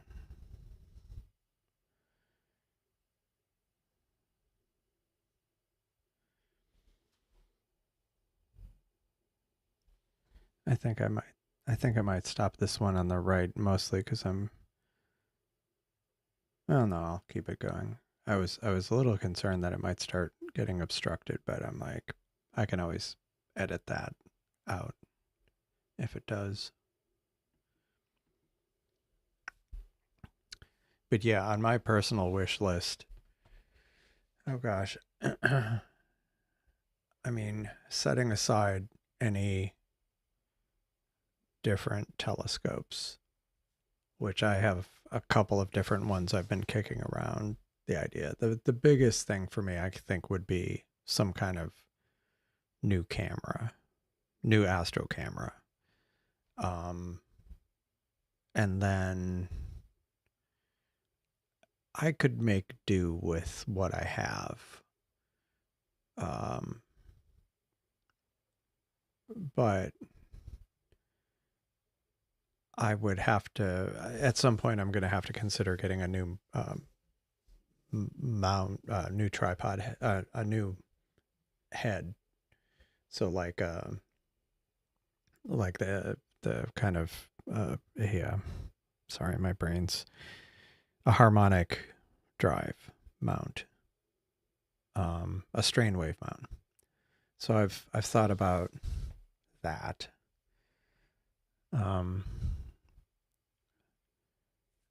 I the some of the galaxies I've wanted to image recently, I've been more strongly considering, do I get a wide field fast telescope, or do I instead get one with more reach, or with like higher f ratio, higher focal length? So I thought about, getting a C8, just because it would give me, like, I could run it as a hyperstar and do wider field, or I could, run it at f10, native f10. But now I've been kind of reconsidering that, and maybe it's two different scopes I want. But that's down the road, I think, just from a practicality point of view. I think the biggest bang for buck I need at this point is going to be a new camera. Yeah. Yeah, this one's turning out better. It's just that much higher, and the gradient isn't quite so terrible. But yeah, I mean, I had considered getting an S30, pre-ordering it, but I think what I'm going to do is update one of my Seestars to the latest firmware, make sure that everything, or fix certain issues I already know about in the Alp code, and then that should also work with S30s. So yeah, that's what I'm also concerned about. If some of the tariffs, depending on when they kick in and how bad they are, that could cramp one's style, which is why I've been thinking about it sooner rather than later. But we'll see.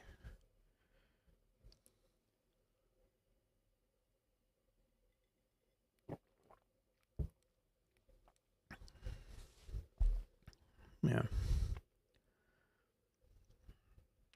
We'll have to maybe we'll have to have Seiko send us stuff from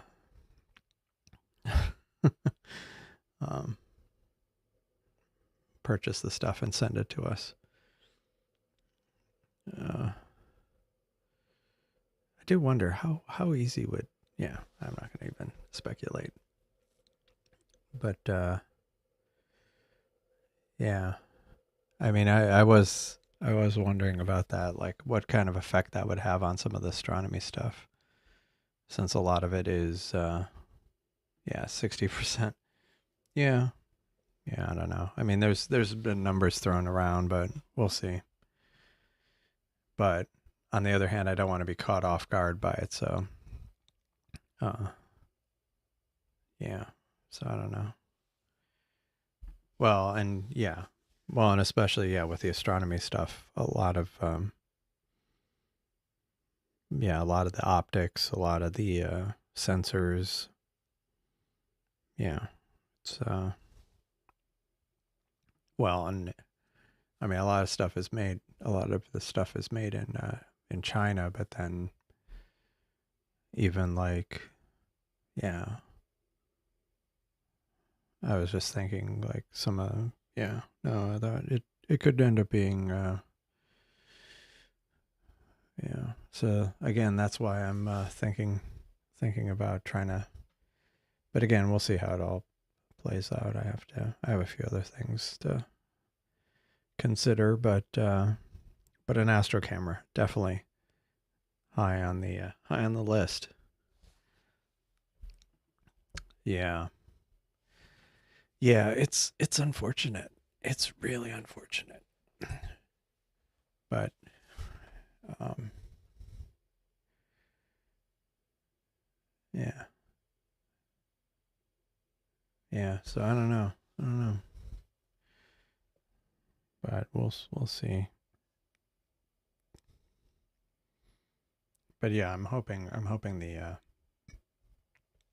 Astro camera.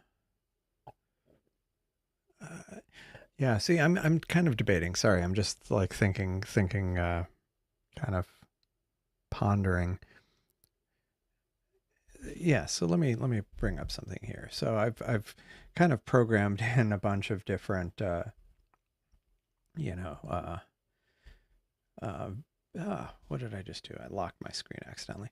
Um, Different variations. So here's the monkey head with the Seestar and EQ mode. So um, if I look at this particular scope, which is a 400 millimeter native with the focal reducer, it's a 300 millimeter native refractor.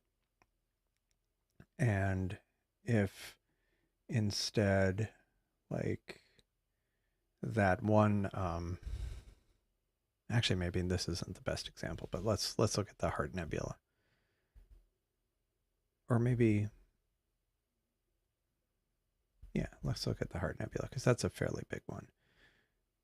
So with the Seestar and the Seestar sensor, I get, oops, this is, you don't see, like there's a lot of the Heart Nebula you can't get. I mean, you can only get a bit of it.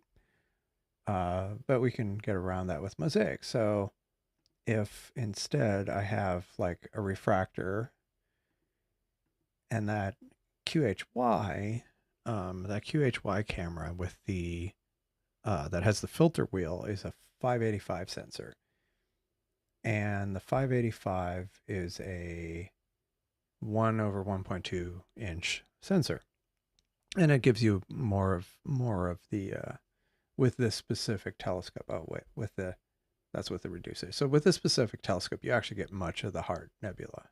You don't get kind of like the fish and some of these outlying areas, but that's in a single shot, and that's not too bad. And the 585 is a is it an 8 megapixel? Yeah, it's an 8 megapixel. It's 4K. It's a 4K camera. So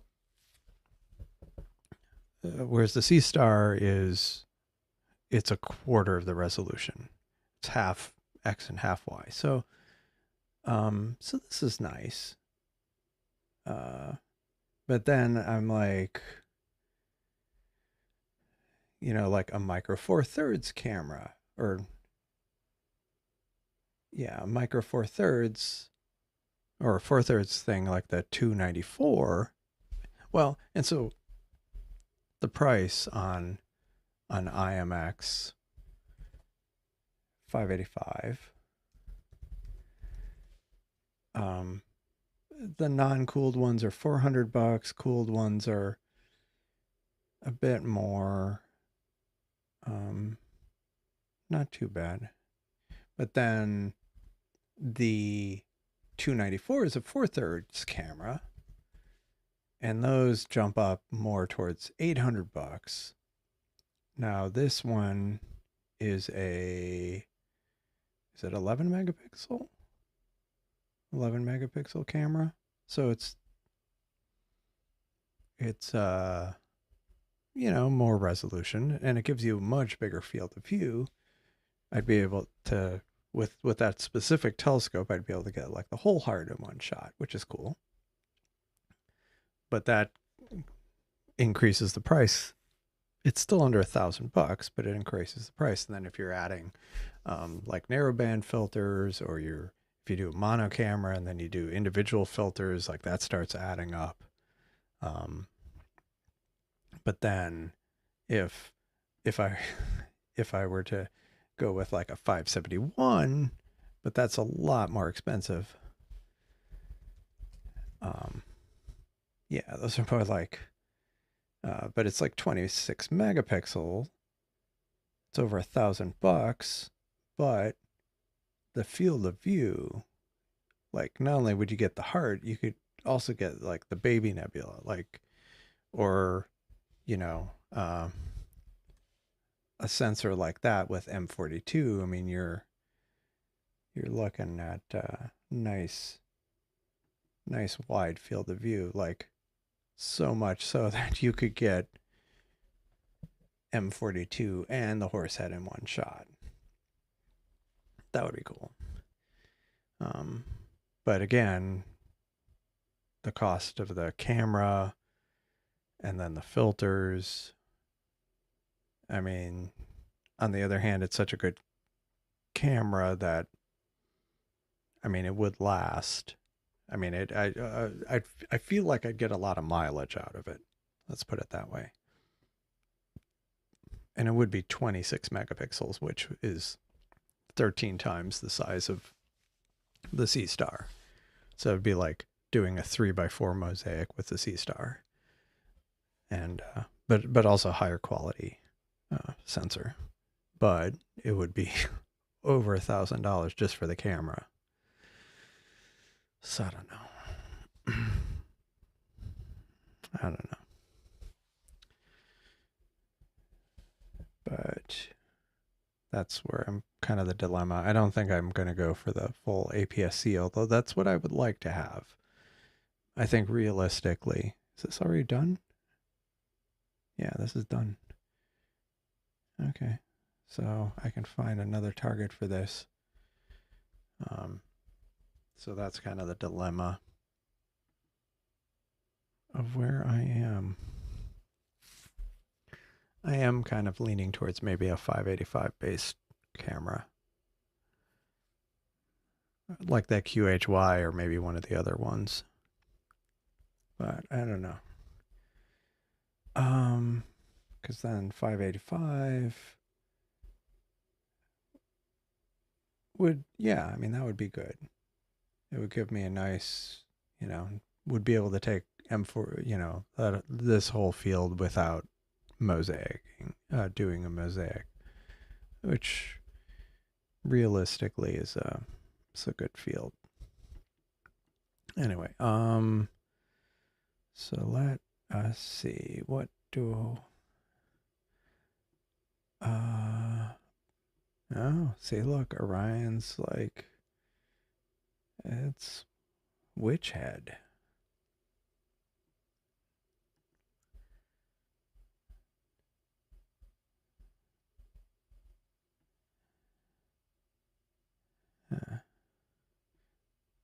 Wait, I'm on the wrong telescope. Let me go back to Seestar. Okay, that's too small.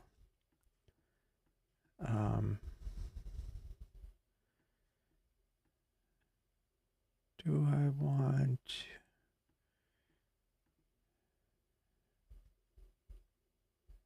Do I want to...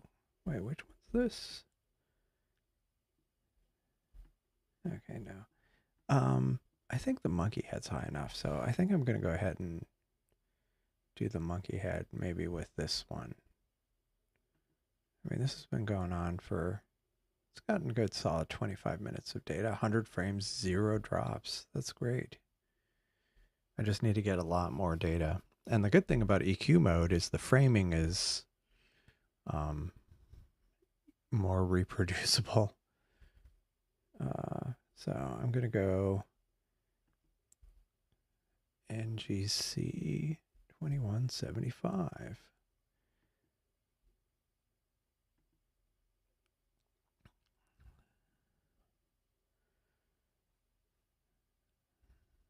Okay. And okay, and go image NGC, and I'll do half an hour, 120 gain. Yeah, so yeah, I'm not sure. I probably won't go much longer than this. Just because it's getting late. I've been going on for how much? Not over 4 hours. So, and plus I will be doing a live stream tomorrow, and I might start a little earlier. Like today, I gave myself an entire hour or more to set up to get EQ mode kind of working. I'll try doing less time tomorrow. I might start the live stream at 7 p.m. U.S. Central, just because it's yeah, and then yeah, that's probably what I'll do. I'm gonna kind of not use that one, just because it's been such a challenge with the light pollution. But yeah, maybe once I kick this off, I'll let it run for a few minutes and then wrap it up for the evening.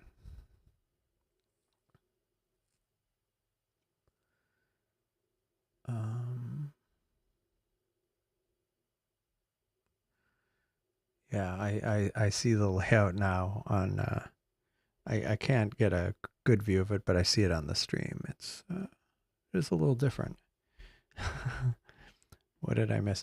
I went on a long, not a long, but kind of looking at in Stellarium at fields of view for different Astro cameras that I've been kind of pondering, or ones that I've aspired to get 100% fail. You gotta be kidding me. Is it still being blocked by the house? That would be so annoying. Like, it should not be. Oh, maybe it is because it's the one. Dang it. But yeah, that's what I was talking about. I was talking about like Astro cameras and things. I've kind of purchased priorities. We were talking about the what do you call it? The Seestar. It started off talking about the Seestar S30 and whether or not it would be worth getting it or waiting for the next the follow on to the S50 or a higher end model, whatever it ends up being. So that's all. It was just kind of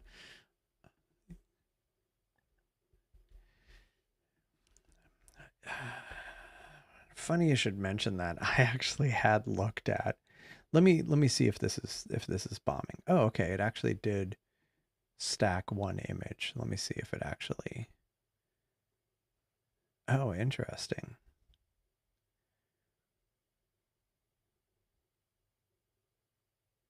Interesting.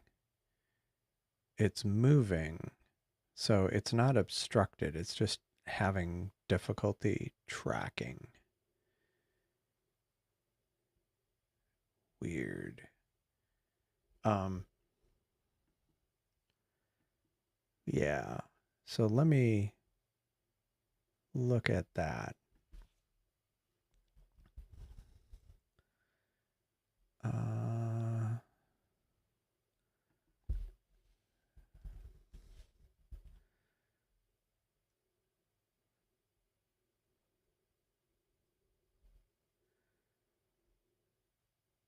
So it actually is the count going up. I may have to restart the schedule if it's continuing to fail. Okay, it went up, so I'll leave it. I definitely should be more, what do you call it? I definitely should promote or make a point of saying I have an affiliate link for High Point Scientific if you want to buy anything, or if you like if you were planning on buying anything. But yeah, 2000. Yeah. But so yeah, so well, but so I'll show you what I was looking at. I actually was looking into this recently. Like it's not necessarily optimal, but oops, let me go Dobsonian. I was looking at, um, well, what I was specifically looking at. So they have these go-to ones. Which one was it? So they have the classic. They have the sync scan. Now, granted, this is getting, but these are 12 and 16 inch. It was like, was it an 8? 4, was it this one? Yeah, it was an 8-inch with sync scan. It's $1,200. But you run into field rotation issues, but it will track. And so you have similar issues that you have with the Seestar, but you have to have even like you have to have shorter exposures. And was it one of these?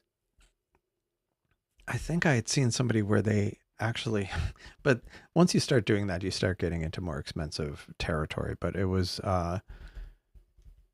with they used a field rotator,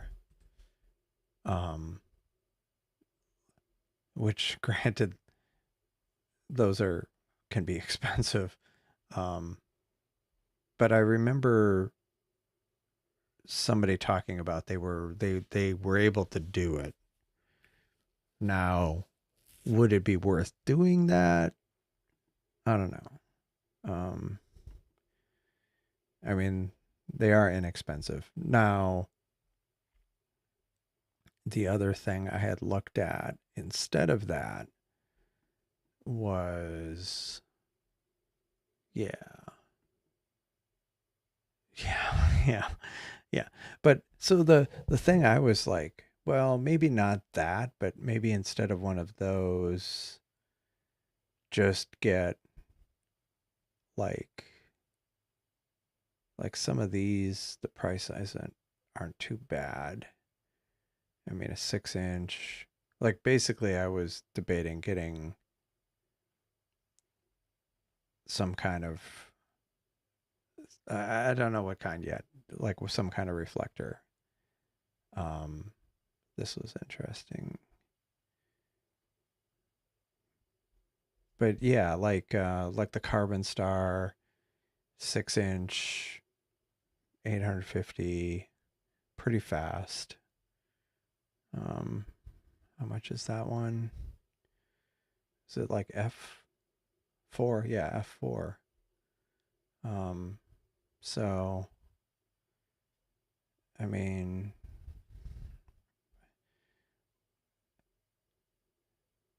yeah, that was one thing, but then I have to have a mount because like the mount I have wouldn't be able to handle the payload. I don't think. How much does this thing weigh? 10 pounds. Yeah, no. I could probably get away with it, but I'd be at the ragged outer edge. I mean, I've run 12 plus pounds on my mount, maybe 14 pounds, but that was at the edge of what is a good idea. Yeah. But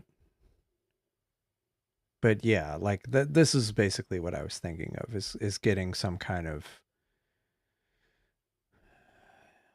like like okay, this 8-inch Depsonian is $600. I mean, the downside too of like the Dobsonian design is it's like optically might like for I think that's my other concern is like it's cheaper, but then like for astrophotography, is it really like is it going to have like aberrations where it wouldn't be worth it necessarily for astrophotography. For visual use, sure, but for astrophotography. So that's why I was like thinking of more like something like this, like one of these or the Ritchie Chershian, or however you pronounce it, like an 8-inch one of these. But then I'm like, do I want a fast reflector? Like this one's kind of interesting. And that design, the RC design is good optically. So I don't know. I was thinking of something maybe like this with, but then again, you know, you spend $800 for the harmonic mount, and if I were to get like the 6-inch, it would be like $700 or yeah, $700, and then so that's like $1,500. Yeah, I guess, and then an Astro camera, it would be about $2,000. I don't need a tripod base, but it'd be like $2,000. That would be a good. It would be a good setup. Not like the worst, but that's kind of what I was thinking of. And then I was like, well, for something with more reach, I was actually looking at one of the was it Maxitov,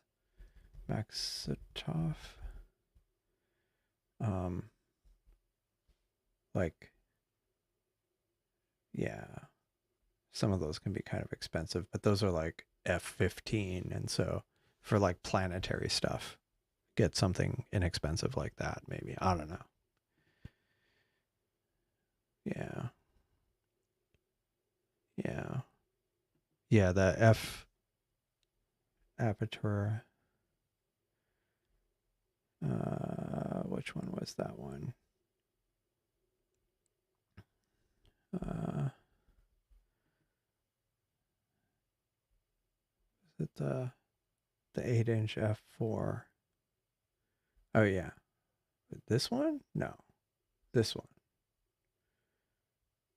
Oh, this one. Yeah, yeah, yeah. Oh yeah, that's a good price. But it's I mean it's a Newtonian, so it's gonna have but 8-inch. See, that would be one.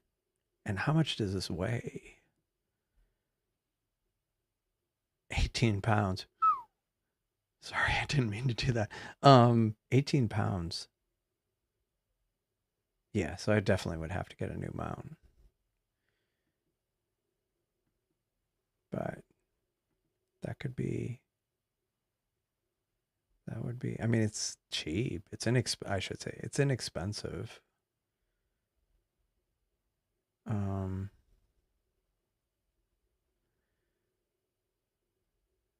yeah. I don't know. It's just been debating that. Yeah, 630. It's not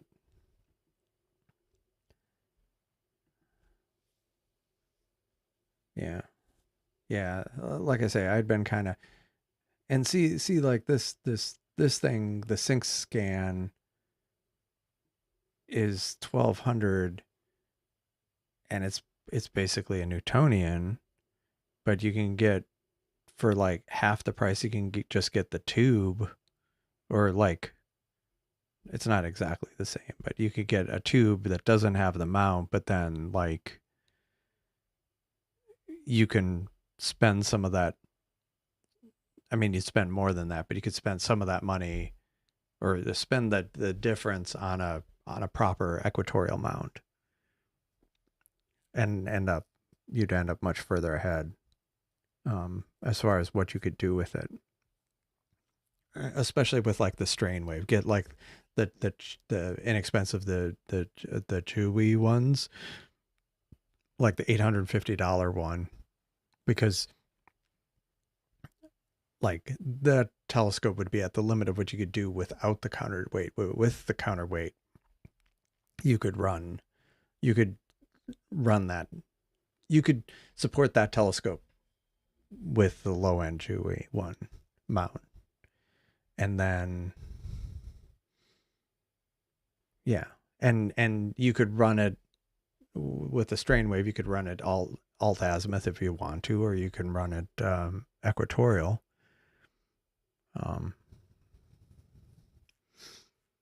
And it would give you a lot better tracking, and it would be faster, I think, because this is an f4, whereas like the Dobsonian, how much was the Dobsonian? Well, not this one, that's a really cheap one, but like the tracking one. But yeah, I mean, at least from my point of view, I understand the, because I've been kind of going down this path, and then I'm like, I think if I just got kind of the discrete part and a mount, a harmonic mount, I'd be in a better spot. And it would be more compact. Yeah. Well, yeah. Yeah, that is the downside. But then at that point, then maybe you end up with like spending a bit more on like, I mean, $1,400, or get a 6-inch for $700. Like this is interesting to me. I don't know. I haven't researched it as much as I should, but I would research it more before I buy it. Yeah. And that's the thing too. Like if I got the harmonic mount, I'd be able to support my refractors, my solar telescope. I could, if I got one with enough capacity, well, it wouldn't even have to be a particularly high capacity one. One thing I've wanted to do is, if I got a harmonic mount, I would piggyback the two telescopes, the two non-Seestars I use for solar observing, a refractor and a solar, an H alpha telescope. I could piggyback them, which would be convenient. But I can't do that with my existing mount. It doesn't have the, it would be a bit too much for it. But with a harmonic, I could do both, which is also why I was intrigued by the Sky Watcher harmonic mount, the one that specifically had dual saddles. But the problem is that one's a lot more expensive. What was it? This strain harmonic.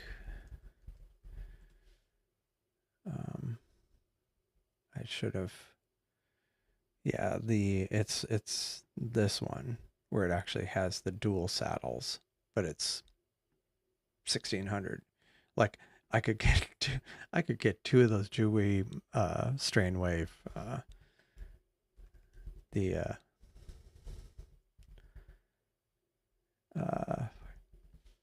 like I thought I saw it for like $850 on AliExpress.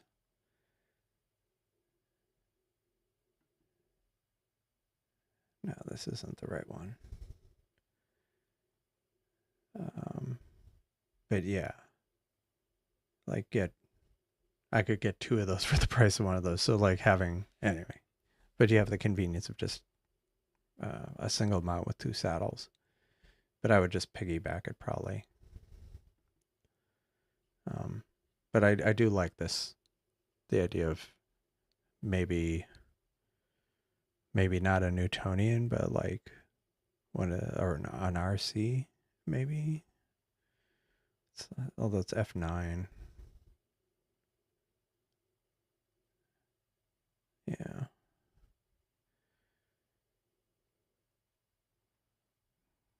But yeah. And the price isn't too bad. I mean, at least I feel like it's not that bad. But yeah, that's kind of what I've been kind of pondering. Yeah. Yeah, some of these, there are some nice ones. What was it?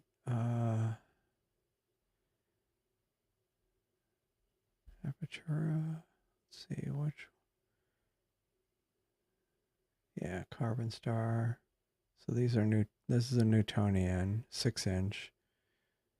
That's interesting. The RC is yeah, but it's faster. F5. That's cheap. But what was another one I was,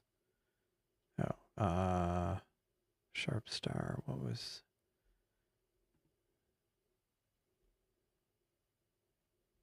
Hyperbolic? That's cool. But yeah, that's kind of what I was thinking about, is just getting like one of these yeah. I had thought about the imaging Newtonian, but then I'm like, yeah, maybe I just get one of these um other designs, and then that was just under refractor, then catadioptric.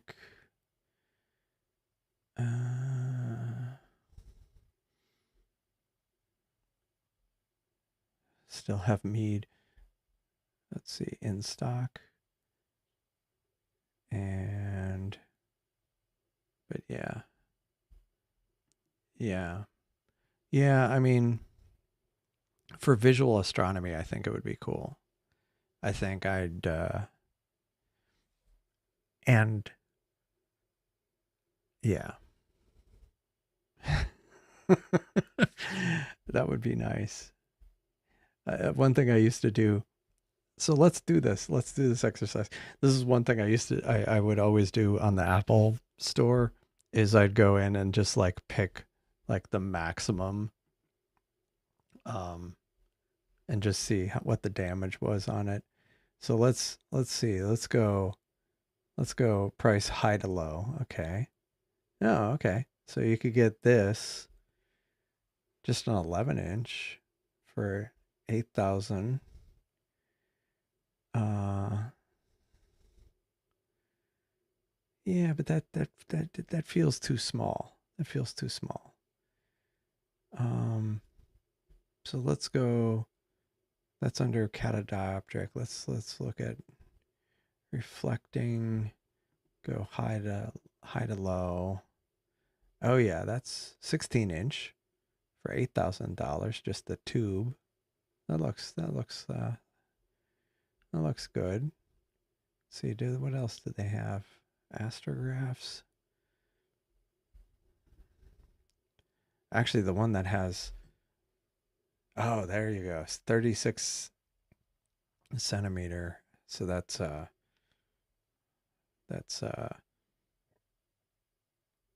much is that? 15-inch, somewhere around there. 14, 16, 14,000 for a Rasa. Actually, the one that I think had the ridiculous ones was a Gina Astro. Telescopes.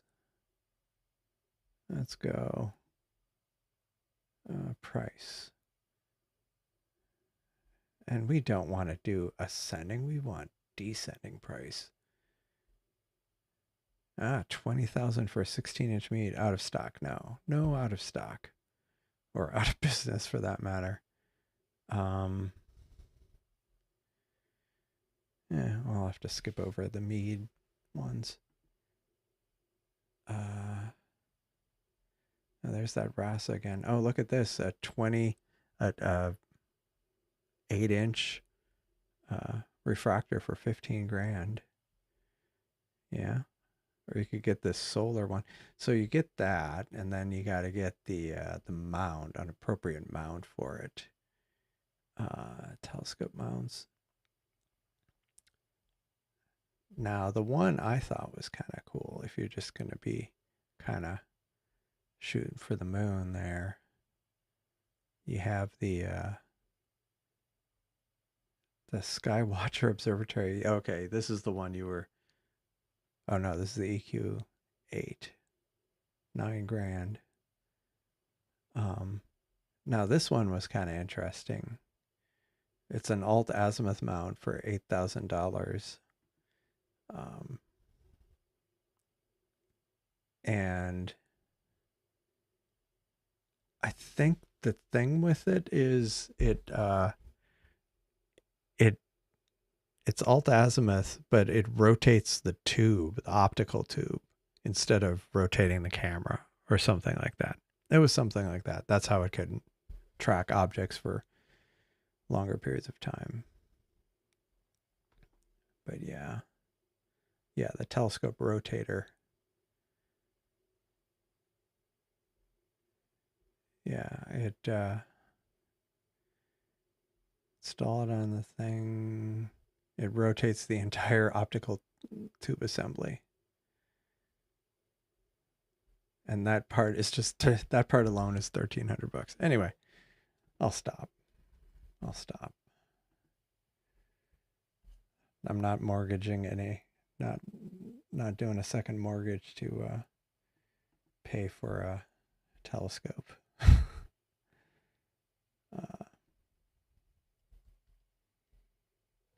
Anyway. Yeah, maybe.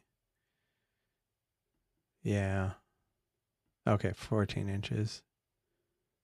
Yeah, that's true. That's true. The Takahashi. Definitely have to get the Takahashi. Actually, so I'm pretty happy with the, although look at the drop frame rate. Jeez. Holy moly. But what it isn't dropping is turning out reasonably well. Yeah, that's turning out well. But yeah, that's, I think that the thing, I've liked the idea of the Dobsonian. I think the problem I have is it's a take it or leave it thing. Like it's the whole telescope and mount. It's the telescope and mount. And you can't really, at least the way a lot of them are built, you can't really swap out the pieces. And once upon a time, like I've gone to the point now where at one point I was thinking of getting like a C8 or something, and they come with a tripod. But more recently I've been like, I'm just going to buy the tube, and I'm going to buy my own tripod and mount. And then going forward, I'll just, and then I could have different telescopes and just use the same mount. And I do like the strain wave, because since you can do the alt azimuth or EQ. So yeah, I don't know. I just feel like it would be more flexible, and also small, like depending on what telescope you get. I mean, some of those Dobsonians are kind of unwieldy.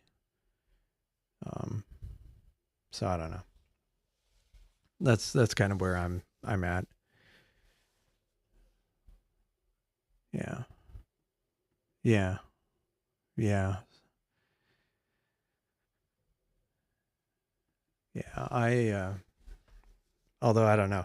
Like on the flip side, I would consider, if I wanted to do, I wouldn't do it in Houston, but if I lived out in the country or somewhere dark and I wanted to do more visual astronomy, I probably would get a Dobsonian, and I'd probably get it with like, I'd get like bino viewers, binocular viewers. Yeah, I would do that. Years ago, many years ago, I actually looked through a binocular Dobsonian. It was a dual barrel Dobsonian, and you kind of stood between the barrels looking down, and it had like this combo eyepiece, so it was like a binocular. It was pretty nice. I think it was one of the early ones. This was like a long time ago. It was not a common thing back then. Yeah. Yeah. Yeah. So I don't know. But at least where I'm thinking where I've been after an Astro camera, I am kind of thinking about getting like one of those carbon star kind of reflectors, not a probably maybe not a Newtonian, but maybe one of the RC design ones. So we'll see. Yeah, yeah. I remember that. I remember that too when and I had like astronomical binoculars. Actually, I still have them. They're somewhere over there, I think. Celestron astronomical binoculars. They're kind of unwieldy, but they were pretty cool. They're still cool. Yeah, it does. Or here, being eaten alive by mosquitoes. That kind of sucks. I used to get so many mosquito bites back in the day. It was pretty bad. So I'm almost surprised I didn't catch any tropical diseases. I got bit so many times. It's anyway. Yeah, so I think I might call it a night now. Oh, and good timing. The monkey had just finished. So I think I might be calling it a night since I will be doing a live stream tomorrow. Not exactly the same time. We'll start probably half an hour earlier at 7 p.m. US Central. And yeah, gonna do more EQ. More EQ and more of the same. The moon will be kind of equally annoying, but we'll work around it. But yeah, thanks for everybody for joining. And if you haven't liked on your way out, please like the video and subscribe. Join the Discord. You know the drill. Appreciate it. And until next time, I think I will see you next time. Bye. Thanks.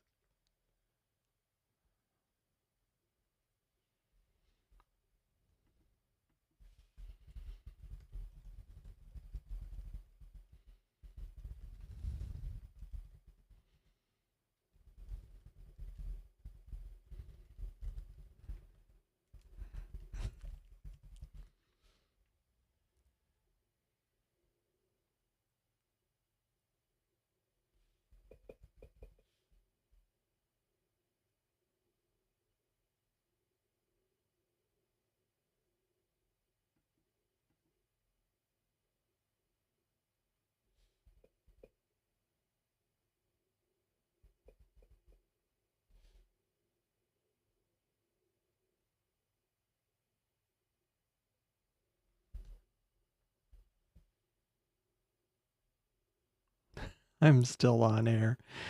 Oh man. Well,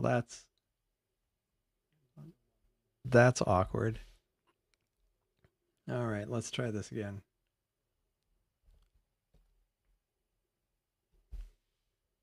Let's try this again. Never fails. All right. All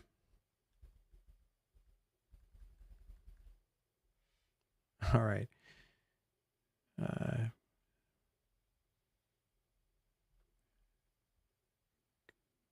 Yeah. Yeah.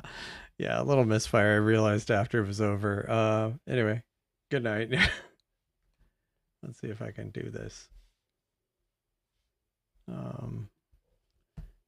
this is when I like freestyle.